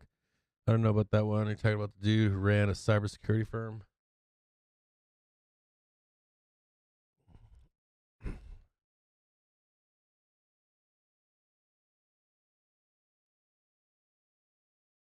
Yeah, no, I'm not looking to buy SPY calls unless I can. My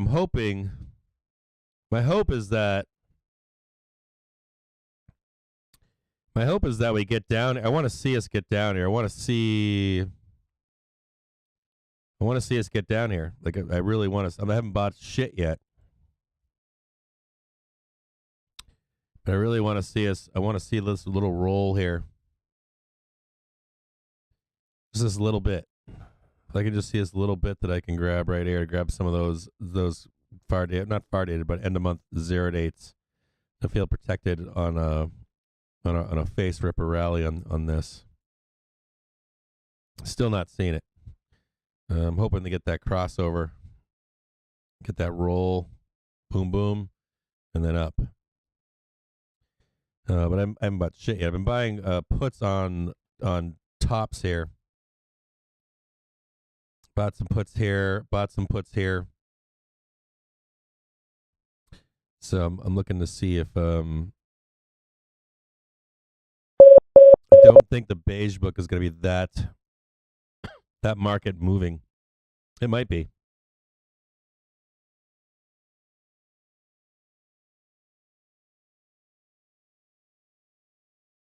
I'll tell you what, if the market doesn't sell off into the bell, if these 246,000 puts don't fucking print, there's 246,000 and 445. If they don't print, this fucking shit could rocket ship at the end of the day.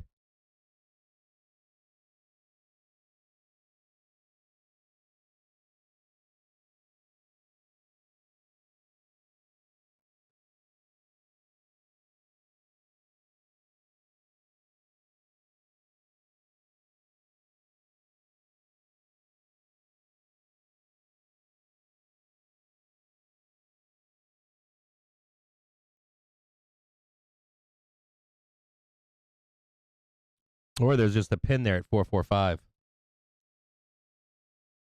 Let me take a look at the 22nd. There's 78,000 calls on 450 for Friday. They're at $1.04, $1.05 right now.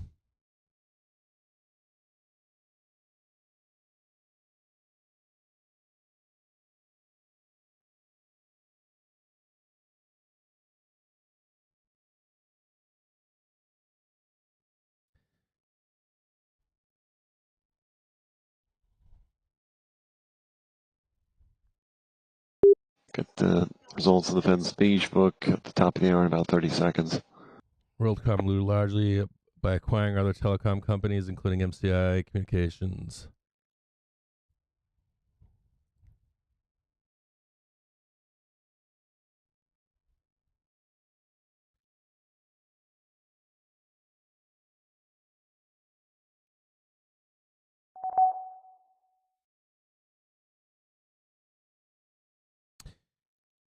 We should get beige book right now.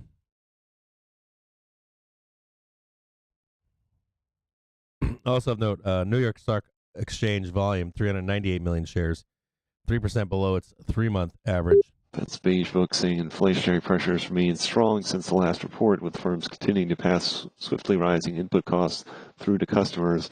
Economic activity expanded at a moderate pace since mid-February, says beige book. Outlook for future growth were clouded by uncertainty created by recent geopolitical developments and rising prices. Ah, fuck, that's fucking middle of the road. Beige book prepared by the Minneapolis Fed. The information was collected on or before April 11th for this beige book. It's kind of middle of the road. It's not really shitty or good, is it? Beige book saying labor market employment increased at a moderate pace. Demand for workers continued to be strong.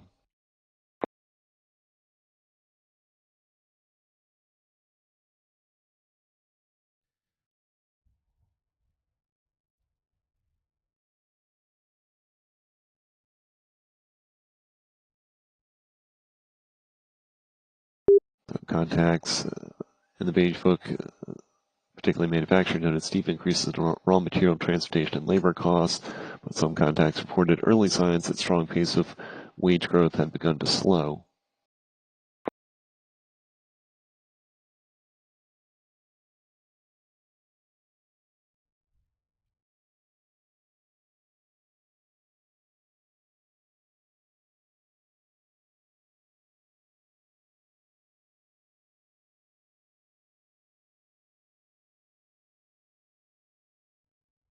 Facebook saying vehicle sales remained largely constrained by low inventories.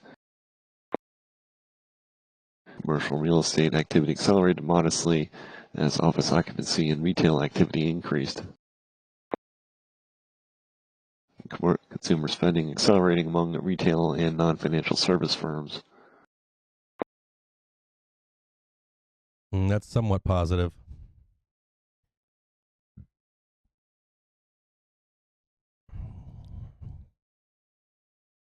It's good to see retail sales accelerating. There was concern that retail sales were going down due to inflation. Kind of a mixed bag. See if I can take a look at this. So the headline for the Beige Book is Inflationary Pressures Remain Strong Since Prior Report. Firms have continued to pass swiftly rising input costs through to customers.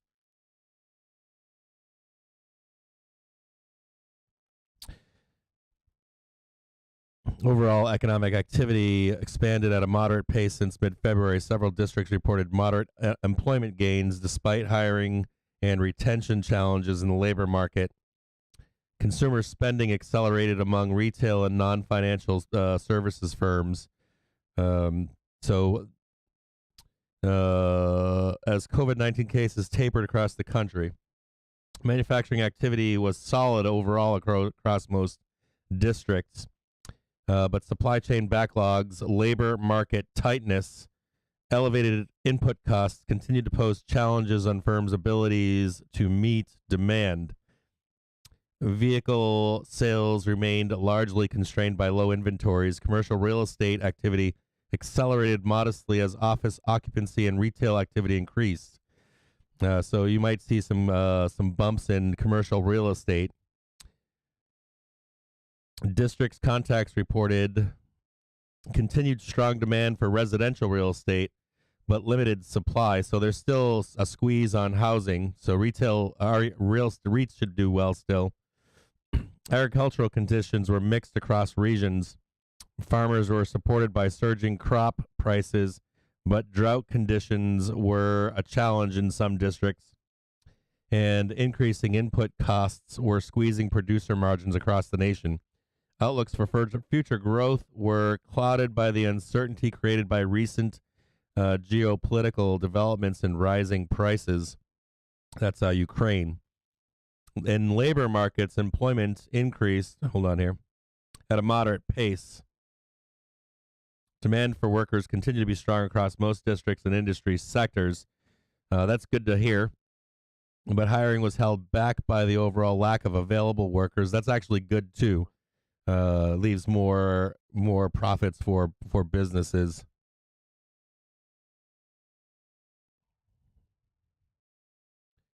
What else is it saying here? Districts did report signs of modest improvement in worker availability, i.e., I'm willing to go back to work in the office. There's been a push within firms or within businesses to bring people back to the office. Many firms report significant turnover in workers left for higher wages and more flexible job schedules.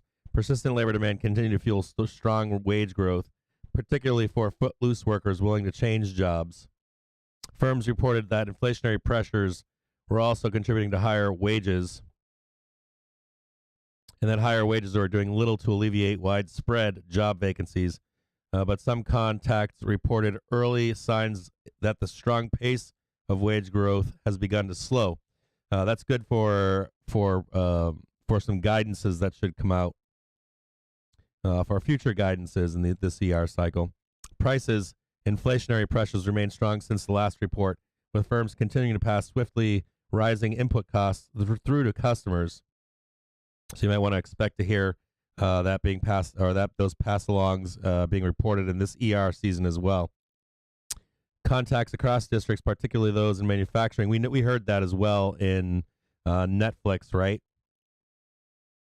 Contacts across districts, particularly those in manufacturing, noted steep increases in raw materials, transpo, and labor costs in multiple districts. Contacts reported spikes in prices for energy, metals, and agricultural commodities following the Russian invasion of Ukraine, and several noted that COVID-19 lockdowns in China had worsened supply chain disruptions. A few reports noted that input suppliers are making use of more flexible contract terms or only honoring price quotes for 24 hours. Strong demand generally allowed firms to pass through input cost increases to customers, for example, via fuel surcharges for freight and airline fares. However, contacts in a few districts noted negative sales impacts from rising prices. Firms in most districts expected inflationary pressures to continue over the coming months. Kind of in line with what we're all talking about out there, right?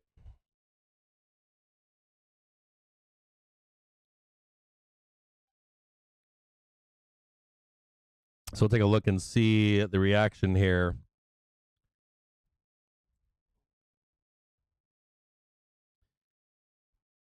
Still have that little bit of sell pressure above at 448.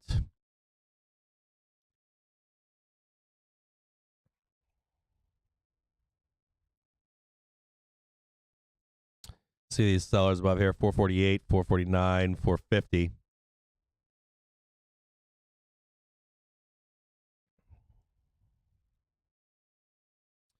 Watching calls come in on UALT. Been watching calls on T for a week. Calls on Qs, UAL, BABA, NYT, ENDP, BABA again. SLB is an interesting call. June 17th, 42.5 C for $350,000.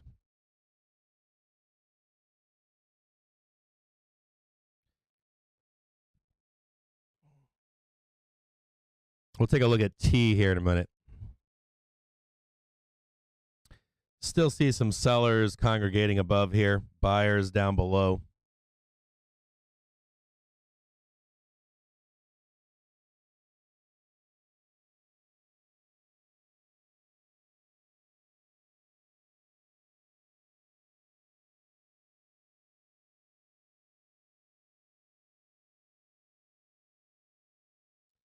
This almost reminds me of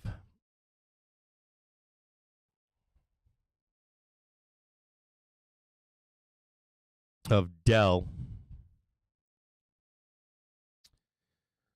Huge gap down here, right, on Dell.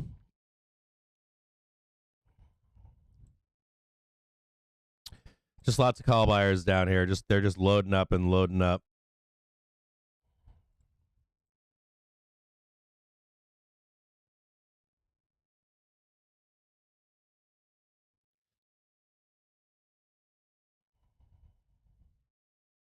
Just grinding in here. Just a note that the calls there's been lots of unusual volume on T that's been going on for at least a week since this steep drop sell off.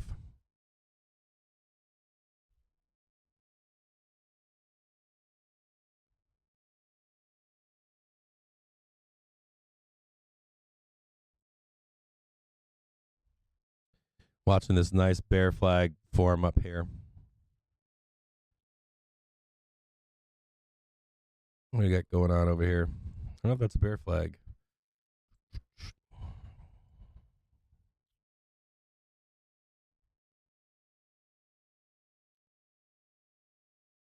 Bear's still hanging around up here.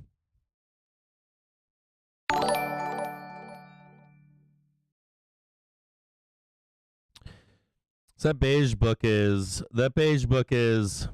I mean, it's not anything we don't know. There's some positives to it. There's some negatives to it. It's right back to that same headline news. You're still looking for some sort of truce or cessation in. You're still giving us in the. Let's have a look here, right here. Here indicators mainly in line with the day here. It's back and forth, back and forth, back and forth. Slightly more buyers than sellers currently.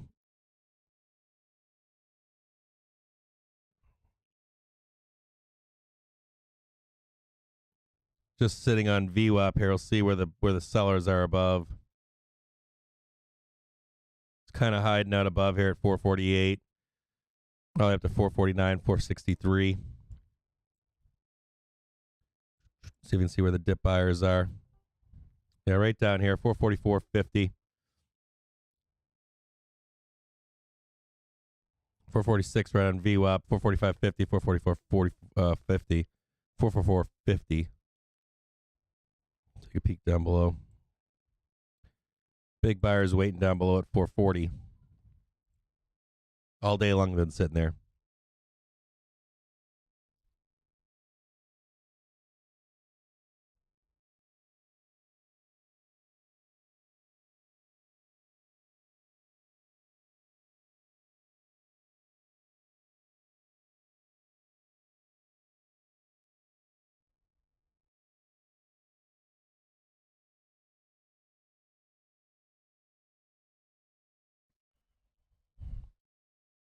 Now, I was taking a look at Tesla earlier at some of their earlier reports.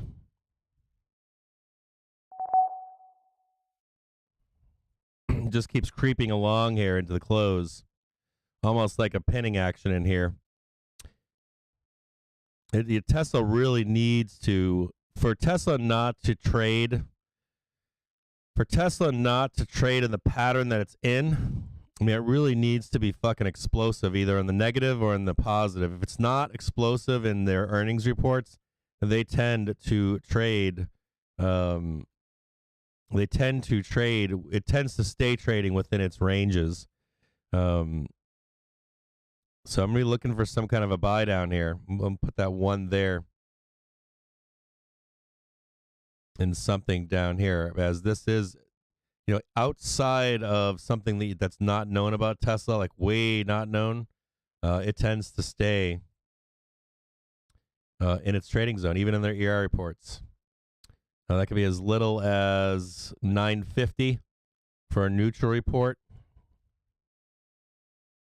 to a slightly negative report down to 900, and it could get ugly down to 700 if there's any kind of nonsense like Netflix did. If they have a positive report, I still don't see it. Believe it or not, I still don't see it not selling down, then picking back up to go higher.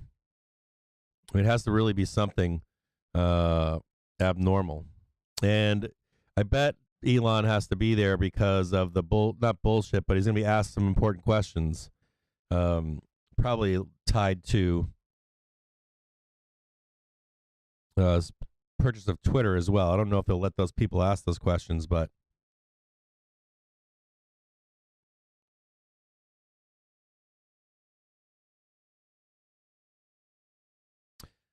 touch above, touch below, touch above, touch below, touch above. We'll see if we can trade it down here.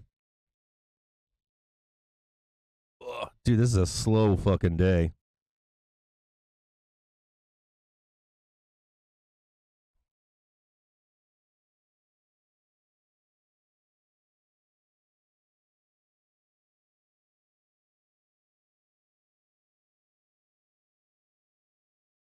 Slow day.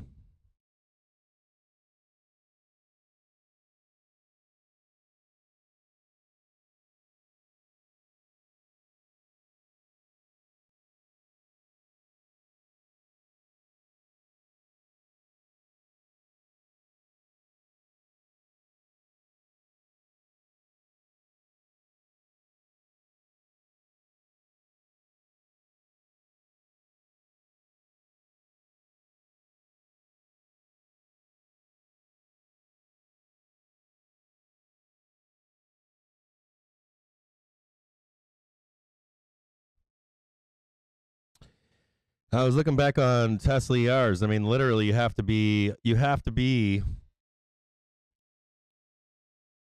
You have to be the ER. If the ER is not something explosive that you haven't seen,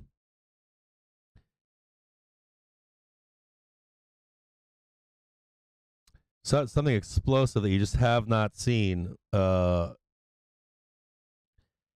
It trade. I'm looking back and it just trades like normal. And if anything, if there's a dip to buy, it's after. I don't know if that's inclusion in the S&P 500.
Scrolling through any Ukraine news, but I'm not seeing anything of note.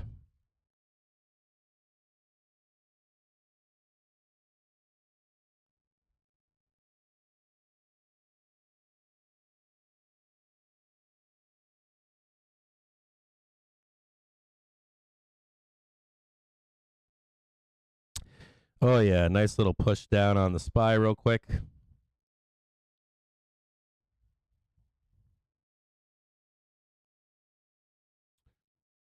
Tag, tag, tag. See if we can get this roll off into the close.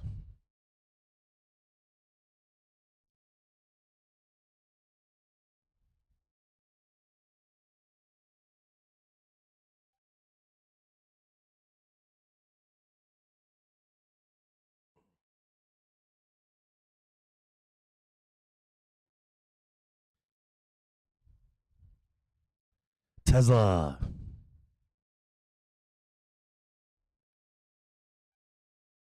Yeah, I saw the calls on YY 13,000, 429, 43C. I saw those. Calls on Baba too. There's a whole bunch of calls coming in with high algo scores. YY, ESSC, T, more T calls. Or no, I think that was earlier. That was like 10 minutes ago. Baba.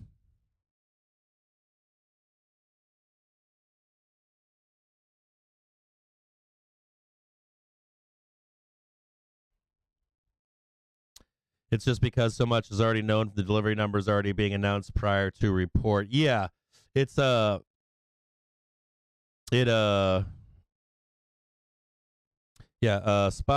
still rolling over slightly as well.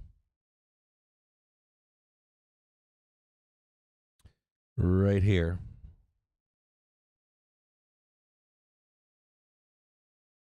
For Wednesday puts, I don't think it matter. I think my Wednesday puts don't matter at this point.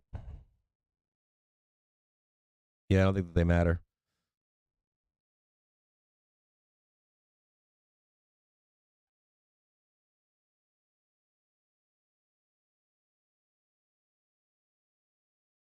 Friday puts are getting worked over still. Would need to see the leg down below 440 for those to start making a difference. I might end up buying some calls down here too in just a moment. See if I can grab something down here.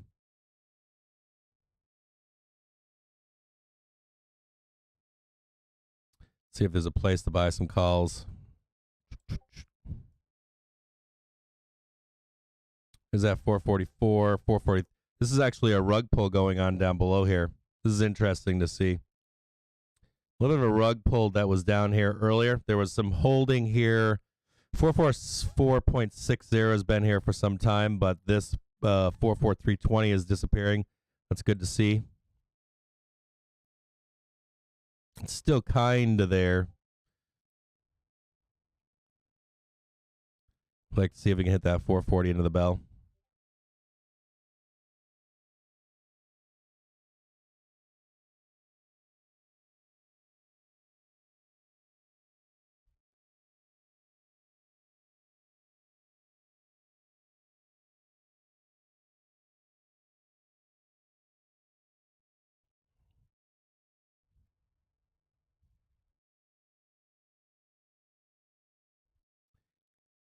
TLT has come down a little bit, starting to roll slightly down to this trend.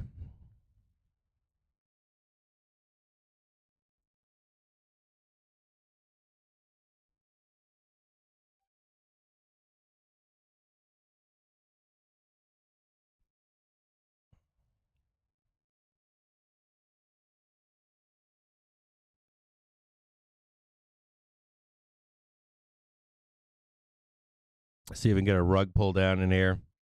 445.60, this is that same spot right here. This is where some support should be. And then noticing, looks like they're coming back out to play a little bit in here.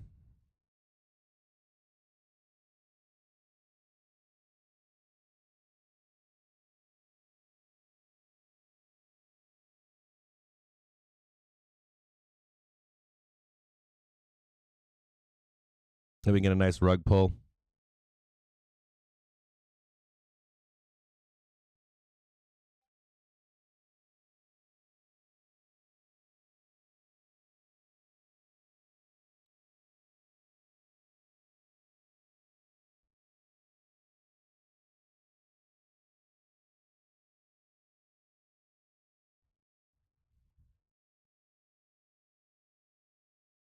It's that same little bar of buyers down below here. 445.45.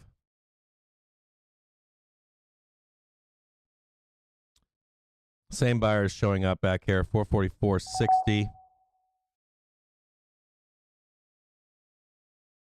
They're still here. They're coming back in.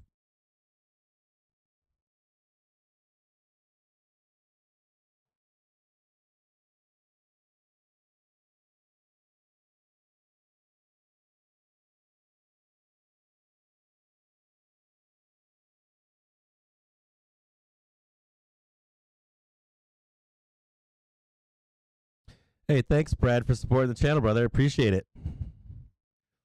If you're still out there listening in.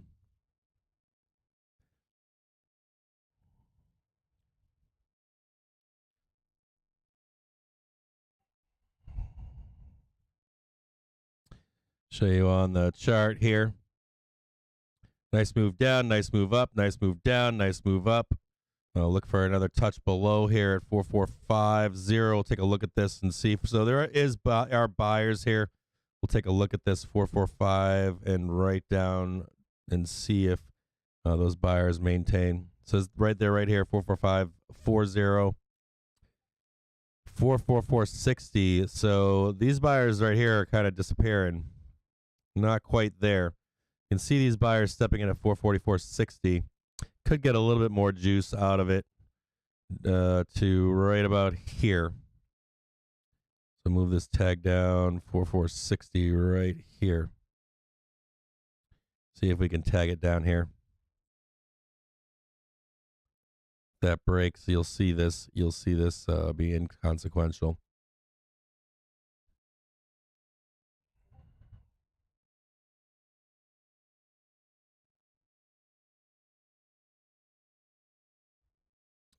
Can see him right down here, 4460.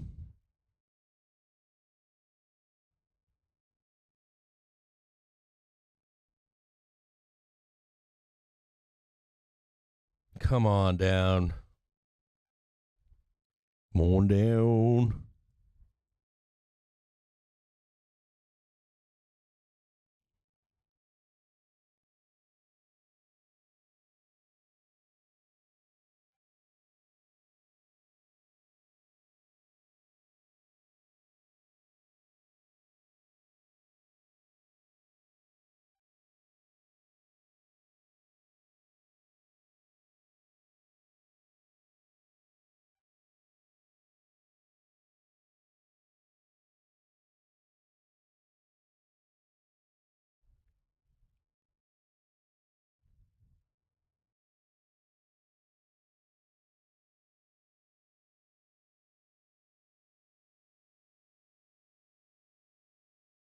$45.10.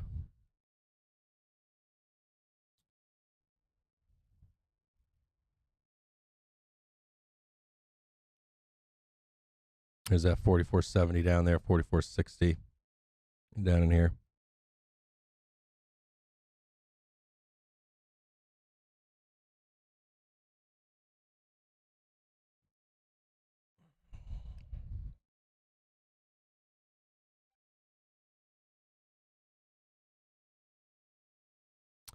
So you guys are talking.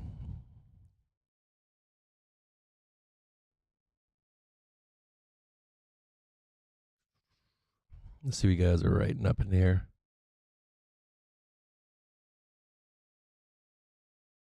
Yeah, so Elon will be on. We'll have to listen to the, we'll have to put the live stream on.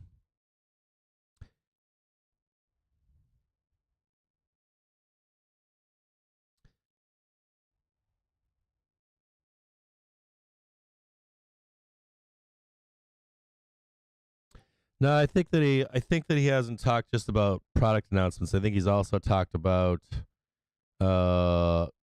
controversial topics. I think he said he'd be there. I think he's just said important. Just a few minutes here ahead of the close of pit trading in energy markets. WTI crude futures 102.16.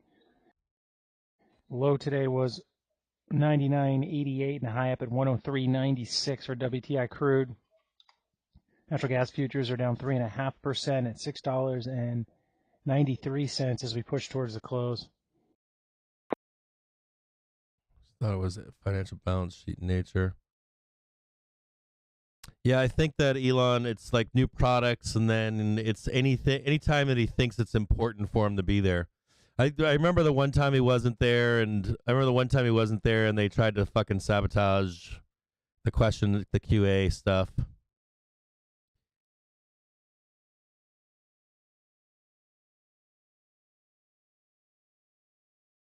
Yeah, that's what this is what the thought process is that we should get a 440 by the close. We should get down here towards the bell.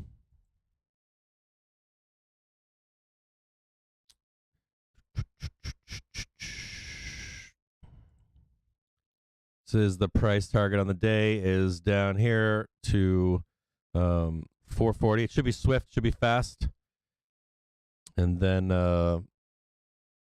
now I'm not sure if that happens. We've got a ton of puts out there, just a mega fuck ton of puts. They just keep loading them and loading them and loading them and loading them. So price target into the close. Of course, can't confirm it's going to happen, but that's the hope. Now, right now, we've got some buyers still stepping in down here, day traders, somewhere in this vicinity between 440, 460. The hope was that we could get down there. More from the Fed's daily saying we can absolutely make a balance sheet announcement in May and rate hikes to help cool further house price appreciation. Labor market is getting to a point where it is frothy. Additional comments from San Francisco Fed's daily. You can see some buyers stepping in right now, saying she does see a really solid case for a 50 basis point rate hike in May.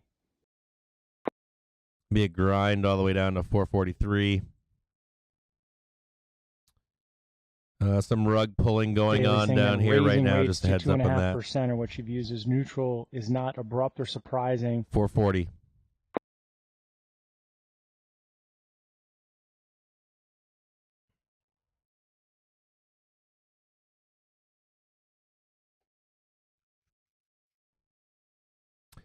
And we are also watching, just this zone down here.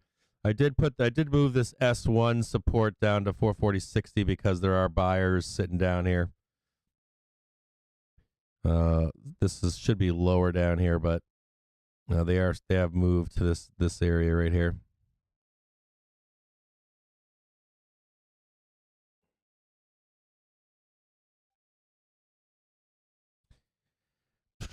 Killing me. This is like we're in these fucking days. You know what I want to do is I'm going to set up like a hammock. I'm going to set up a fucking hammock.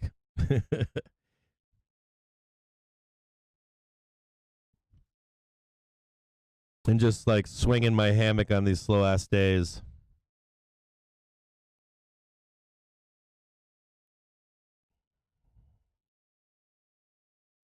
Plus, I was supposed to get a permit today, so I might end up actually doing that tomorrow. I have to get a permit, and sometimes it's 15 fucking minutes, and sometimes it's hours.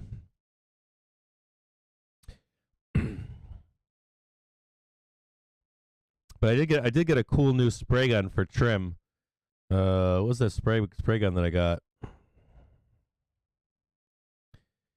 So I have like I have a big house sprayer. It's like a Graco X5 or something, or X7. And I want to paint trim with oil-based high gloss white paint. Sort of this little thing called a critter sprayer. It's a siphon gun. You can do it for like art projects and stuff. So I'm hoping that works well for trim. I've seen like a bunch of people on YouTube use it for cabinets and stuff. So I'm hoping I can spray oil-based paint for a nice clean coat. And I got some boat trim I got to do too. I'm about to sell my boat. My sailboat. I want to buy a bigger sailboat. So I redid all the wood on it, and I sanded off. There was, I don't know if it was a gel coat, but the gel coat was old as fuck.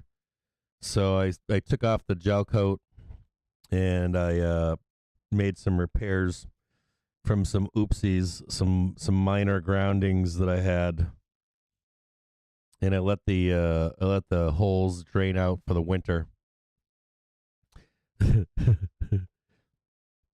And spring is coming. The crazy part is I've got a complete boat that I'm selling.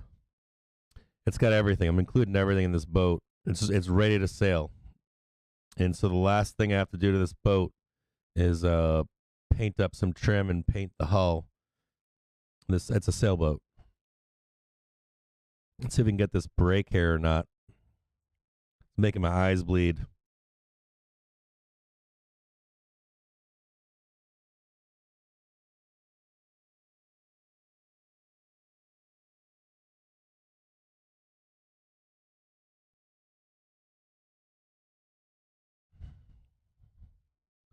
I'm still waiting. So what are you guys saying up there? Hold on.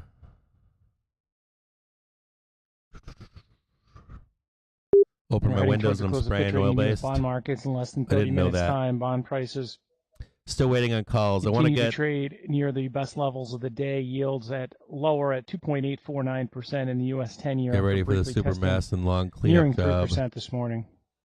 On the roof, eaves in my house, never again. Was it that rough, huh? I've got so when it comes to like house spraying and stuff, like paint spraying, I've sprayed a ton of interiors. I've sprayed with my X5. I've sprayed, but that's all water-based paint. So like I use shields, and then I bring brown buckets of water to wipe. But I've never sprayed with oil-based paint. I'm assuming it's going to be a shit show. You usually brush trim.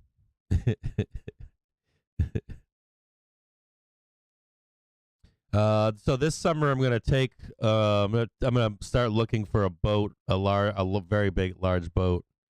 This year, starting to break through finally on the SPY. Nice move lower here. Let's have a price target down below, as we talked about earlier here. There's this one little moment down here at 444.60. So we'll take a look here. And we're down. It's right. I put it right here. It's 444.60. So we'll see if we get this tag real quick here. There's some small buyers here. We'll see if we get that touch on 444.60. And you might see at this point a snap higher, and then a continuation down to 440 into the bell.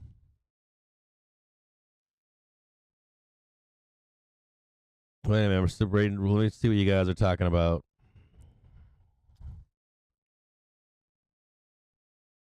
Oh yeah, the remodeling post. Fucking Christ, they turned like an 18-inch beam into a fucking 2x4.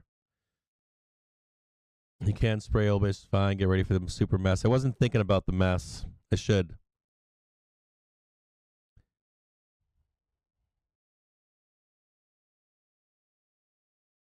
Thanks for the heads up on the thorough cleanup job.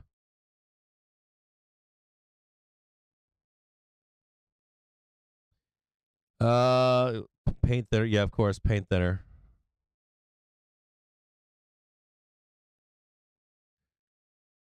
Yeah, so what we do on trim is I spray with the gun on the trim with a big gun, believe it or not, and with two people helping with shields, and then I back brush everything as it goes on. And I back roll everything on the house too, but getting the material in the wall and the cracks and the holes and all that kind of shit, the gun works really well. So this is to the pin strike down here. If you're in puts, you get out of your puts right there, and then look for another reversal. It's within a penny. A nice little breakthrough right there. Well, so we can see this liquidity, right? This little bit of support right here. This should get pulled at some point, and you'll see a rejection above. We'll look above and see where the rejection should come in. And then the price target below here, where we are currently.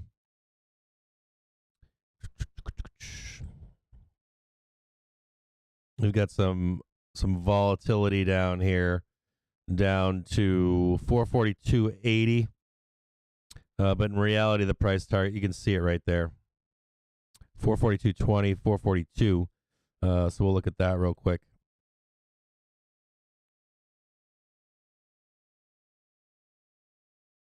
Yeah, that's just that trigger down in here. That trigger's pretty big. I do want you to be concerned with that. You kind of need banks to sell this portion of the trade. So like from here to here, this being the vol trigger, it's going to take, it's going to take selling. It's going to take banks selling to trigger this move lower. So knock, knock, knock on the door, knock, knock, knock. You want to see aggressive. We'll look for aggressive selling here into. It's already 239. You might not get this aggressive selling until the sell side. My assumption is that the trigger is an imbalance to the sell side. Then you'll get that move down. Then we'll end the day at 440. So just keep pounding on the door down here. It's not going to be easy to get through. You're going to need some help. So the help will more than likely be a sell side imbalance. How much do you want to bet there's a sell side imbalance once we get into 3 o'clock hour down here? I bet they've already have it lined up.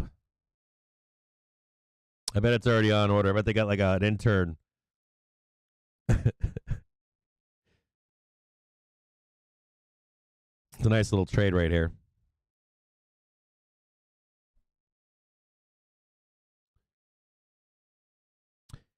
Yeah, so if you're chatting, if you've got a time delay on the stream, then you just go down to the options on YouTube and you fast forward it. I'll sound kind of goofy for like 15 seconds. It's something that YouTube does, and it'll catch you back up, and then I'll sound like I'm not delayed. I'll be instant. I'll be like a second delay, a few seconds delay.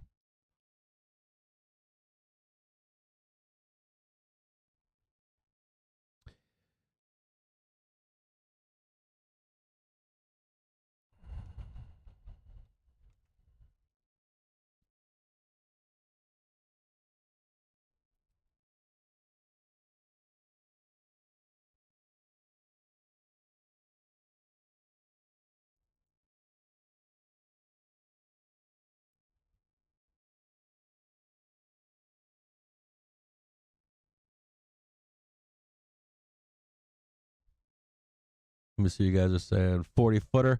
I'm on the fence right now I'm on a fence right now on what I'm buying. My wife wants me to buy a catamaran. I want to buy a monohull. I'm going to get out of rig and just stay focused on, I want a monohull for sailing the world. And then I've got some friends that say I should buy like a coastal cruiser in case I don't buy a blue water sailor until I actually take the trip. We're just gonna look real quick because I want to I only want to sail around the world. I don't want to live in a boat in the Caribbean. I don't want to live in a boat. I just want to do the world trip and then be done with it and go. I want to retire, I think, in South America, Central America, or Mexico or something. probably South America, so that I can ski too and surf. But you can see we're trying to knock on this door to break through this zone here. We need a sell imbalance. We got 17 minutes till we get a sell imbalance to the sell side, so we can break through this vol trigger down here and try to tag 440 into the bell. Now the question becomes, if you're bearish, right? Does this make the bear case? Bulls had their chance and didn't take it. But is there still risk for that much higher trade in the market? So that's the risk that you have to take on as a bull or a bear.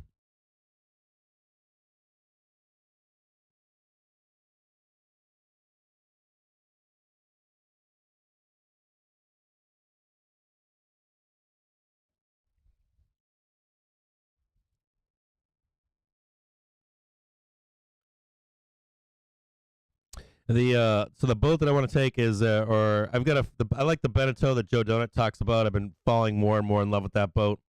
But I also like some older boats. I like more length. I like the water line, length over water to be kind of. I don't like paying extra fees. I don't want to pay extra fees for sailing. And I like the idea of getting somewhere fast. And then I don't like the jarring motion of a catamaran. My wife likes the idea of the time on the water too, which with the catamaran would answer that question. I don't know so much these days about the risk on the ocean. People talk about with the electronics today. It's really hard to get yourself in a bad situation on the water, believe it or not. Lots of puts coming in on the Qs and SPY right now. Some IWM dip buyers. I want it to be an owner's version, whatever I get for a boat, and 3 bedrooms, 2 baths. SPY close to low. Using paint thinner, of course. What did you say? Where do I sell? Lake Huron mostly. A little bit on Lake Michigan. Lake Michigan's cold as fuck. As a matter of fact, I want to do a sail this summer up to what isle is it? Let me look.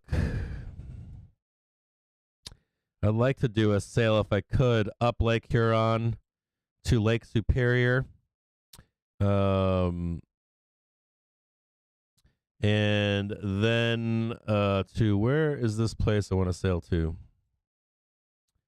Isle Royale National Park. I'd like to sail there, up Lake Superior from Lake Huron.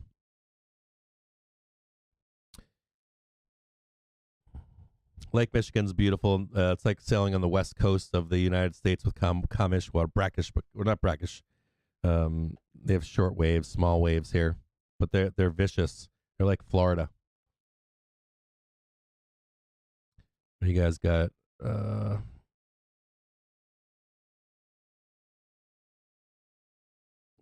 Oil-based paint. Boy, did I learn a hard lesson.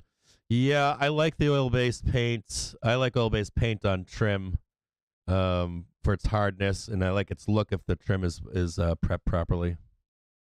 I like 40 feet. If I can get a 40-foot boat with that has a lot, like of course you got the beam width on it has to be wide, and then you have to get an owner's version, and then you have to get a more modern boat.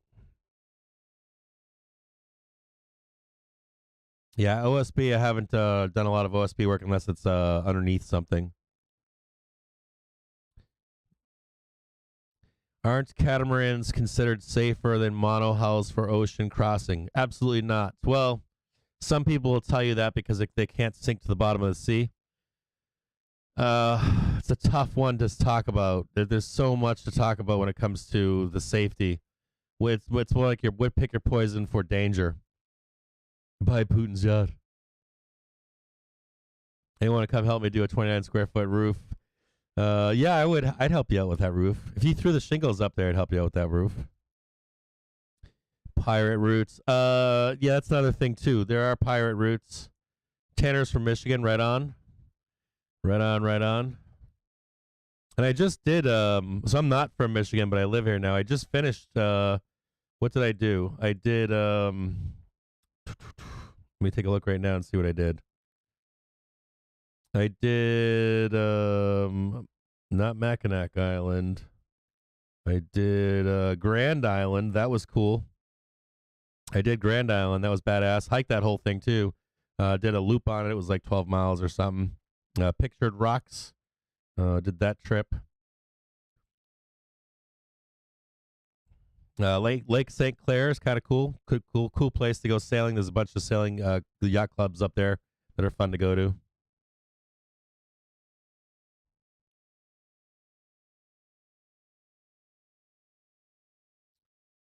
So it looks like the market's just waiting for this imbalance. I'm going to make a bet that there's a sell side imbalance at 3 p.m.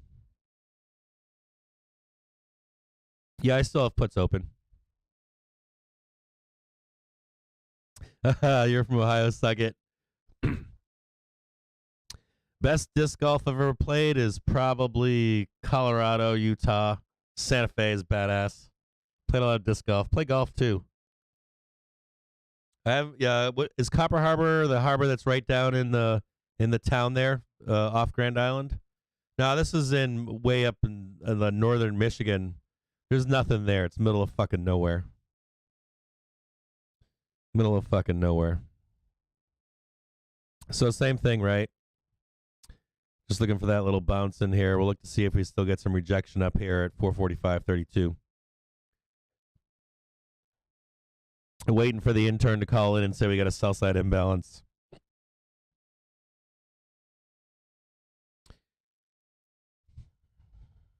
I haven't played much disc golf. Or I shouldn't say much. I haven't played any disc golf here. I've played golf here. I played some. You know what I really had a good time playing disc golf was in South Carolina, of all fucking places. Oh, so Copper Harbor. Yeah, dude, I know. So Copper Harbor, I just looked at their mountain bike trails. They didn't Tanner, they just shut down some of their trails because of insurance or some bullshit? Some of the county or the town is trying to fuck with them. I was just looking to take a mountain bike trip there this spring. Is that the place I'm thinking of? It's got like the best mountain bike single track mixed like kind of downhill in the state, right? I think I was just looking at that place for mountain biking.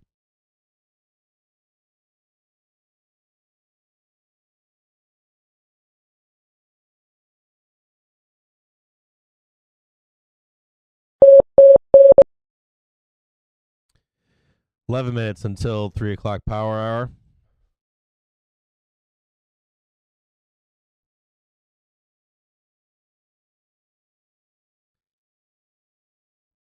You've done Moab? I used to live in Moab. I spent 6 months living in Moab. I hiked and biked that whole... Matter of fact, I did the White Rim Trail solo. That was badass. I think it's 125 miles or something like that. No sag wagons.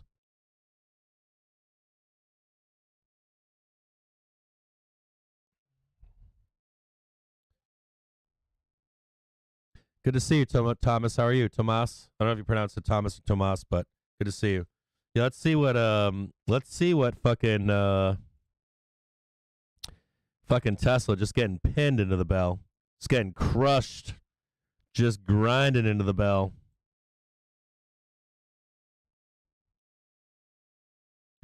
Just getting crushed. We're looking for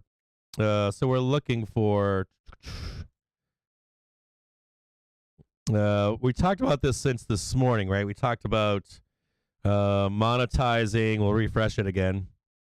Monetizing puts on VIX for VIX expiration, monetizing puts for VIX for expiration kind of stuff. And then once they've been paid, we should see 440 towards the close here today. So we'll see if we get this power. Now, with that being said, we have this vol trigger down here, right? And we have some support here. We're looking to see this go away. So what do you need for a trigger to grind through these buyers? Well, you're either going to grind through like we are right now, but to see some free falling through here, you probably need to have a sell side imbalance, an early sell side imbalance. Probably an intern somewhere is told to release that information publicly, so we can start to make our way lower.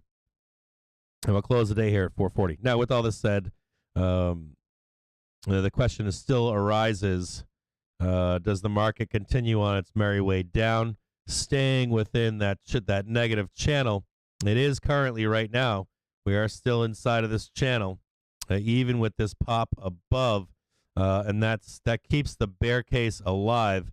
But we still have the door open here until we break through the vol trigger. We still have, or at least if the vol trigger holds, it keeps the new bull case alive for much higher prices. Now, if we don't hold this vol trigger, then you want to get back in Beartown. The other point that you need to pay attention to is you need to trade below it and get a rejection on this to take this down to your first test here at 435, and then your next test below somewhere down here at like 424, 421, depending on the day we get there. If it takes us 3 or 4 days, it'll be like 424. If it takes like a day or two, it'll only take we'll be down at like 421 or 420 or something.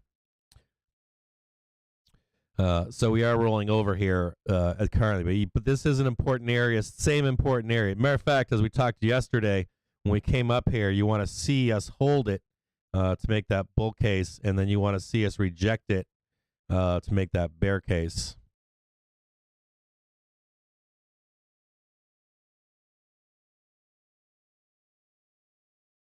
Just nice, quick grinding down, grinding through these layers down here. Need to see a rug pull. You can see them right here, right? You need to grind through this. The only way to grind through this is sell side imbalance, even if it's just early. Wink, wink. S&P futures now testing 44.50 to the downside, down about 9 handles as we're seeing U.S. equity futures slide. Hell yeah, TLT bull checking in. The Dow holding on a gains of about 200 points, but the Nasdaq Composite down about 175, and the S&P now near the lows of the day.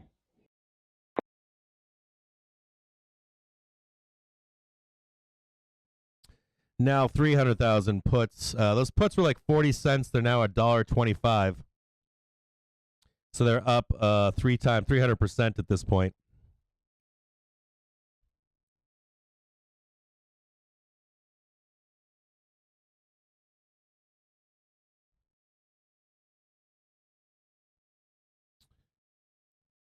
Now coming in close into this, the SPY trigger is at 4430.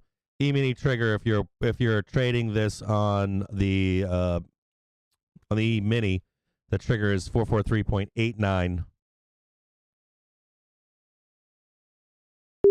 In a court ruling here in the U.S., the U.S. Appeals Court will not reconsider a net neutrality ruling.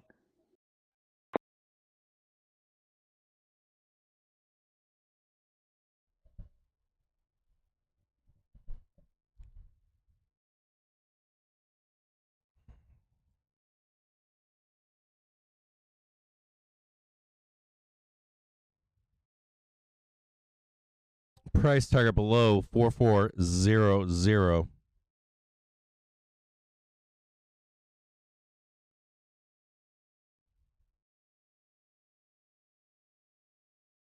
This is taking all fucking day to get here. It's like driving a fucking ice pick in my head.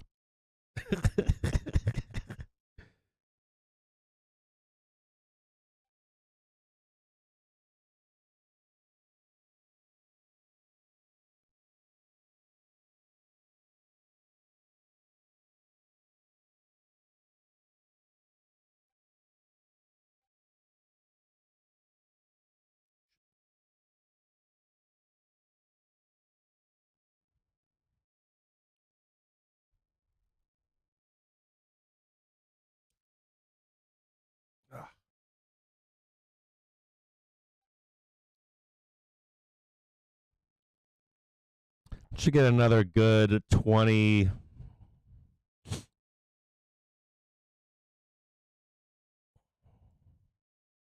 Come on. Just keep fucking selling it. 4 minutes until power hour.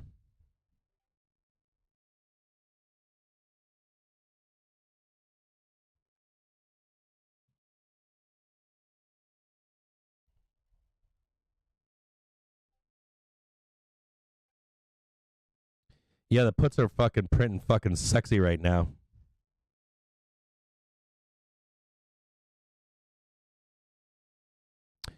They were down at like 30 cents at one point.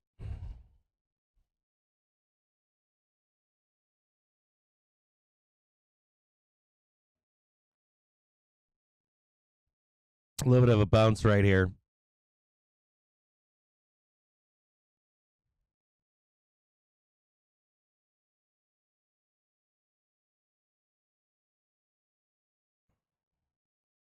$4,450.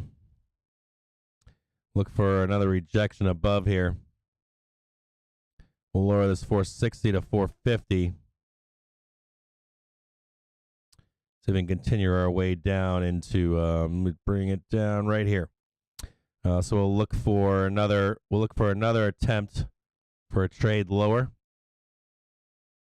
Same as we had up here. Right, we talked about look, another nice resistance point to come back down.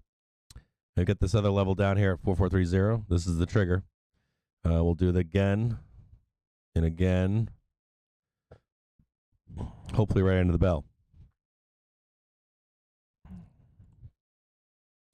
If you've stuck around all fucking day long to make puts print, congratulations. Taken all fucking day. All fucking day.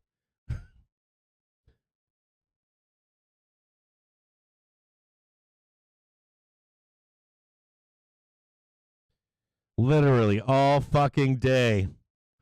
My fucking eyes are bleeding. I can't go to, didn't get my I was sitting here this morning. I'm like, yeah, maybe I'll get my fucking, oh yeah, I'm looking at 440s right now. They're only 5 cents.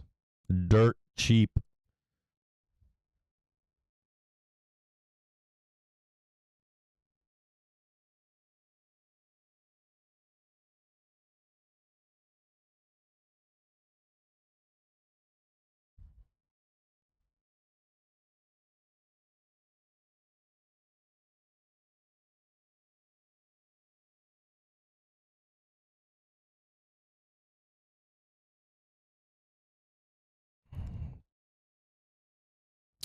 So let me see, the 442s right now.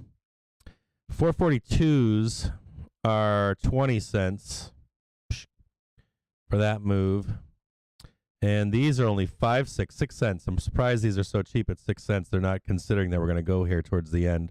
All we need is a sell side imbalance, and we'll get this trade down below. Argentina reporting a March trade surplus of 279 million for Argentina. Exports at 7.35 billion, imports at 7.07 billion.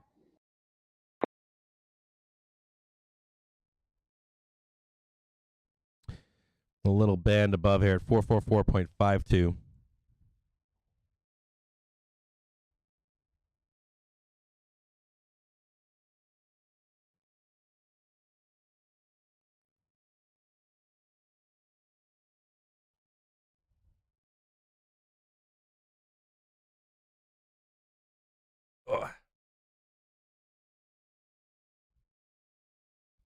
Keep your eyes on the prize. If you want to reload on some puts somewhere up in here, you should be able to grab some puts.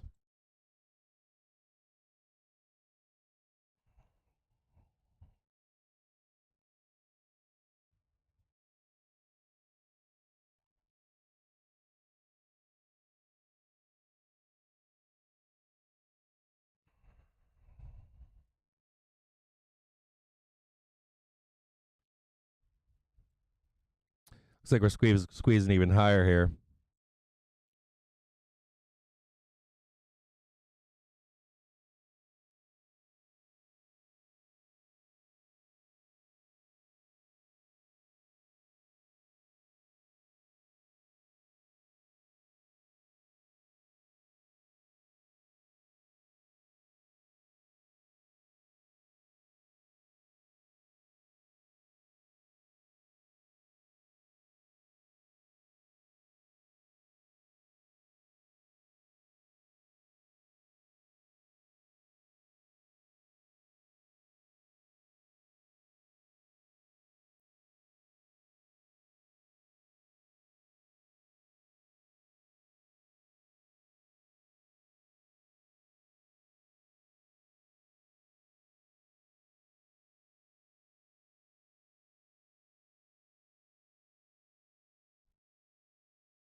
Yeah, Beige Book wasn't that bad.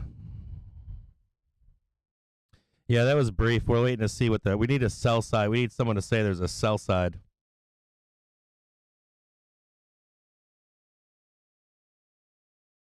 What do we got here?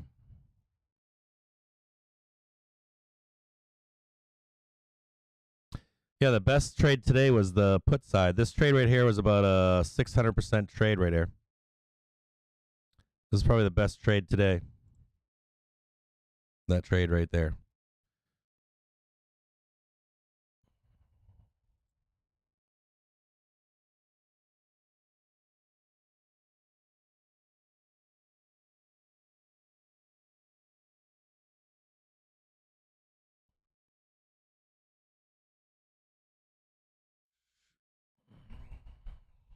Let me see here. Puts our scam. Scam by Shills. Well, that was brief. Spy Chop Fest. Beige Book. I agree. Beige Book wasn't that bad.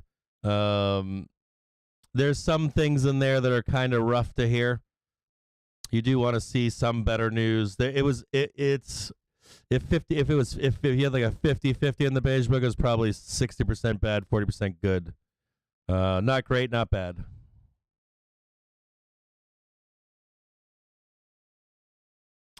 Yeah, I think it rolls off. I was looking back on most of their. I was looking back on their. I was looking back on their.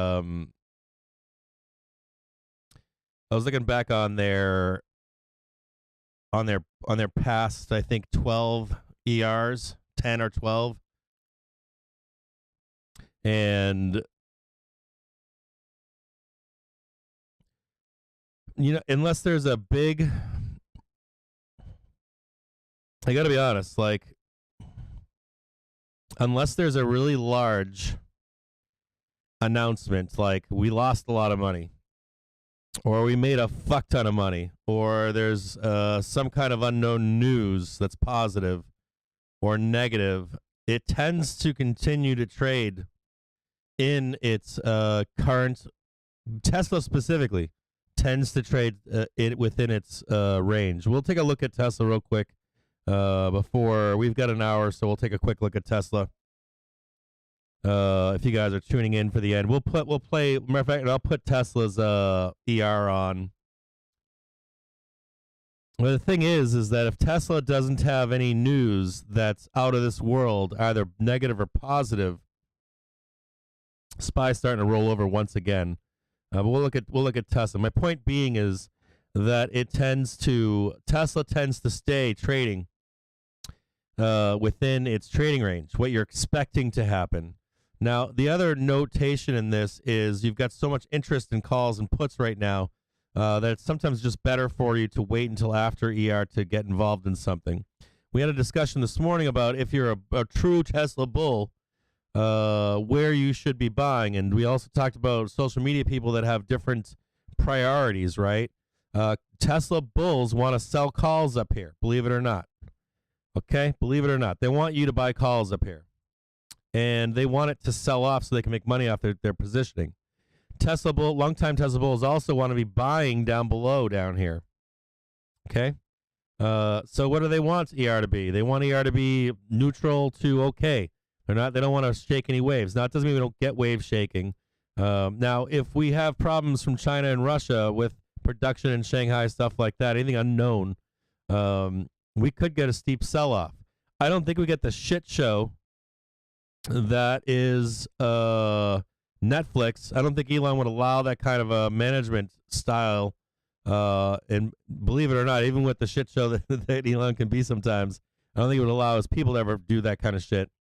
So I don't think it's incomprehensible to see a trade down here to at least 950 or even possibly down to 900. Then you pick this back up and make this a buy that you're comfortable with. If there's any fucking news that we don't know that's negative, easy, 760, somewhere in there. Could be like 760, 750, and if there's anything ugly, no problem. 650, 700, believe it or not. Now, I'm not being bearish on Tesla either. I'm just saying that when these events happen with Tesla, like ERs specifically, They tend to stay trading in what you're expecting out of Tesla. If you want to buy Tesla, there are better places to buy Tesla, right? If the news is neutral, let's say, which a lot of their reports are, right? You'd be expecting to buy somewhere down here. 950, you'd want to pick some Tesla up.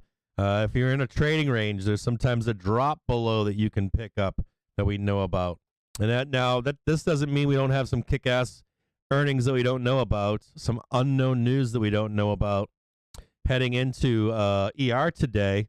But it has to be huge. It has to be something fucking huge, massive, dude. You're talking like 500,000%. Kicking ass in earnings. Otherwise, look for other events for Tesla to be trading higher, or other events, including it's ready, right? It's at a low. It's going to trade higher into some event. With that being said, do I expect bad ER? No. I expect an average ER. Nothing unexpected. If anything crazy comes out, this is where it is. If you're a bull looking to buy Tesla, I would be waiting for after. If you miss this rip higher, you know it's going to sell off at some point. You can get back in. There's always another chance for you. The one thing I tell Tesla bulls is, why the fuck would you want to be an angry Tesla bull, or upset that you're upside down, or having to explain why you're dollar cost averaging? You always want to get a good price on Tesla so that you can be the happy bull and always be pumped about it. You don't be pumped on Tesla and be buying at the fucking top up here. I'm sorry. You just don't. You just don't want to be that guy or that girl or whatever. You want to get a good price. You want to see it rise up in value, and you want to be stoked in what you're buying, okay? Not just that you don't feel confident, but you want to be stoked. You want to be stoked in what you're buying. Now, Tesla is one of the companies holding up the market. Tesla, Apple. We know Facebook got whacked. We know Apple got whacked. We know they haven't dropped SPY over it. So it doesn't mean it's going to impact SPY either. But Tesla can get whacked here.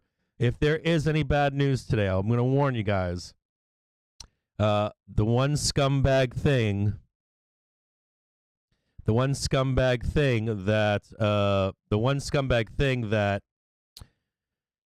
these banks like to do is they'll use any fucking excuse to sell for profits. Okay, and you can see that to some extent. I mean, I agree with why Netflix sold off, but they'll fucking use any excuse to sell it off so they can get a better price.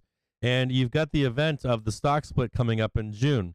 So you have to ask, I mean, I know these are shitty questions or shitty things to say, but when you look at Tesla over a year, do you think a bank wants to buy it here at 980 for a stock split? Fuck no, they don't. They want to fucking buy it down here at fucking 700 or 600. It's shit to say that. But it happens. I mean, even though Netflix has some good fucking reasons to be selling the fuck out of it, just be aware, in France, the French presidential debate has gotten underway. It's supposed to last more than 3 hours. We've seen various headlines throughout the afternoon here on the French presidential debate between Le Pen and Macron. This is about if Russia takes over France. But the key that you need to understand, the key that I want you to understand, is that there's greed involved in the movements of Tesla and every other fucking stock out there. And there's greed involved in placement and taking profit in your trades, right? There are better positionings for taking your profit in trades, right? Where should you be buying on a weekly or a monthly on this trade, right? You see this giant move up here, and you can't say that people don't want to take their money and run, and then buy in at a better price, at a lower price, right? These are the moves of the market. I want you to know that as a Tesla investor, as a Tesla bull. Got a nice little push here on the SPY. I'm not in any calls or puts right now. I'm trying to buy some calls at a lower level towards the end. If I can grab some calls, I'm going to try to buy some calls down here at 440 at the bell if I can.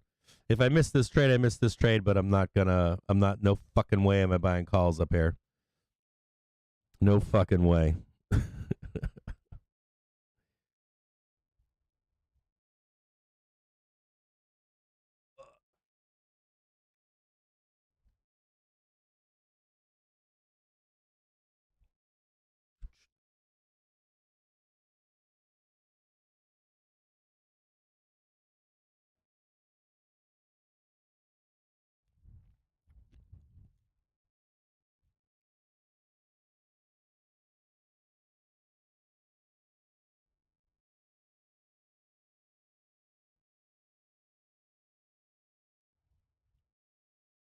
There's no short squeezes going on. This is profit taking. It was a 600% trade going down to 443.48. There's no short squeeze.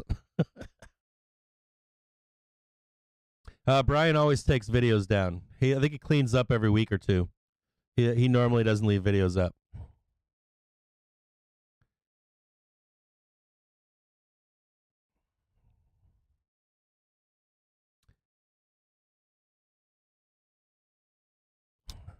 A straddle, strangle, spy with options for ERs coming. Good question. So Hutch is asking, can you potentially straddle or strangle spy with options for ER coming? I wouldn't do that. You could see it yesterday with Netflix selling off. You can so Netflix. So this is a prime thing. We talk about how if the market is selling off or ripping, if you're getting like this massive straight V or straight fucking up recovery for like 1 to 3 days, and if you notice your stock's not participating in it, it's an easy tell for knowing that banks are short that stock. They're not participating in a market-wide huge rally.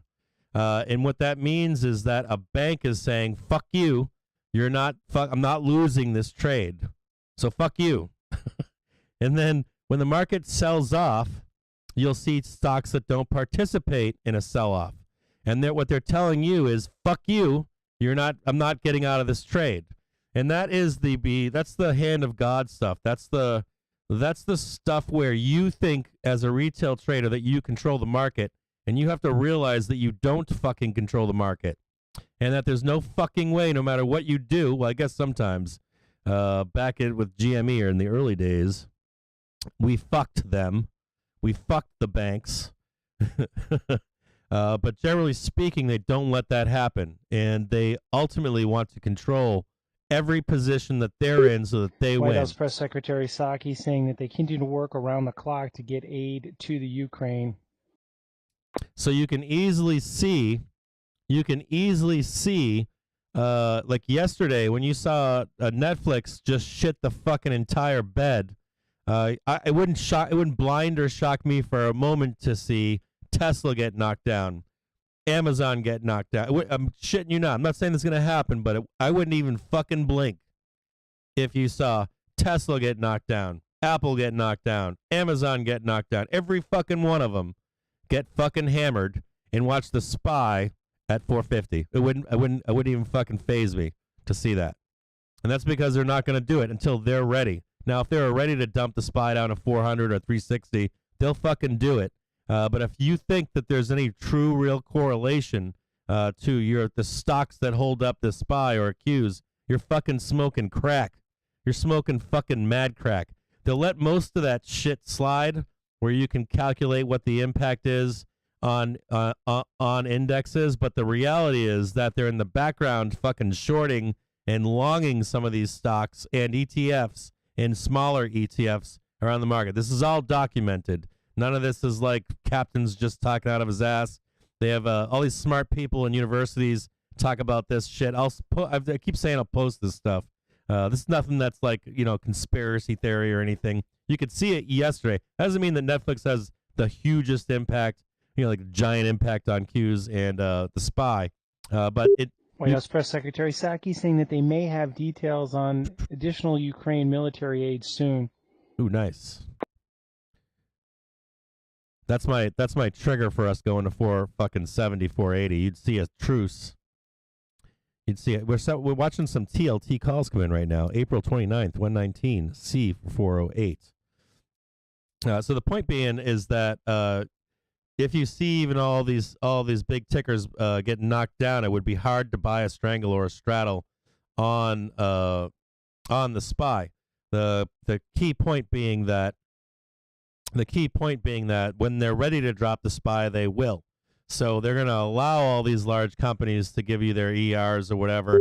And White House Economic Advisor Deese reiterating that inflation is a serious problem. And so the point being is they'll allow all these companies especially the large ones that hold up, quote unquote, hold up the indexes, have their ERs, or they'll perform while they roll over the SPY and the Qs. But they'll let Tesla have their ER, or Apple, depending on how many are left out of the big Fangman T plus T stocks. But just don't fuck around at some point with trying to short because Tesla fails or trying to short because Netflix fails. It's kind of hard in ER season. This morning I posted and said, I was like, as I get older and trade this market long enough, whenever ERs, I'm going to be honest with you, as ER season is here for those 2 or 3 weeks, I'm getting tireder and tireder of trading it, where I don't even want to trade it, where I'm like, fuck this. There's no point in trading it. I'm not feeling like gambling on fucking ERs. I don't feel like gambling on ERs, to be honest with you. And then you can't trade the indexes with any sort of the normal confidence that you would have outside of ER season. And the first time it's ever fucking really bothered me was this ER season. And I've been thinking about it for a week. I'm like, you know what? I haven't had any kind of passion on this ER season. Haven't had anything where I'm looking towards the ER season and I'm saying, yeah, I'm looking forward. I'm pumped up for it.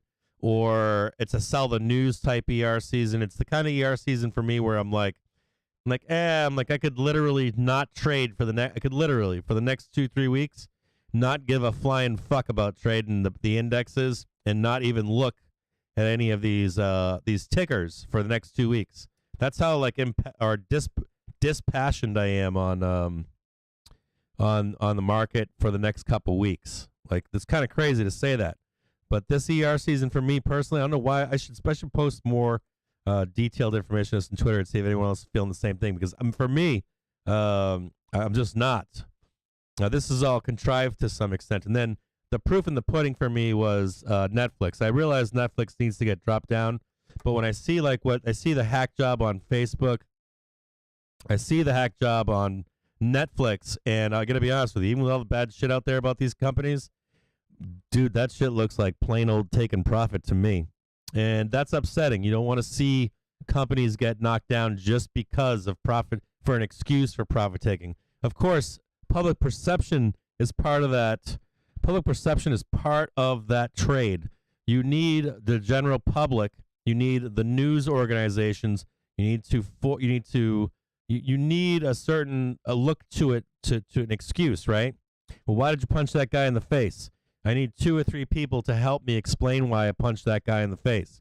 And that contrived part of why we take profit on companies. To me, I don't mind a company selling down, but when I see that kind of stuff, I'm like, I could see 2 or 3 other major companies in this ER season. I'm not saying it's Tesla, but you could see a couple other companies where people are pumping them up for all the reasons why it should go up, and then you see another bloodbath or two in some of these companies that are just fucking atrocious. And most of it's just, I need an excuse to take profit. And if you're one of those last long bulls in this market during this ER season, I think your danger is high. I think you're fucking dangerous. And Netflix proved that, right? The danger is high to you if there's any bad news for you. They're looking for an excuse to pull the rug fucking pull on you, and they'll frame everything as you should have seen it. It should have been apparent to you. I'm not a Netflix bull in any way, shape, or form. But this is one of those seasons where if you can get fucking whacked, they're gonna whack you. I guess that's the warning. Still just kind of fucking around here. It's 3:22 in the afternoon. We'll look to see. I haven't heard anything on a sell side or buy side imbalance here. Just kind of dicking around, waiting for the end of the day. U.S. Economic Advisor D saying we have seen an uptick in both travel and leisure activities. And just kind of grinding now. All of those puts that were, they were 30 cents. They're still at like 60 cents. So we need to grind those down a little bit more. Maybe we'll take another put position.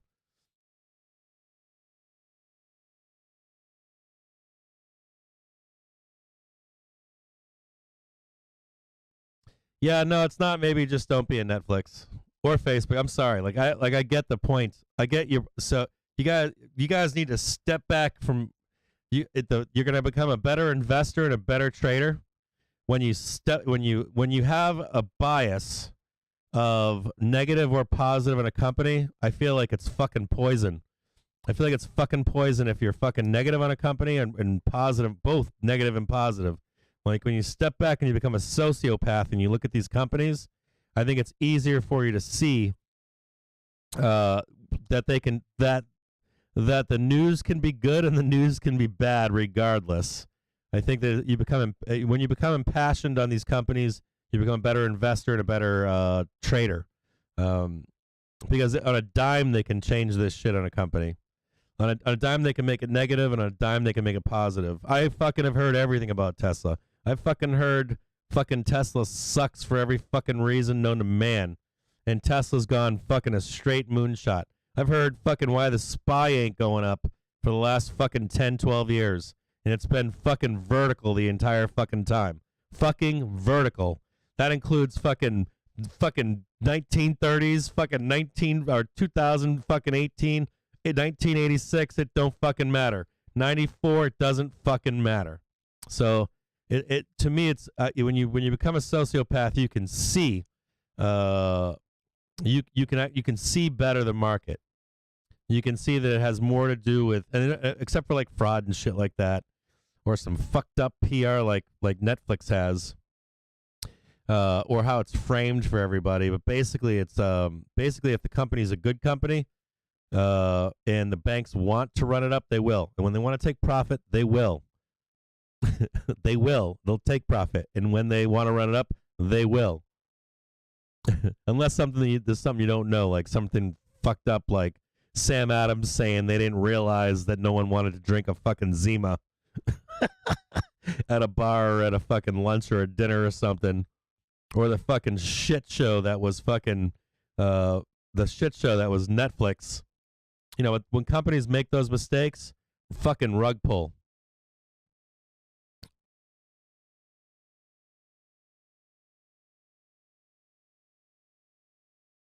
Yeah, you got to become a psychopath. No, it's not a psychopath. It's a sociopath. It's when you have to view even the companies you love, you have to view them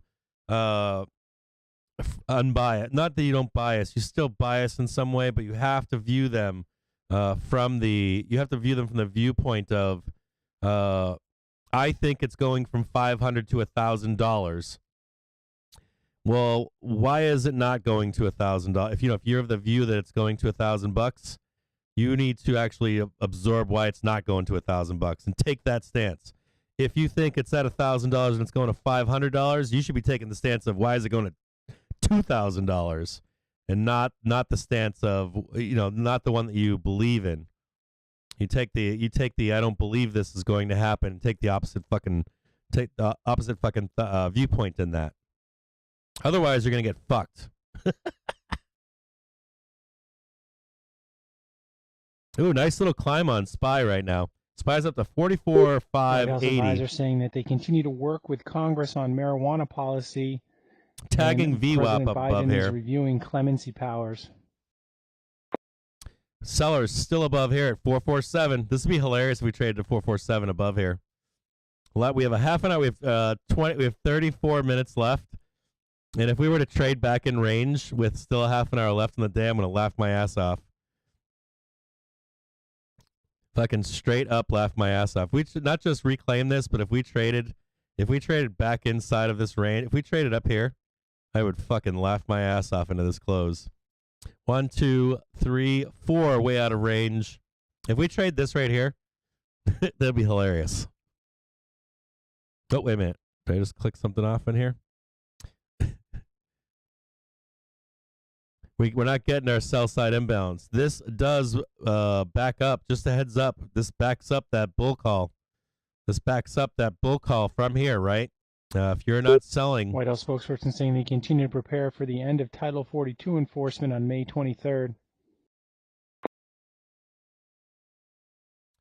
This does back up the bull case. Bulls have not given up the vol trigger yet. Have not given it up.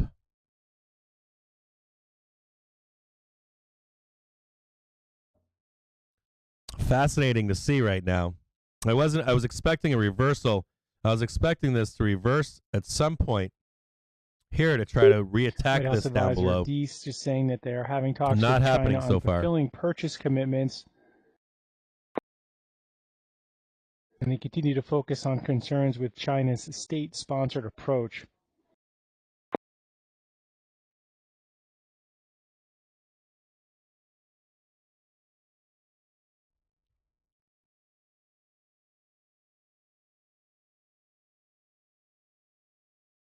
You didn't know that Zima had alcohol? I don't know what's Zima. They have like the Trulies and not Truly. I don't know which ones they carry, but no one figured out that people want to drink a nice glass of wine or a martini or a fucking decent beer at dinner. That's literally what happened. Literally the insides in which any fucking Joe on the street could have told them. You could have done one questionnaire with one guy in a room and said, anybody that goes out to dinner, I don't give a fuck if they go to a fucking James Baird restaurant or if they go to your local Applebee's. Do they want to drink a fucking Truly? I think they're called Trulies. You want to drink a zero beverage? That's what they thought they were going to do. They're like, we're going to push this into restaurants and shit. You're fucking smoking crack if you think that's happening. People go out to a restaurant, they want to drink, fucking whatever, special water, $20 bottle of fucking water. They want to get $10, $12 fucking tea. They want to buy a bottle of fucking $3,000 bottle of wine. They want to get some shitty fucking some Appletini shit at your local Applebee's or something. It doesn't matter what you're spending, but that's why you go to a restaurant, right? You're gonna eat something that you don't normally make, and you're gonna enjoy yourself when you're out there. You go to I guess a nightclub, maybe you might drink something like that, but that's not the bulk of their sales. So that's what they betted on. They betted on expanding that market into restaurants and shit like that. And of course, that shit didn't fly. That's the shit that you do at home with your wife and your boyfriend and your girlfriend, and you're like, oh, I'm trying to fucking not get fat, so I'm gonna get fucking plowed in the backyard with my neighbor, pounding fucking 0-calorie fucking bears. But you don't go out to. Most people don't go to a restaurant. 30 minutes now. 30 minutes. U.S. cash equity close. Trying to drink, especially the people that stuff is marketed to. See if we get a break higher here or not. We've got market internals update for you. New York Stock Exchange volume is 491 million shares, 5% below its 3-month average. Advancers do lead decliners 2.1 to 1. NASDAQ volume 3.72 billion shares, 2% below its 3-month average. Advancers lead decliners today as well. 1.2 to 1, just marginally better on NASDAQ. NYSE, though, slightly better. VIX index was down minus 5% today at 20.3.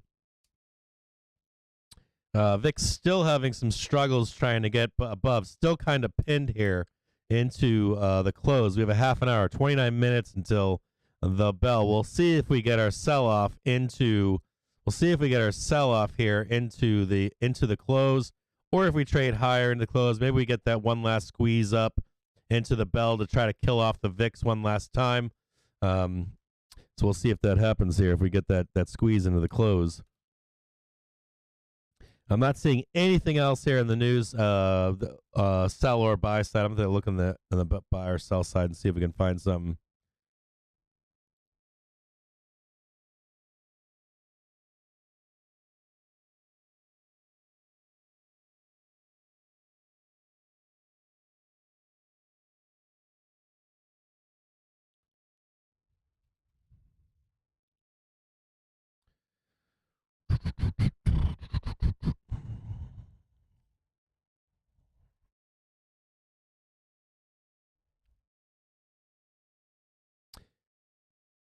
I think maybe my saltiness on that subject too is I think when I first became an investor, like when I first, of course, I'm buying stocks, and I would consume everything that I was told as to why a stock should go up, and then I finally figured out that it didn't mean shit. It didn't mean shit why people said stocks went up or down. And then when you start... Early market on close look for S&P names is to the sell side, just under 500 million to the sell side with less than 30 minutes to go to the close. Thanks for the MOC. I appreciate it. I think the point being is that you get roped into believing in a company, and then you find out that, for a magnitude or multitude of reasons, it's either not true or it just doesn't fucking matter. It's about taking profit. I was late to buy that stock. And so then I switched to following where the banks are going, and I became more successful. Slight sell side imbalance right now on the S&P 500.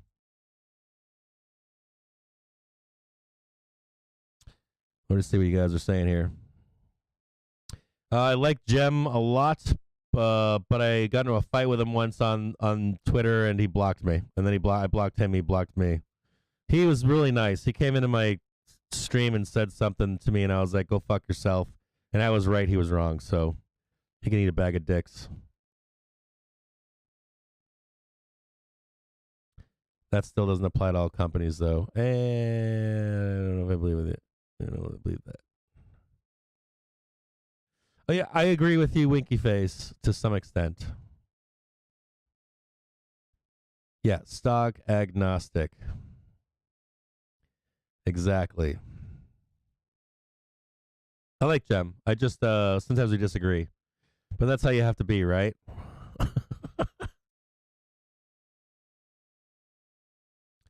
Yeah, I keep seeing the XLP flow. I see that flow. Four Bears, chicken tenders, $250. Yeah, no shit, dude. That shit is not cheap. A little bit of selling going on right now. $3,000 can of Truly mineral water. It's called soda.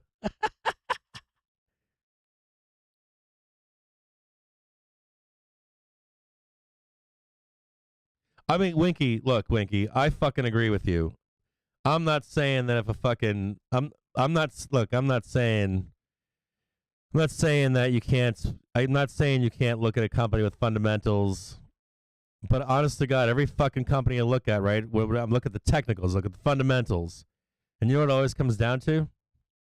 Are the fucking banks buying it right now? That's how fucked up it is. Is that I'm like, are the banks buying it, or are the fucking banks not buying it? Are the banks selling it, or are the banks not selling it?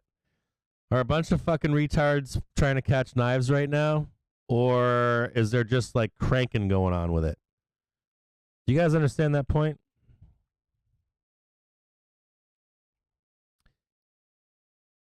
Yeah, I don't know. So we got in this big fight on Twitter. He like came. I posted something. I don't remember. It's been a year or two. It's been a couple of years, and I posted something, and he came in to disagree, and I didn't know who he was, and I was like, and of course I'm like, I'd done all my research, and I'm like, I was like, get fucked. I don't know who you are. I wish I had known who he was because he's a very smart man. And then I think he blocked me, and I went back to comments, and then I saw I blocked his ass. It was like tit for tat. You know, fucking ego, all that other stupid shit.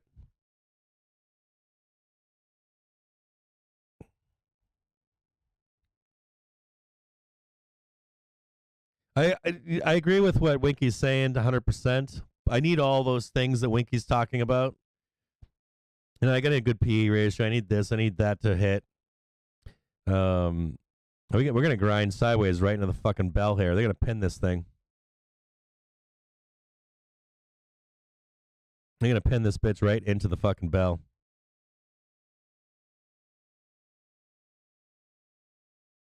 Yeah, no, I agree with that too, Winky. I understand, Winky. I'm not talking black and white here, bro. I'm not talking black and white. We're not talking fucking black and white. We're talking, there are gray areas, Winky. I agree with you to an extent, but you do know. I fucking know you know, Winky, that you, at the end of the fucking day, that you want to see the motion in the ocean. I know you do. Oh, Christ. This is going to be an eye bleeder right into the fucking bell, too. I should have not streamed today. I should have been like, fuck you, I ain't coming in for this fucking noise. I should have taken the day off and been like, fuck you all, gone fishing. I was supposed to get a fucking permit this morning, and I didn't take the permit, and this is what I'm left with. I'm fucking left with this. I'm left with this shit. Fucking Christ. The fuck is this? Fucking disaster. Fucking is some fat fuck wants to print his fucking puts on fucking VIX. Fucking awful.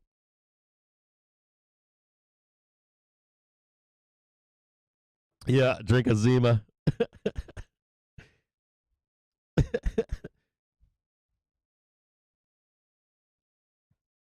I'm left with this all day long. Fucking diarrhea.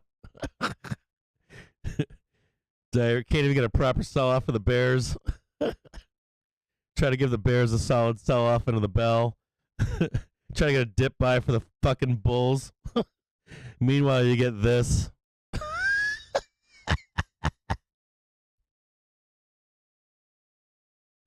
This is like there are days in summer that are like this. Days in summer where you're just like, fucking last summer and summer. I've only been on Twitter for a couple of years. I used to be on Wall Street Bets until it became a fucking dumpster fire. But fucking I finally get on Twitter and I'd be sitting there falling asleep. Like just nod off and then just be like, oh, I'm sorry, I fell asleep a couple hours ago. Or I'd be like, I'm gonna take a nap. It'd be like 9, 10 a.m. and it'd be like, I'll be back for the moves at 3:30.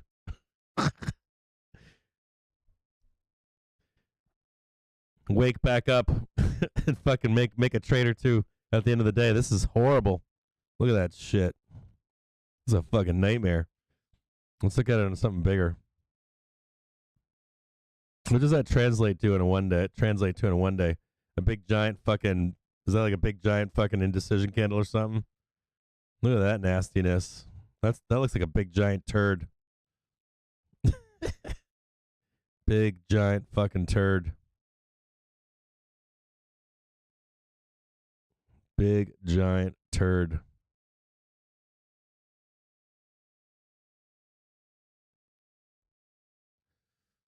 A larger time frame though. Tell you what, in a larger time frame,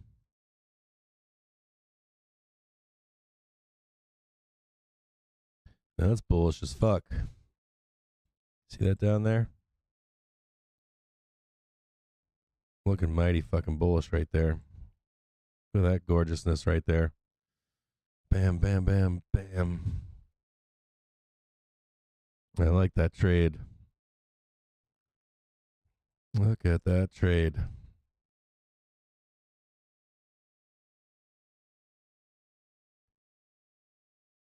Get rid of that bearishness.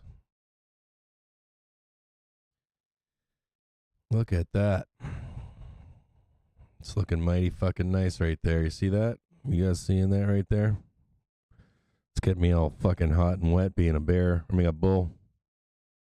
Look how sexy that is right there. See how that's setting up down there? It's setting up real nice, ain't it? Look at that. It's setting up real fucking nice. Talk about bolstering the bull case right here. It'll make me all hot and sweaty. This is very bullish, right? You see that? Bam, bam. Couldn't commit. Traded all the way up here to a resistance point. No reversal. Half an hour left into the bell. It's looking pretty fucking bullish to me. Look at that. I don't know about you. It's looking hella fucking bullish. It's making me all fucking hot and sweaty. All day long, that's what it takes to create a bull-looking flag, right? Looks sexy. Look at that. Beautiful thing right there. That's gorgeous. Looking on even larger time frame. That's looking hella fucking bullish. See that right there? Bam, down, up, down, slam. I have to take a look at these calls. We only got a few minutes left. 3:43. Maybe I'll wait for after market hours to grab it. Maybe I can grab like a quick after hours dump, and then That's bullish as fuck right there. I don't care what you say. I don't care if it fucking sells off into the bell. That is bullish. No matter how you look at that right there. That's fucking gangster.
Let's see if I can get them. I'm going to look at some of those 60s and some of those 70s.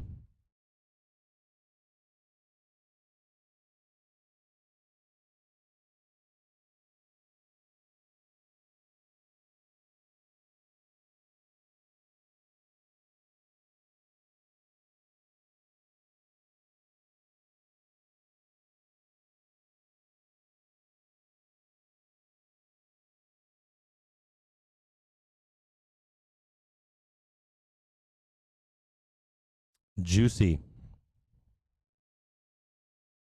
Bullish as fuck. Super bullish. Like hard on bullish. See what we got going on here. Fuck 448.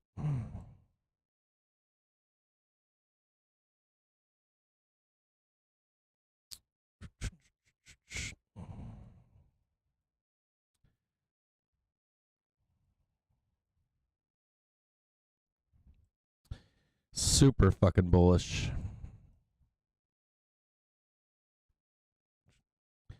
460.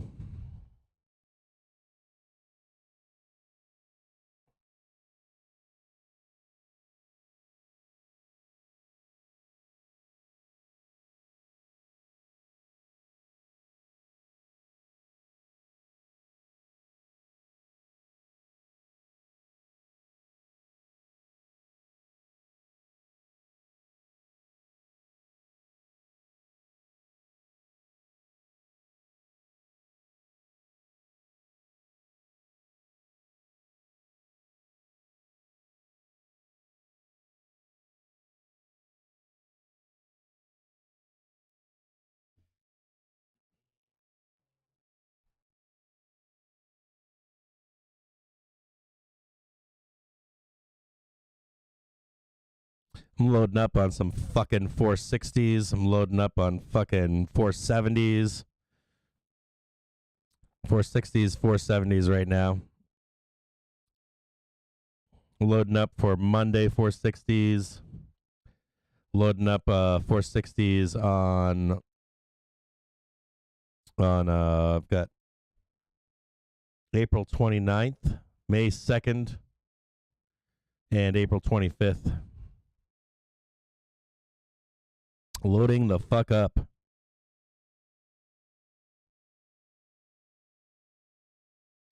I think the 25th is Monday, right?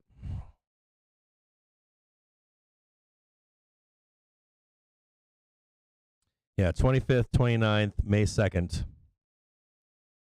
Loading the fuck up.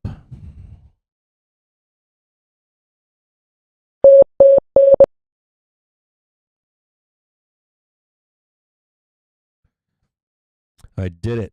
3:48, 12 minutes left. Started loading up. So I am loading up here. So I'm loading up on some far out calls. Here's what I'm going to tell you. There is a bull risk for 460. Believe it or not. There's also bull risk for 470 up here.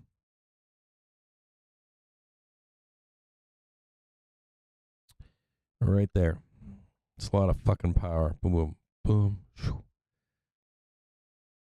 So I'm going to buy dirt cheap fucking, I just bought a shit ton, racks of dirt cheap calls.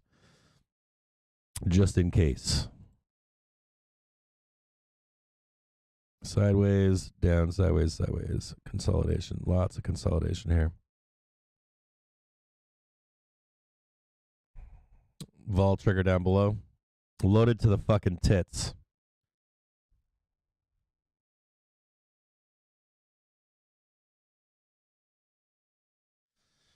Buying like a bunch of 5 cent, 3 cent calls on April 25th, 460s, April 29th, 460s, 470s for April 29th, 470s for for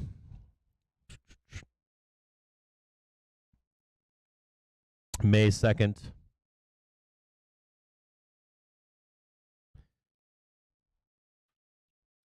Loading the fucking boat. Just in case.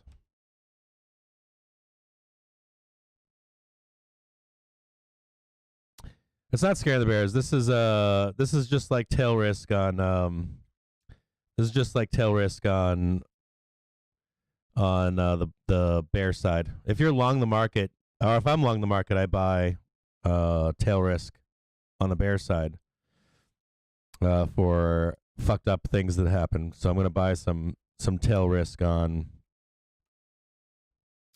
the upside. And I'm going to do it today because I'm not going to wait. We're on a larger time frame here. I'm not saying it's going to happen. I'll tell you fucking what.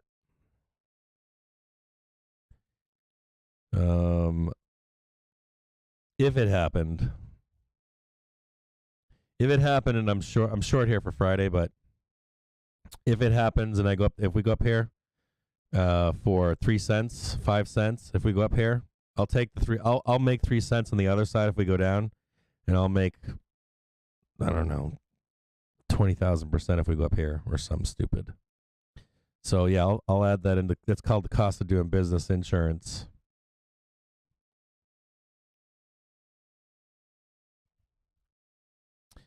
Cost of doing business insurance heading into the rest of the week. Pay the insurance. Because this is fucking, I mean, we could trade over here, but this is bullshit as fuck right here.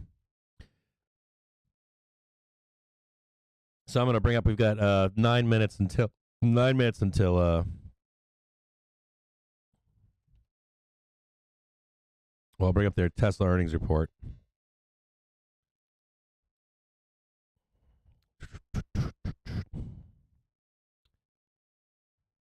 We'll listen to it live.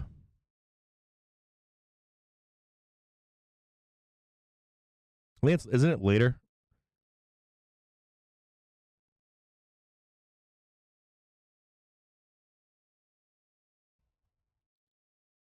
See more. 2021, listen. April 26th. That's the 20th. Need the 20th. Listen to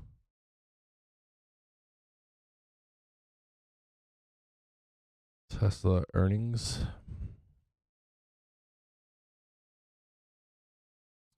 Yeah, loading the fucking tits off this.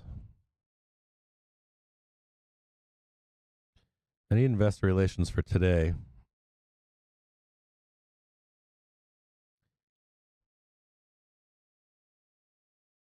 What time is it for today?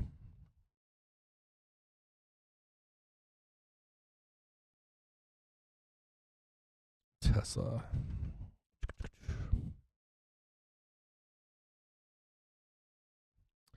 See us over here. We'll slide this over and see if we get some weakness into the bell. Could care less. Investor relations, deliveries and day for financial results. That's not it. Oh, wait a minute. Q1.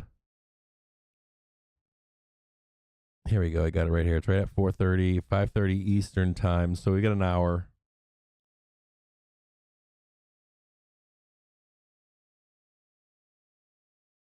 We've got until 5:30. What I'll do is I'll log out, or should I just stay on? I don't know. Then I'll log back on maybe for. We've got 7 minutes to the bell. Week into the close here. Investor relations for additional, please visit. Why is the live cast not? Why is there not at least a press release Q&A webcast? There we go. I think I found it. There we go. I got it.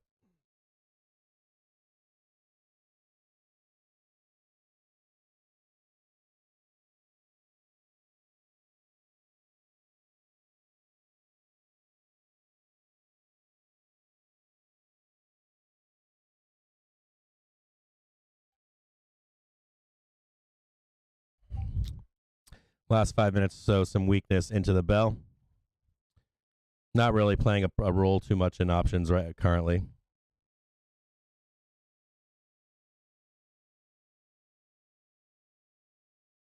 Just dead on into the bell. Looks like they're trying to print some of the spreads they have. Watching some buying activity into the bell.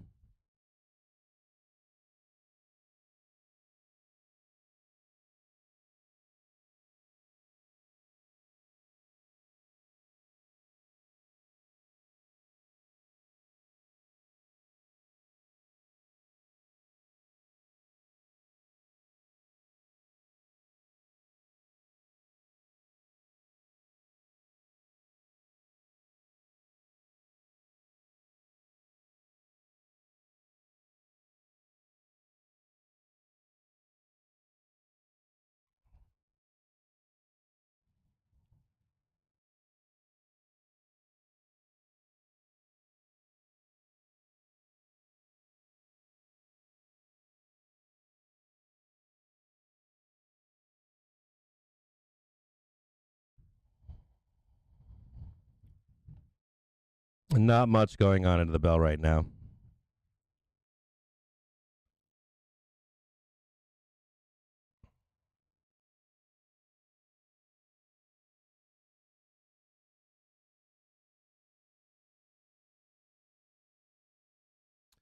Your request for Captain's trade account, I went through all requests on Monday, didn't I?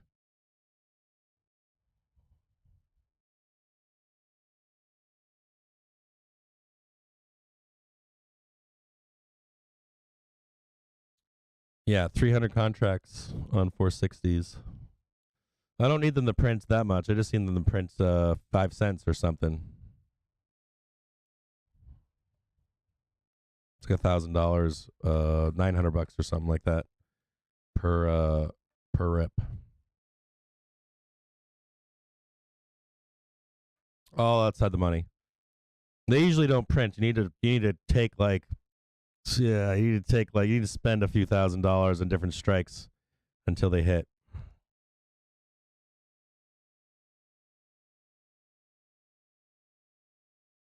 We'll watch and see what's going on with Tesla under the bell here.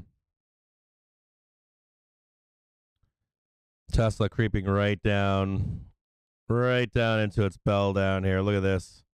976, 978.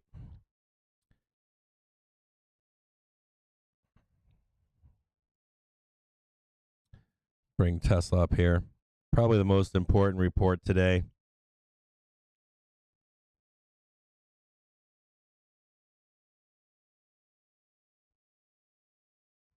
If you are long Tesla, good luck to you today.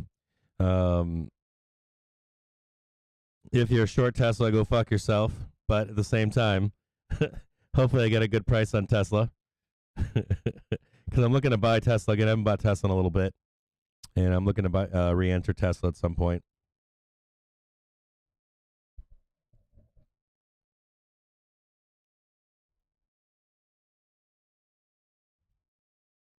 Yeah, I'm loading the boat today on. I'm loading the boat on.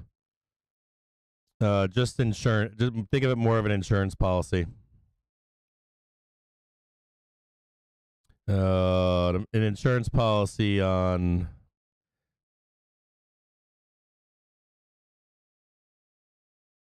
We're all hedged for down below here. So the question becomes, Winky and I talk about this all the time. Question becomes, are they gonna fucking print it? Sometimes they do. If we add more puts to all of this, we will print this. But if we don't add more puts to this, we won't print it. Not only we won't print it, we will fuck every single one of these puts bell down in New here. York. The earnings front, we'll get Alcoa about 10 minutes after the close. CSX in the first few minutes. Kinder Morgan about 5 minutes after the close. Steel Dynamics usually at 4:30. Tenet Healthcare about 4:05. Tesla usually in the first 5 to 10 minutes. And United Airlines at 4:30. So we'll stick around for the first couple reports that come out, and we'll watch to see. We'll watch to see if there's any reaction in certain tickers. I don't know what you guys are long and short in, but at least the first few minutes we'll stick around for whoever reports right off the gate on the bell here. 359. Good luck to you if you're a Tesla bull. If you're a Tesla bear, you know how I feel.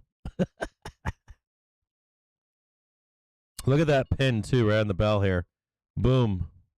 444, 48, 450. On the SPY, almost to the fucking nub. We'll take a look at Tesla real quick. See what some of the reactions after the bell immediately are. A low of 975. We know that we've talked about what my take is on what happens to Tesla.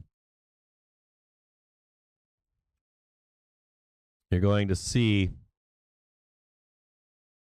weakness in Tesla, even if it goes up today after the report. I think we see weakness into at least if the report is neutral to good, 953.85 by open tomorrow.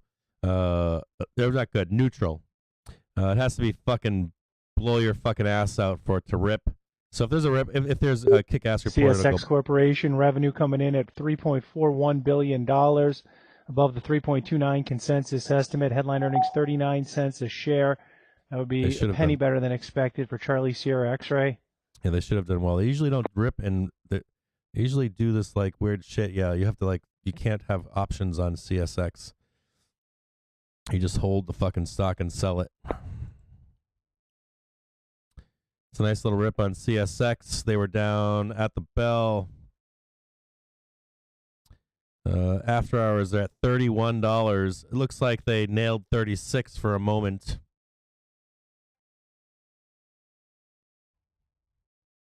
Currently back down to 35.30, which is kind of wild on CSX. I'll give you their operating ratio, 62.4%, plus 150 BPS year over year. Comments, James. Hold on here. See if I can get some more information. James Foote, President and Chief Executive Officer. Our market environment continues to be supportive, and we expect our hard work to deliver improved fluidity across our network over the rest of the year while positioning us to capture opportunities for growth. Look, it almost looks like the bank sold it right when it hit $36. I'm not sure if it's up or it's still down at 35 currently, 35.30. Looks like we have some triggered sells there.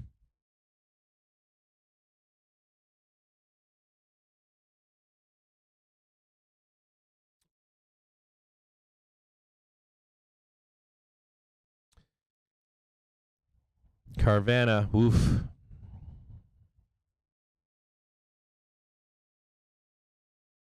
Tagged to 98.98. Now trading down to 82.12.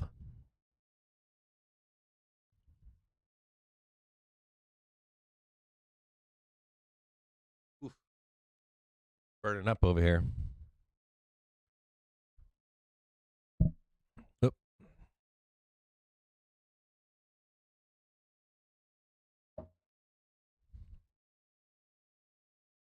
Surprised Carvana's selling off.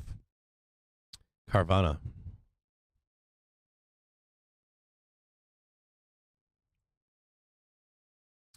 Tesla not doing too much in the in pre-market so much.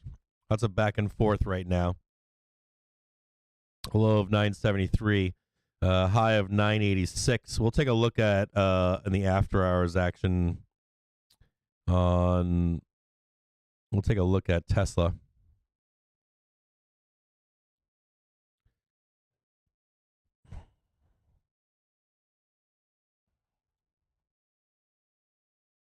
It's like lots of buyers right now in Tesla. Or let's buy.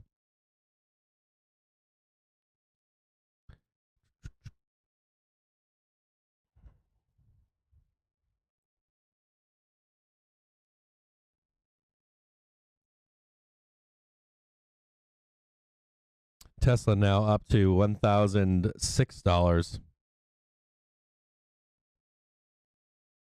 Some limit sells above there at 1,000.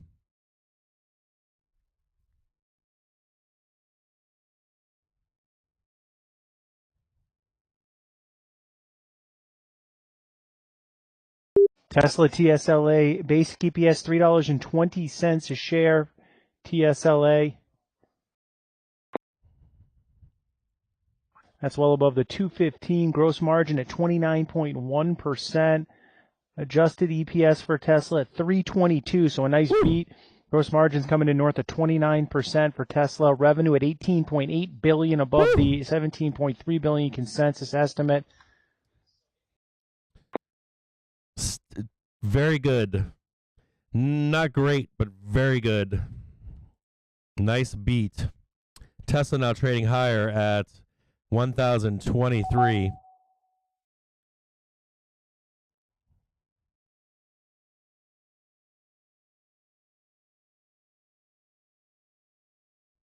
So we can get this on a little bit higher.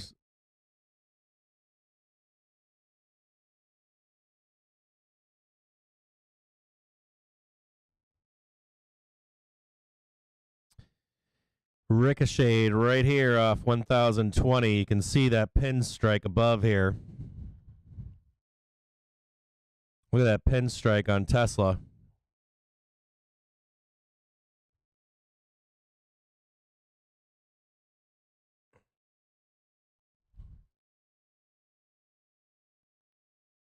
Let's see what that pin strike is. That one. That's that one.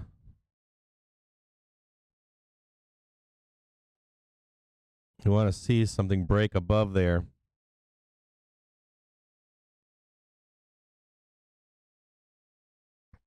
Ugh.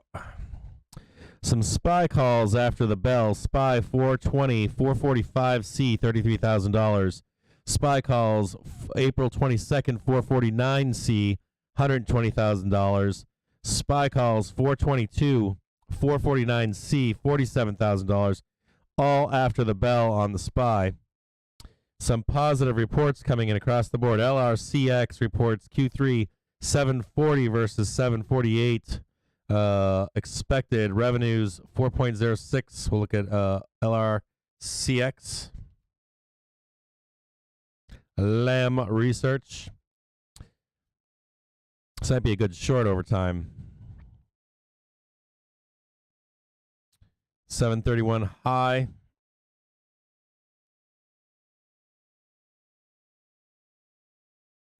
Looks like the correction continues off 574.79.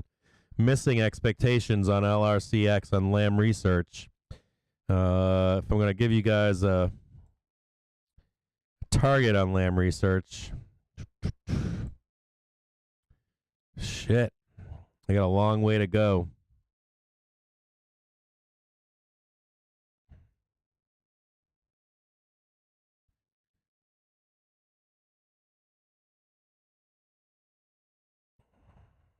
$384.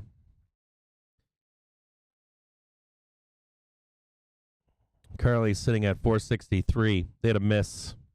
Not too bad. It wasn't maybe not as bad as a full fucking right sell off. The Q3 was 7.40 versus 7.48. They are guiding lower, 6.5 to 8.0 versus 8.6. Non-GAAP revs, 3.90. CEO has remained confident in the secular drivers of wafer fabrication and equipment investment. That's all they had to say. Related ticker would be MU on this one. We'll take a look at MU real quick and see if Micron is seeing anything after hours. Nothing in Micron. All right. So I'm gonna get out of here now. I'm gonna try to listen in on this earnings call at 5. I think the earnings call is at 5:00. I'm gonna log off here. Little pin strike above at that 1080. We'll see if it continues. If Tesla can hold these gains into tomorrow is the big question that will matter what the conversation is with Tesla. If we can hold these gains above here to that 1020, 1030, or even trade higher, the hope would be, if guidance is good, that you could trade as high as this 1053, 1060.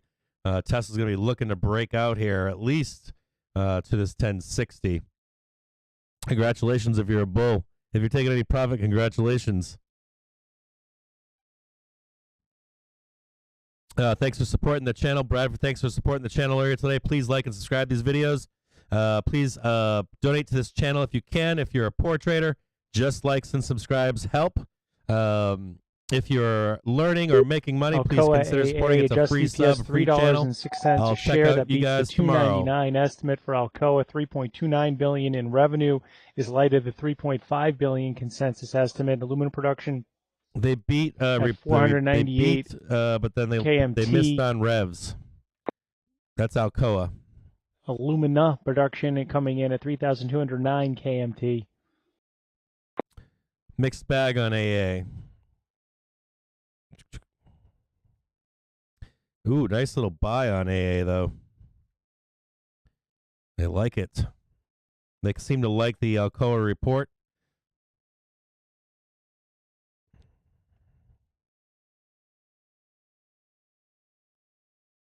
We can read this right here.